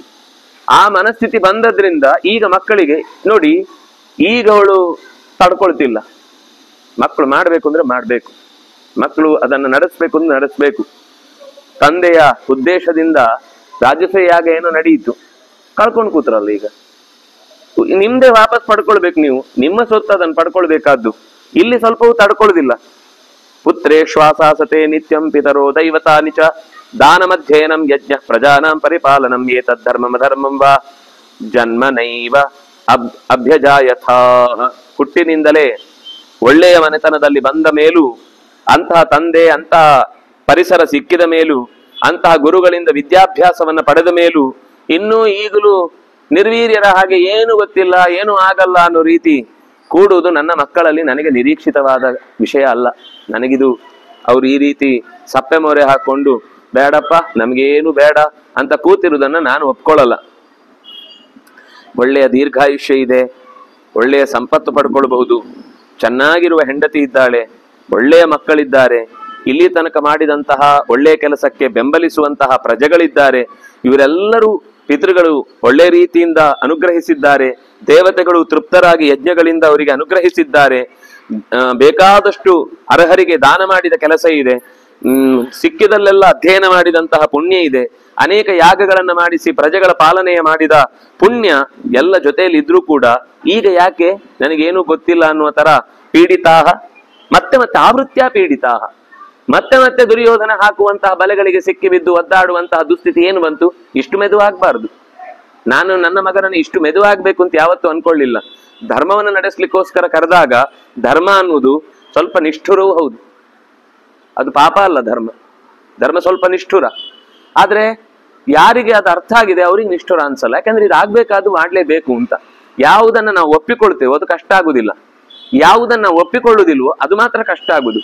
ಧರ್ಮ ಮಾಡ್ಬೇಕಾದದ್ದು ಕರ್ತವ್ಯ ಅಂತ ಬಂದಾಗ ಅದು ಕಷ್ಟ ಅಂತ ಅನ್ಸುದಿಲ್ಲ. ಔದಾಸೀನ್ಯ ಇದ್ದಾಗ ಮಾತ್ರ ಅಯ್ಯೋ 4 ಗಂಟೆಗೆ ಹೇಳ್ಬೇಕಾ, 5 ಗಂಟೆಗೆ ಹೇಳ್ಬೇಕಾ, ಅಯ್ಯೋ ಧನುರ್ಮಾಸನ, ತಣ್ಣೀರು ಸ್ನಾನನ, ಮಾಘ ಸ್ನಾನನ ಅಂತ 100 ಪ್ರಶ್ನೆ ಬರುತ್ತೆ. ಒಳಗಿಂದ ನಮ್ಗೆ ಅದು ಬೇಕು, ನಮ್ಮ ಆರೋಗ್ಯಕ್ಕೆ ನಮ್ಮ ಸಾಧನೆಗೆ ಕಾರಣವಾದ ಸಂಗತಿ ಅದು, ಅದರಿಂದ ಭಗವಂತನಿಗೆ ಪ್ರೀತಿ ಆಗತ್ತೆ. ಇರುವ ಕಾರಣಕ್ಕೋಸ್ಕರನೇ ದೇಹವನ್ನ ಸಾಧನೆಗೋಸ್ಕರನೇ ಕೊಟ್ಟದ್ದು ಅಂತ ದೃಢವಾಗಿದ್ರೆ ಇದು ಯಾವುದು ಖುಷಿ ಇರುತ್ತೆ. ಆ ಪ್ರತಿಯೊಂದು ಕೆಲಸ ಮಾಡುವಾಗ್ಲೂ ಆನಂದ ಪಡ್ತಾನೆ. ಆನಂದ ಪಟ್ಟು ಮಾಡಿದ್ರೆ ಮಾತ್ರ ಅದು ಫಲ ಕೊಡುತ್ತೆ. ಬೈಕೊಂಡು ಮತ್ತೆ ಎಲ್ಲರ ಹತ್ರ ಹೇಳ್ಕೊಂಡು ನಾನು ಬೆಳಿಗ್ಗೆ 4 ಗಂಟೆಗೆ ಎದ್ದಿದ್ದೇನೆ, ಮತ್ತೆ ಈಗ ಸುಸ್ತಾಗ್ಬಿಟ್ಟಿದೆ, ಎಲ್ಲ ನಾನೇ ಮಾಡ್ಬೇಕು, ಏನು ಕೇಳಿದ್ರು? ಮಾಡುದೇ ಒಂದು ದೊಡ್ಡ ಸಂಗತಿ ಅಂತ 10 ಸರ್ತಿ ಮತ್ತೆ ಹೇಳ್ತಾ ಹೋದ್ರೆ ಮಾಡಿದ್ದು ವ್ಯರ್ಥ. ನನ್ನನ್ನು ಯಾರು ನೋಡಲ್ಲ, ನಾನು ಏನ್ ಹೇಳಿದ್ದು ಯಾರು ಗಮನಿಸಲ್ಲ, ನಾನು ಎಷ್ಟು ಕೆಲಸ ಮಾಡ್ತೇನೆ ಯಾರು ಅದನ್ನ ಅಪ್ರಿಶಿಯೇಟ್ ಮಾಡಲ್ಲ. ಇನ್ನೊಬ್ಬರ ಬಗ್ಗೆ ಆ ಕೆಲಸ ಮಾಡಿದಾಗ ನಾವು ಅಪ್ರಿಶಿಯೇಟ್ ಮಾಡ್ಬೇಕಾದ್ ನಮ್ ಕರ್ತವ್ಯ ಹೌದು. ಆದ್ರೆ ನಾವೇ ನಮ್ಮನ್ನು ಇನ್ನೊಬ್ರು ಅಪ್ರಿಶಿಯೇಟ್ ಮಾಡಿಲ್ಲ ಅಂತ ನಿರೀಕ್ಷೆ ಮಾಡೋದು ತಪ್ಪು. ಎಷ್ಟು ಜಾಸ್ತಿ ನಿರೀಕ್ಷೆನೋ ಅಷ್ಟು ಪೆಟ್ಟು. ನಿರೀಕ್ಷೆ ದೊಡ್ಡದಾದಷ್ಟು ಬೀಳುವ ಬೆಟ್ಟದ ಗಾತ್ರ ದೊಡ್ಡದಾಗ್ತಾ ಹೋಗುತ್ತೆ. ನಿರೀಕ್ಷೆ ಇಲ್ಲ ಅಂದ್ರೆ ಸರಿ, ಬಂದ್ರೆ ಅವ್ರದ್ದು, ಬಾರದೇ ಇದ್ರು ಅವ್ರದ್ದೇ. ಏನುಂಟು? ಹೋಗು, ತಲೆ ಕಳ್ಕೊಳ್ಳೋದು ಏನಾದ್ರೂ ಇದೆಯಾ? ಏನೂ ಇಲ್ಲ. ಹಾಗಾಗಿ ರಾಜನಾದವನಿಗೆ ಈ ರೀತಿ ಔದಾಸೀನ್ಯದ ಬುದ್ಧಿ ಇದ್ರೆ ಆಗುದಿಲ್ಲ. ಅವನ ಕೆಲಸ ಅಂತ ಬಂದಾಗ ಧರ್ಮದ ಚಟುವಟಿಕೆಗಳಲ್ಲಿ ಕರ್ತವ್ಯ ಅಂತ ಮಾಡ್ಬೇಕಾದ್ದನ್ನ ಮಾಡ್ಲೇಬೇಕು. ತೇತು ವೈದ್ಯ ಕುಲೇ ಜಾತಾ ಆವೃತ್ಯ ತಾತ ಪೀಡಿತಾ ಯತ್ರ ದಾನಪತಿಂ ಶೂರಂ ಕ್ಷುದಿತಾ ಪೃಥಿವೀಚರಾ ಪ್ರಾಪ್ಯ ತುಷ್ಟ ಪ್ರತಿಷ್ಠಂತೆ ಧರ್ಮಕೋ ಅಭ್ಯಧಿಕಸ್ತತಃ. ಧರ್ಮ ದೊಡ್ಡದು ಅಂತ ಮತ್ತೇನು ಇವರು ಭಾರಿ ಹೆಮ್ಮೆಯಿಂದ ಹೇಳ್ಕೊಳ್ಳುವುದು? ಪ್ರಜೆಗಳಿಗೆ ಸುಖಿಯಾದ ಜೀವನವನ್ನು ಕೊಡ್ಲಿಕ್ಕೆ ಬೇಕಿರುವ ಅಧಿಕಾರವನ್ನೇ ಕಳೆದುಕೊಂಡು ಕ್ಷುದಿತಾ ಹಸಿದಿದ್ದಾರೆ. ಈಗ ನಮ್ಮ ಹತ್ರ ಏನು ಇಲ್ಲ ಅಂತ ವ್ಯಥೆ ಪಟ್ಟುಕೊಂಡು ಆ ಸಂಪತ್ತನ್ನ ಮರಳಿ ಪಡೆಯುವುದು ಬಿಟ್ಟು ಮತ್ತೆ ವ್ಯಥೆಯಲ್ಲೇ ಪೀಡೆಗೆ ಒಳಗಾಗ್ತಾ ಇದ್ದಾರೆ ಅಂದ್ರೆ ಇದು ನಿಜವಾಗಿ ಅವರಿಗೆ ಇರುವಂತಹ ಸಹಜ ಗುಣ ಅಲ್ಲ. ದಾನೇ ನಾಣ್ಯಂ ಬಲೇ ನಾಣ್ಯಂ. ಕೆಲವರನ್ನ ದಾನದಿಂದ ಹಿಡಿಬೇಕು, ಕೆಲವರನ್ನ ಬಲಿಷ್ಠ ಭಾವದಿಂದ ಅವರನ್ನು ವಶಪಡಿಸಿಕೊಳ್ಬೇಕು, ಕೆಲವೊಂದು ಸೂನೃತಯ ಒಳ್ಳೆಯ ಮಾತುಗಳಿಂದ ಅವರನ್ನ ನಮ್ಮ ಕಡೆಗೆ ಎಳ್ಕೊಳ್ಬೇಕು. ಸರ್ವತಃ ಪ್ರತಿಗೃಹಣೀಯಾತ್. ಯಾವ ರೀತಿಯಿಂದಾದ್ರೂ ಕೂಡ ನಮ್ಮ ರಾಜ್ಯವನ್ನ, ನಮ್ಮ ಸಂಪತ್ತನ್ನ, ನಮ್ಮ ಅಧಿಕಾರವನ್ನ ಮರಳಿ ಪಡಿಬೇಕಾದದ್ದು ಪ್ರಧಾನ ಕರ್ತವ್ಯ. ಹಾಗಾಗಿ ರಾಜ್ಯಂ ಪ್ರಾಪ್ಯೇಹ ಧಾರ್ಮಿಕ. ಯಾರು ಧಾರ್ಮಿಕ ಅಂದ್ರೆ ಸಾಮದಾನದ ಭೇದಗಳಿಗೆ ಯಾವುದರಿಂದಾದ್ರೂ ಕೂಡ ಅದನ್ನ ತಮ್ಮದಾದದ್ದನ್ನ ಬೇರೆದನ್ನ ಪಡೆಯುವ ಪ್ರಯತ್ನದಲ್ಲಿ ಸೋತ್ರು ಅದಕ್ಕೆ ತಲೆಗೆಡಿಸ್ಕೊಳ್ಬೇಕಾಗಿಲ್ಲ. ನಮ್ಮದ್ರಲ್ಲಿ ನಾವು ಚೆನ್ನಾಗಿದ್ದೇವೆ, ಬಂದ್ರೆ ಬರ್ಲಿ ಇಂತ ವಿಸ್ತಾರವಾದ, ಅದು ಕೂಡ ಯಾವಾಗ ಅಂದ್ರೆ ಅವನು ಅಧರ್ಮದಲ್ಲಿದ್ದಾನೆ ಅಂದ್ರೆ ಮಾತ್ರ ದಾಳಿ ಮಾಡ್ಬೇಕು. ಅವನು ಧರ್ಮಿಷ್ಠನಾಗಿದ್ದಾನೆ ಅಂದ್ರೆ ಇಬ್ರು ಪರಸ್ಪರ ಸಹಕಾರ ಕೊಟ್ಟುಕೊಂಡು ಅದರಲ್ಲಿ ಯಾರಾದ್ರೂ ನಿಜವಾಗಿಯೂ ಅತ್ಯಂತ ಬಲಿಷ್ಠನಾಗಿ, ಈಗ ಯುಧಿಷ್ಠಿರನಿಗೆ ಬೇರೆ ಎಲ್ಲ ರಾಜರನ್ನು ಮೀರುವ ಸಾಮರ್ಥ್ಯ ಇತ್ತು, ಆದ್ರಿಂದಾಗಿ ಜರಾಸಂಧನನ್ನ ಎದುರಿಸಬೇಕಾದ ಪ್ರಸಂಗ ಬಂತು. ಅಲ್ಲಿ ಎಷ್ಟೋ ಜನ ಒಳ್ಳೆ ರಾಜರು ಇದ್ರು, ಅವರೇ ಧರ್ಮರಾಜ ಯೋಗ್ಯತೆಯಲ್ಲಿ ಹಿರಿಯ, ನಿಜವಾಗಿ ಅವನಿಗಂತ ಸಾಮರ್ಥ್ಯ ಇದೆ ಅಂತ ತಾವೇ ಕಪ್ಪ ಕೊಟ್ರು. ಕೆಲವರು ವಿರೋಧಿಸಿ ಪೆಟ್ಟು ತಿಂದು ಆಮೇಲೆ ಕಪ್ಪವನ್ನು ಕೊಡುವಂತಾಯ್ತು. ಅಂದ್ರೆ ಆ ಹಿಂಸೆಯ ದೃಷ್ಟಿಯಿಂದ ರಾಜ್ಯಭಾರವನ್ನು ವಿಸ್ತೃತಿಗೊಳಿಸುವುದಲ್ಲ. ಅಲ್ಲೆಲ್ಲ ನಾವು ನೋಡುವ ನಮ್ಮ ಇತಿಹಾಸದ ಅಲೆಕ್ಸಾಂಡರ್ ಇರಬಹುದು ಅಥವಾ ಇನ್ಯಾವುದೇ ಆ ದಾಳಿಕೋರರು ಅಂತ ಅನ್ನೋ ಶಬ್ದಕ್ಕಿಂತ ಅವನು ದಾಳಿಕೋರ ಅಲ್ಲ, ಅವನು ಸಮಗ್ರ ಸಾಮ್ರಾಟನಾಗಬೇಕು ಅಂತ ಬಯಸಿ ಬಂದ. ಆದ್ರೆ ಅದರ ರೀತಿ, ಯುದ್ಧದ ರೀತಿ ದಾಳಿಯಾಗಿತ್ತು, ಅದು ಯುದ್ಧ ಆಗಿರ್ಲಿಲ್ಲ. ಹೇಗೋ ಹಾಗೆ ಸಿಕ್ಕಿದ ಹಾಗೆಲ್ಲರನ್ನ ಗೆಲುವೇ ಮುಖ್ಯ ಅಂತ ಯೋಚನೆ ಇತ್ತು ಹೊರತು ಧರ್ಮಯುದ್ಧ ಅನ್ನುವ ಕಲ್ಪನೆ ಇರಲಿಲ್ಲ. ಅದು ತೀವ್ರವಾಗಿ ಈ ದೇಶಕ್ಕೆ ಹೊಸತು. ಆ ತರ ಯುದ್ಧ ಕೇಳದೆ ಬಂದು ಒಂದೇ ಸರ್ತಿ ನುಗ್ಗಿ ಹೊಡೆದು ಹಾಕುವುದು ಅಂತ ಅನ್ನೋದು ಗೊತ್ತೇ ಇಲ್ಲದ ವಿಷಯ. ಅದರಿಂದಾಗಿ ಆ ರೀತಿ ಪ್ರಜೆಗಳು ನಿನ್ನ ಕಡೆಗೆ ತಿರುಗಿ ಬೀಳುವ ಮುನ್ನ ನೀನು ಅವರನ್ನ ತಿಳಿ ಹೇಳಿ ಒಳ್ಳೆಯ ಮಾತಿನಿಂದ ಅಥವಾ ಒಳ್ಳೆಯ ನನ್ನ ಹತ್ರ ಶಕ್ತಿ ಜಾಸ್ತಿ ಇದೆ, ಎದುರು ಶತ್ರುಗಳು ನಮ್ಮನ್ನ ನಿಮ್ಮ ಮೇಲೆ ಅಂದ್ರೆ ಒಂದು ಭಾರ ಹೇರುವುದಿರುತ್ತೆ. ನೀವು ಹೇಳಿದ್ ಕೇಳದೆ ಆದ್ರೆ ನಮ್ಮ ಹತ್ರನೂ ಇದೆ, ನಾವು ವಾಪಸ್ ಉತ್ತರ ಕೊಡ್ಲಿಕ್ಕಿಲ್ಲ, ನಾವೊಂದು ಅಣು ಪರೀಕ್ಷೆದ್ದು ಒಂದು ಫೋಟೋ ಹಾಕ್ಬಿಡುದು ಅಂದ್ರೆ ಇಷ್ಟೇ, ಮತ್ತೇನು ಆನ್ಸರ್ ಇಲ್ಲ. ಅವ್ರ ಹತ್ರನೂ ಇದೆ, ನಾವು 10 ಸಲ ಹೇಳ್ಕೊಂಡು ನಮ್ಮ ಹತ್ರ ಪರಮಾಣು ಇದೆ, ನಮ್ಮ ಹತ್ರ ಪರಮಾಣು ಇದೆ. ನಾವು ಪರಮಾಣು ಇದೆ ಹೇಳಲಿಲ್ಲ, ಒಂದು ಪರಮಾಣು ಪ್ರಯೋಗ ಮಾಡಿ ಅಷ್ಟೇ, ಅಲ್ಲಿಗೆ ಸೈಲೆಂಟ್. ಹೀಗೆ ಪ್ರಕಟ ಆಯ್ತು ಪೇಪರ್ ಅಲ್ಲಿ. ಆಗ ಅರ್ಥ ಆಯ್ತು, ನಾವು ಪರಮಾಣು ಇದೆ ಅಂತ ಹೇಳಿದ್ದಕ್ಕೆ ಅವ್ರು ಇದೆ ಅಂತ ನಮ್ಗೆ ಇನ್ನೊಂದು ರೀತಿ ತೋರಿಸಿದ್ದಾರೆ ಅಂತ. ಇದು ಒಬ್ಬ ರಾಜನಾಗಿ ಶತ್ರುಗಳನ್ನ ಕೆಲವೊಂದ್ ಸರ್ತಿ ಬಾಯಿ ಮುಚ್ಚಿಸ್ಬೇಕಾದ ಕ್ರಮ. ಎಲ್ಲ ಸಂದರ್ಭದಲ್ಲಿ ಹೇಳಿಯೇ ಮಾಡ್ಬೇಕಾಗಿಲ್ಲ, ಕೆಲವೊಂದ್ ಸರ್ತಿ ಹೇಳ್ಬೇಕಾಗುತ್ತೆ. ನಾನೇ ಸಂಧಾನ ಅಂತ ಹೇಳ್ಕೊಂಡಾಗ ಹೇಳ್ಬೇಕಾಗತ್ತೆ. ಇಲ್ಲ ನೀವಲ್ಲ, ನಾವಿಲ್ಲದಿದ್ರು ಕೈ ಮುಗಿದು ಬೇಡಪ್ಪ ಅಂತ ಬಗ್ಗಿದ್ದಕ್ಕೆ ಬಾಣ ಬಿಟ್ಟದ್ದೇ ಹೊರತು ನೀವು ಹೇಳಿದ್ದಕ್ಕೆ ಬಿಟ್ಟದ್ದಲ್ಲ ಅಂತ ಕೆಲವೊಮ್ಮೆ ಹೇಳ್ಬೇಕಾಗುತ್ತೆ. ಆದ್ರೆ ಸಹಜವಾಗಿ ಮಾತಿನಿಂದ ಪರಿಹಾರ ಆಗುವುದನ್ನು ಅಲ್ಲೇ ಪರಿಹರಿಸಬೇಕು. ಕೆಲವೊಮ್ಮೆ ಇನ್ನೂ ಮೂರು ರೀತಿಯ ದಾರಿಗಳೇನೇನಿದೆ, ದಾನ ಕೊಡುವುದರಿಂದ, ಅವರ ಅಗತ್ಯಗಳನ್ನು ಪೂರೈಸುವುದರಿಂದ, ಹೀಗೆ ಒಬ್ಬೊಬ್ಬರನ್ನು ಒಂದೊಂದು ರೀತಿಯಿಂದ ಸೂನೃತಯ ಸರ್ವತಃ ಪ್ರತಿಗೃಹಣೀಯಾತ್. ಏನಾದ್ರೂ ರಾಜ್ಯವನ್ನ ವಿಸ್ತರಿಸಬೇಕಾದದ್ದು ಕರ್ತವ್ಯ. ಬ್ರಾಹ್ಮಣ ಪ್ರಚರೇದ್ ಭೈಕ್ಷಂ. ಭೈಕ್ಷ್ಯ ವೃತ್ತಿಯಿಂದ ರಾಜ್ಯ ನಡಿಬೇಕು ಋತುಜರಲ್ಲಿ. ಯಾಕೆಂದ್ರೆ ಈಗ ಕೆಲವೊಂದ್ ಸರ್ತಿ ಅವರು ಯಾವ್ದಾದ್ರು ಅಂದ್ರೆ ಅವ್ರ ಪ್ರಧಾನ ಧರ್ಮ ಏನು ಅಂತಂದ್ರೆ ಸ್ವಾಧ್ಯಾಯ ಮತ್ತು ಅಧ್ಯಾಪನ. ಅದಕ್ಕೆ ಅವರು ಸಂಪತ್ತನ್ನ ರಾಜರಲ್ಲಿ ಯಾರಾದ್ರೂ ಶಿಷ್ಯರಾಗಿ ಬಂದ್ರೆ ಅವ್ರು ಕೊಡ್ಬೋದಷ್ಟೇ, ಬಿಟ್ರೆ ಅವರಿಗೊಂದು ಆಸ್ಥಾನ ಮರ್ಯಾದೆ ಅಂತೆಲ್ಲ ಇಲ್ಲ. ಇನ್ನೇನು ಅವನು ವಿಶೇಷ ಮುತ್ಸದ್ದಿತನವನ್ನ ಗಮನಿಸಿ ನಮಗೆ ಮಂತ್ರಾಲೋಚನೆಗೆ ಒಬ್ರು ಬೇಕು ಅಂತ ಆದಾಗ ಅರಮನೆಯಲ್ಲಿ ಯಾರಿಗಾದ್ರೂ ಪಾಠ ಮಾಡುದು ಇಂಥದ್ದು ಬಂದಾಗಿರುತ್ತೆ ಹೊರತು ಊರವ್ರು ಇಲ್ಲೊನ್ನೆಲ್ಲ ಕರ್ಕೊಂಡು ಇಲ್ಲಿ ಬಂದು ಕೂಡಿಸಿ ಗುರುಕುಲ ತರ ಮಾಡ್ಲಿಕ್ಕಾಗತ್ತಾ? ಅವ್ರವ್ರು ಎಲ್ಲಿದ್ದಾರೆ ಆ ರಾಜ್ಯದಲ್ಲಿ ಆ ಉಳಿದ ಜನಗಳು ಅವರನ್ನ ಸಾಕುವ ಭೈಕ್ಷ ಅನ್ನದಿಂದ ಅವರನ್ನ ನೋಡಿಕೊಳ್ಳುವ ಆಸ್ತಿಕರನ್ನಾಗಿ ಉಳಿಸ್ಬೇಕು. ಆಗ ಅವರಿಗೆ ಸಮಸ್ಯೆನೇ ಬರಲ್ಲ. ಅವರಿಗೆ 4 ಮನೆಗೆ ಹೋದ್ರು 7 ಮನೆಗೆ ಹೋದ್ರು ಮ್ಯಾಕ್ಸಿಮಮ್, ಬೇಡಿದ್ರು ತಂದ್ರು ಅವ್ರವ್ರ ಭಿಕ್ಷೆ. ಅಂದ್ರೆ ಆಗ ಇಡೀ ಊರುಗಳಲ್ಲಿ ಮನೆಗಳಲ್ಲಿ ಹತ್ತಿರ ಇದ್ದಲ್ಲಿ ಎಲ್ಲ ಕಡೆಯಲ್ಲೂ ಈ ರೀತಿಯಾದ ಶಿಕ್ಷಣದ ವ್ಯವಸ್ಥೆ ಇರ್ತಿತ್ತು. ಅದಕ್ಕೊಂದು ಪ್ರತ್ಯೇಕ ವ್ಯವಸ್ಥೆ ಬೇಕಿರ್ಲಿಲ್ಲ. ಆಗ ಭೈಕ್ಷ್ಯ ಅನ್ನೋದು ಅವರ ಪ್ರಧಾನ ಕರ್ತವ್ಯ. ಅದಿದ್ದಾಗ ರಾಜ ನಿಮ್ಗೇನಾಯ್ತು ಕೇಳಬೇಕಾಗಿಲ್ಲ. ಯಾಕಂದ್ರೆ ಪ್ರಜೆಗಳೇ ಬರ್ಲಿಲ್ಲ ಅಂದ್ರೆ ನೀವು ಈ ಸರ್ತಿ ಯಾಕೆ ಬರ್ಲಿಲ್ಲ ಅಂತ ಅವರನ್ನು ಹೋಗಿ ಕೇಳಿ ಅಲ್ಲಿಗೆ ಹೋಗಿ ಕೊಟ್ಟು ಬರುವಂತ ಒಂದು ಆಸ್ತಿಕ್ಯ ಉಳಿದಿರ್ತಿತ್ತು. ಆ ಆಸ್ತಿಕೆ ಇದ್ದದ್ರಿಂದ ಅವರ ಧರ್ಮ ತಪ್ಪಿಲ್ಲದೆ ನಡೀತಿತ್ತು, ಅಧ್ಯಯನವೂ ನಡೀತಿತ್ತು, ಅಧ್ಯಾಪನವೂ ನಡೀತಿತ್ತು. ಇನ್ನು ಕ್ಷತ್ರಿಯ ಪರಿಪಾಲಯೇತ್, ರಾಜನಾದವನು ತನ್ನಿಂತಾನೆ ನಡೀತಾ ಇದೆ, ನಾನೇನ್ ನೋಡುವುದಕ್ಕಾಗಿಲ್ಲ, ಕೂಡ್ಲಿಕ್ಕಿಲ್ಲ. ಅವನೇ ವೇಷ ಮರೆಸಿ ರಾಮ, ತಾನೇ ವೇಷ ಮರೆಸಿ ಪ್ರಜೆಗಳ ಮಧ್ಯಕ್ಕೆ ಹೋಗಿ ಅವ್ರವರಿಗೆ ಸೇರ್ಬೇಕಾದ ಯೋಜನೆಗಳೆಲ್ಲ ಕರೆಕ್ಟ್ ಆಗಿ ಬರ್ತಾ ಇದೆಯಾ, ರಾಜನಿಂದ ಟ್ಯಾಕ್ಸ್ ತಗೊಂಡವರೆಲ್ಲ ಸರಿಯಾಗಿ ಅದಕ್ಕೆ ಸರಿಯಾದ ಕರ್ತವ್ಯಗಳನ್ನು ನಿರ್ವಹಿಸ್ತಾ ಇದ್ದಾರಾ, ಹೀಗೆ ಎಲ್ಲವನ್ನು ರಾಜನೇ ಏನು ಪ್ರಾಬ್ಲಮ್ ಇಲ್ಲ ಅಂತ ಅಂದ್ರೂ ಕೂಡ ಗಮನದಲ್ಲಿ ಇರ್ಬೇಕು. ಗೊತ್ತಿಲ್ಲ ಪ್ರಾಬ್ಲಮ್ ಯಾವಾಗ ಹೇಗೆ ಕ್ರಿಯೇಟ್ ಆಗುತ್ತೆ ಅಂತ. ಪರಿಪಾಲಯೇತ್ ವೈಶ್ಯೋ ಧನಾರ್ಜನಂ ಕುರಿಯಾತ್, ಅವನು ಚೆನ್ನಾಗಿ ದುಡಿಬೇಕು, ದುಡಿದು ಅದು ಅವನ ಕರ್ತವ್ಯ. ದುಡಿಮೆ ಅನ್ನುವ ರೀತಿಯಲ್ಲಿ ಬದುಕಿದೆಯಲ್ವಾ, ಅದು ಅವನದ್ದೇ ಪ್ರತ್ಯೇಕ ಎಕ್ಸ್ಕ್ಲೂಸಿವ್ ಪಾರ್ಟಿ. ಋತ್ವಿಜರಿಗೆ ದುಡಿಯುವುದು ಅಂತ ಇಲ್ವೇ ಇಲ್ಲ. ತಿಂಗಳಿಗೆ ಸಂಬಳ, ಧರ್ಮ ಪ್ರಚಾರ, ಅದಕ್ಕೋಸ್ಕರ ಒಂದಿಷ್ಟು ದುಡ್ಡು ತಗೊಳ್ಳೋದು, ಏನು ಚಲನ್ಗಳು, ಸೈನು, ಇಷ್ಟು ಕೊಡಿ ಅಷ್ಟು ಕೊಡಿ, ದಾನ ಮಾಡಿ, ಧರ್ಮ ಮಾಡಿ ಕೇಳಲಿಕ್ಕೆ ಇಲ್ಲ. ಇವ್ರು ಹೋಗಿ ದುಡಿದು ರಾಜನಿಗೆ ಟ್ಯಾಕ್ಸ್ ಕಟ್ಟೋರು ಒಂದೋ ಕ್ಷತ್ರಿಯರು, ಒಂದೋ ವೈಶ್ಯರು, ಕೊನೆಯ ವರ್ಗದವರಿಗೂ ಇಲ್ಲ, ಋತುಜರಿಗೂ ಇಲ್ಲ. ಟ್ಯಾಕ್ಸ್ ಇಲ್ವೇ ಇಲ್ಲ ಅವರಿಗೆ. ಗರ್ಭಿಣಿಯರಿಗಿಲ್ಲ, ಹೆಣ್ಣು ಮಕ್ಕಳಿಗೆ ಇಲ್ಲ, ಗರ್ಭಿಣಿಯರಲ್ಲಿ ವಿಶೇಷವಾಗಿಲ್ಲ. ರಾಣಿಯಾಗಿ ಏನಾದ್ರೂ ಇದ್ರೆ ಅವ್ರು ಕೆಲವೊಂದು ಸರ್ತಿ ಕೊಡ್ಬೇಕಾಗ್ತಿತ್ತು, ಬಿಟ್ರೆ ಇಲ್ಲಾಂದ್ರೆ ಅವ್ರಿಗೆ ಟ್ಯಾಕ್ಸ್ ಇಲ್ಲ. ಹೀಗೆ ಬೇರೆ ಬೇರೆ ಕೆಲವು ಸೂಕ್ಷ್ಮ ಕರ್ಮ ಮಾಡುವವರು, ಅಂದ್ರೆ ಮೂಲದಲ್ಲಿ ಕೆಲಸಗಾರರು, ಅವರಿಗಿಲ್ಲ ಟ್ಯಾಕ್ಸು. ವ್ಯವಹಾರ ಮಾಡ್ತಾನಲ್ಲ ಅವನಿಗಿದೆ. ಅದು ನೀವು ಓದಿದ್ರೆ ಎಷ್ಟು ಚೆನ್ನಾಗಿದೆ, ಆಶ್ಚರ್ಯ ಆಗುತ್ತೆ. ಇಷ್ಟು ವ್ಯವಸ್ಥಿತವಾಗಿ, ಎಷ್ಟು ಸಾವಿರಾರು ವರ್ಷಗಳ ಹಿಂದೆ ಈ ದಾಯ ವಿಭಾಗಗಳ ಬಗ್ಗೆ ಎಷ್ಟು ಚೆನ್ನಾಗಿ ಆಲೋಚನೆ ಮಾಡಿದ್ರು ಅಂತ ಗೊತ್ತಾಗುತ್ತೆ. ದುಡ್ಡಿನ ವ್ಯವಸ್ಥೆಯ ಕ್ರಮವೇ ಬೇರೆ ತರ ಇತ್ತು. ಅದೊಂದು ಪ್ರತ್ಯೇಕ ರೂಪ ತೆಗೆದುಕೊಂಡು ಬಂದ್ಮೇಲೆ ಅದನ್ನ ಅಡಗಿಸಿಡುವಂತಹ ಒಂದು ದುರ್ಬುದ್ಧಿ ಬೆಳೆಯಿತು. ಇಲ್ಲಾಂದ್ರೆ ಆ ರೀತಿ ಅಡಗಿಸಿಡ್ಲಿಕ್ಕೆ ಅವಕಾಶವೇ ಇರಲಿಲ್ಲ.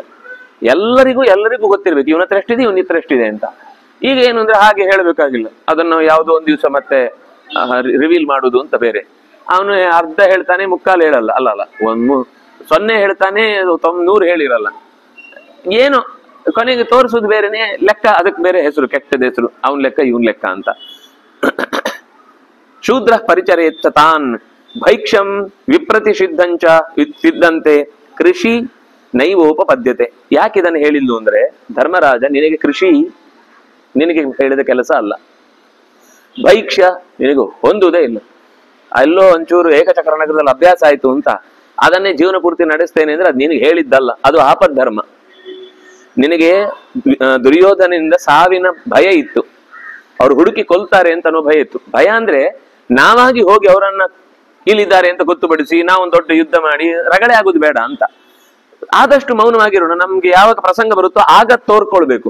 ನಾವು ಹೇಗೋ ಪಾಸ್ ಆಗೈತಲ್ಲ, ಈಗಲೇ ಒಂದ್ಸರ್ತಿ ಯಾಕೆ ಸುಮ್ನೆ ಇನ್ನಷ್ಟು ಹೊಸ ಉಪಾಯಗಳನ್ನ ಹೂಡಿ ಅವನ್ ನಮ್ಮ ಮೇಲೆ ಅಟ್ಯಾಕ್ ಮಾಡ್ಕೊಳ್ಳಿಕ್ಕೆ ನಾವೇ ಅವನಿಗೆ ದಾರಿ ತೋರಿಸುದು ಅನ್ನುವ ದೃಷ್ಟಿಯಿಂದ ಮೌನವಾಗಿದ್ರು.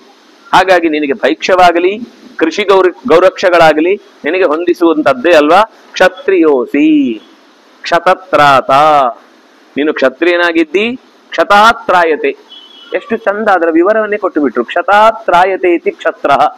ಕ್ಷತ್ರಿಯ ಯಾರು ಅಂದ್ರೆ ನೊಂದವರ ಕಣ್ಣೀರನ್ನ ಒರೆಸುವಂತಹ ಅಧಿಕಾರ ಇರುವವನು, ನೀನು ಅದನ್ನು ಮಾಡಬೇಕು. ಬಾಹುವೀರ್ಯೋಪಜೀವಿನ, ತೋಳಿನ ಬಲದಿಂದಲೇ ನೀನು ನಿನ್ನ ಅಧಿಕಾರವನ್ನು ನಡೆಸಬೇಕು. ಪಿತ್ರ್ಯಂ ಅಂಶಂ ಮಹಾಬಾಹೋ ನಿಮಗ್ನಂ ಪುನರುದ್ಧರ. ಪಿತೃಂಶಂ, ತಂದೆಯಿಂದ ಬಂದ ಸಂಪತ್ತು ಮುಳುಗು ಹೋಗಿದೆ, ತಾಮುದ್ಧರ. ಆ ಸಂಪತ್ತನ್ನು ಮರಳಿ ಎತ್ತಿ ಹಿಡಿ. ನಿನ್ನ ತಂದೆ ಹೆಸರು ಅಜರಾಮರಗೊಳಿಸುವಂತೆ ಪ್ರಜೆಗಳ ಮನಸ್ಸಿನಲ್ಲಿ ಪಾಂಡು ಅನ್ನುವ ನೆನಪು ನಿನ್ನನ್ನು ನೋಡಿದಾಗ ಮತ್ತಾಗುವಂತೆ ಮಾಡು. ಇದು ನೀನು ಆ ಮಗನಿಗೆ ಅಪ್ಪನಿಗೆ ಮಗನಾಗಿ ಮಾಡಬೇಕಾದ ಕರ್ತವ್ಯ. ಸಾಮ್ನ ಭೇದೇನ ದಾನೇನ ದಂಡೇನ ತನೇನವಾ. ಸಾಮವಾಗಲಿ ಭೇದವಾಗಲಿ ದಂಡವಾಗಲಿ ಯಾವುದಾದ್ರೂ ಒಂದನ್ನು ಬಳಸಲೇಬೇಕು, ಅನಿವಾರ್ಯ. ಇತೋ ದುಃಖತರಂ ಕಿನ್ನು ಯದಹಂ ದೀನ ಬಾಂಧವ ಪರಪಿಂಡಂ ಉದೀಕ್ಷೇ ವೈ ತ್ವಾಂ ಸೂತ್ವಾ ಮಿತ್ರನಂದನ. ಇದಕ್ಕಿಂತ ದುಃಖವಾದದ್ದೇನಿದೆ? ಮಕ್ಕಳು ನಾವು ಕಂಡ ಕನಸನ್ನು ಈಡೇರಿಸದೆ ಹೇಗೆಗೂ ಬದುಕ್ತಾ ಇದ್ದಾರೆ ಅಂದ್ರೆ ದೀನರಾಗಿ. ಬಂಧುಗಳಲ್ಲಿ ಯಾವತ್ತು ಕೈ ನೀಡಿ ಬೇಡಬೇಕಾದ ಪ್ರಸಂಗ ಬರಬಾರದಿತ್ತು, ಆ ರೀತಿ ಬಂದಿದೆ. ಆದ್ರಿಂದಾಗಿ ಪರಪಿಂಡಂ, ಬೇರೆಯವರ ಮನೆ ಅನ್ನ ತಿನ್ಕೊಂಡು ಬದುಕುವಂತ ಪ್ರಸಂಗ ಬಂದೋಯ್ತಲ್ವಾ. 4 ಜನಕ್ಕೆ ಅನ್ನ ಹಾಕ್ಬೇಕಾದವರು 4 ಜನ ಮನೆಯಲ್ಲಿ ಅನ್ನ ಎತ್ತುವ ಪ್ರಸಂಗ ಬೇಕಾ? ಇದು ನಿನಗೆ ಹೇಳುವ ಮಾತಾ? ಆದ್ರಿಂದಾಗಿ ನಿನ್ನನ್ನು ಹೆತ್ತದ್ದು ನಾನು ಲೋಕಕ್ಕೆ 10 ಜನಕ್ಕೆ ಊಟ ಹಾಕ್ಲಿ ಅಂತ. ನೀವು 10 ಜನ ಮನೆ ಊಟ ಬಾಚಲಿಕ್ಕಲ್ಲ ಇರುವುದು. ಆದ್ರಿಂದಾಗಿ ಯುದ್ಧಸ್ವ ರಾಜಧರ್ಮೇಣ, ರಾಜಧರ್ಮವನ್ನ ಮನಸ್ಸಿನಲ್ಲಿಟ್ಟುಕೊಂಡು ಯುದ್ಧ ಮಾಡು. ಮಾಂ ನಿಮಜ್ಜೀಹಿ ಪಿತಾಮಹ, ನಿನ್ನ ಪೂರ್ವಜರನ್ನ ಮುಳುಗಿಸ್ಬೇಡ. ನೀನು ಕೈ ಬಿಟ್ಟಿ ಅಂದ್ರೆ ನಿನ್ನ ಅಜ್ಜಂದಿರನ್ನ ನೀನ್ ಕೈ ಬಿಟ್ಟ ಹಾಗೆ. ಮಾಗಮ ಕ್ಷೀಣ ಪುಣ್ಯಸ್ತ್ವಂ, ಈ ರೀತಿ ಕೈ ಚೆಲ್ಲುವುದರಿಂದ ನಿನ್ನ ಪುಣ್ಯವೇ ಕ್ಷೀಣವಾಗುತ್ತೆ. ಮಾಡ್ಬೇಕಾದ ಕೆಲಸ ಮಾಡ್ಲಿಲ್ಲ ಅನ್ನೋ ಅಪರಾಧವೇ ನಿನ್ನನ್ನು ಅಂಟಿಕೊಳ್ಳುತ್ತೆ. ಸಾನುಜ ಪಾಪಿಕಾಂ ಗತಿಂ, ನಿನ್ನ ತಮ್ಮಂದಿರ ಜೊತೆಗೆ ಕೆಟ್ಟ ಗತಿಗೆ ಈಡಾಗುವಂತಹ ದುಸ್ಥಿತಿಯನ್ನು ನೀನು ಹೊಂದಬೇಡ ಅಂತ ಹೀಗೆ ಹೇಳಿದಾಗ ಕೃಷ್ಣ ತಲೆ ಅಲ್ಲಾಡಿಸ್ತಾನೆ ಅನ್ನುವಲ್ಲಿಗೆ ಭಗವದ್ಧ್ಯಾನ ಪರ್ವದ 132ನೇ ಅಧ್ಯಾಯ ಮುಕ್ತಾಯ ಆಗುತ್ತೆ. ಆನಂತರ ಕುಂತಿ ಮತ್ತೆ ವಿದುಲೋಪಾಖ್ಯಾನದ ಕಥೆಯನ್ನ ಹೇಳ್ತಾಳೆ. ಅದನ್ನ ಮತ್ತೆ ಮುಂದಿನ ಶನಿವಾರದ ಹೊತ್ತಿಗೆ, ಏಕಾದಶಿ ಸಮಯ ಮತ್ತೆ ಹೇಳ್ತೇನೆ. ಅಂತಹ ಮುಂದಿನ ಕಥೆಯನ್ನು ಕೇಳಲಿಕ್ಕೆ ನಾವು ಅವತ್ತು ಸಿದ್ಧರಾಗೋಣ ಅಂತ ಹೇಳ್ತಾ ಶ್ರೀಕೃಷ್ಣಾರ್ಪಣಮಸ್ತು.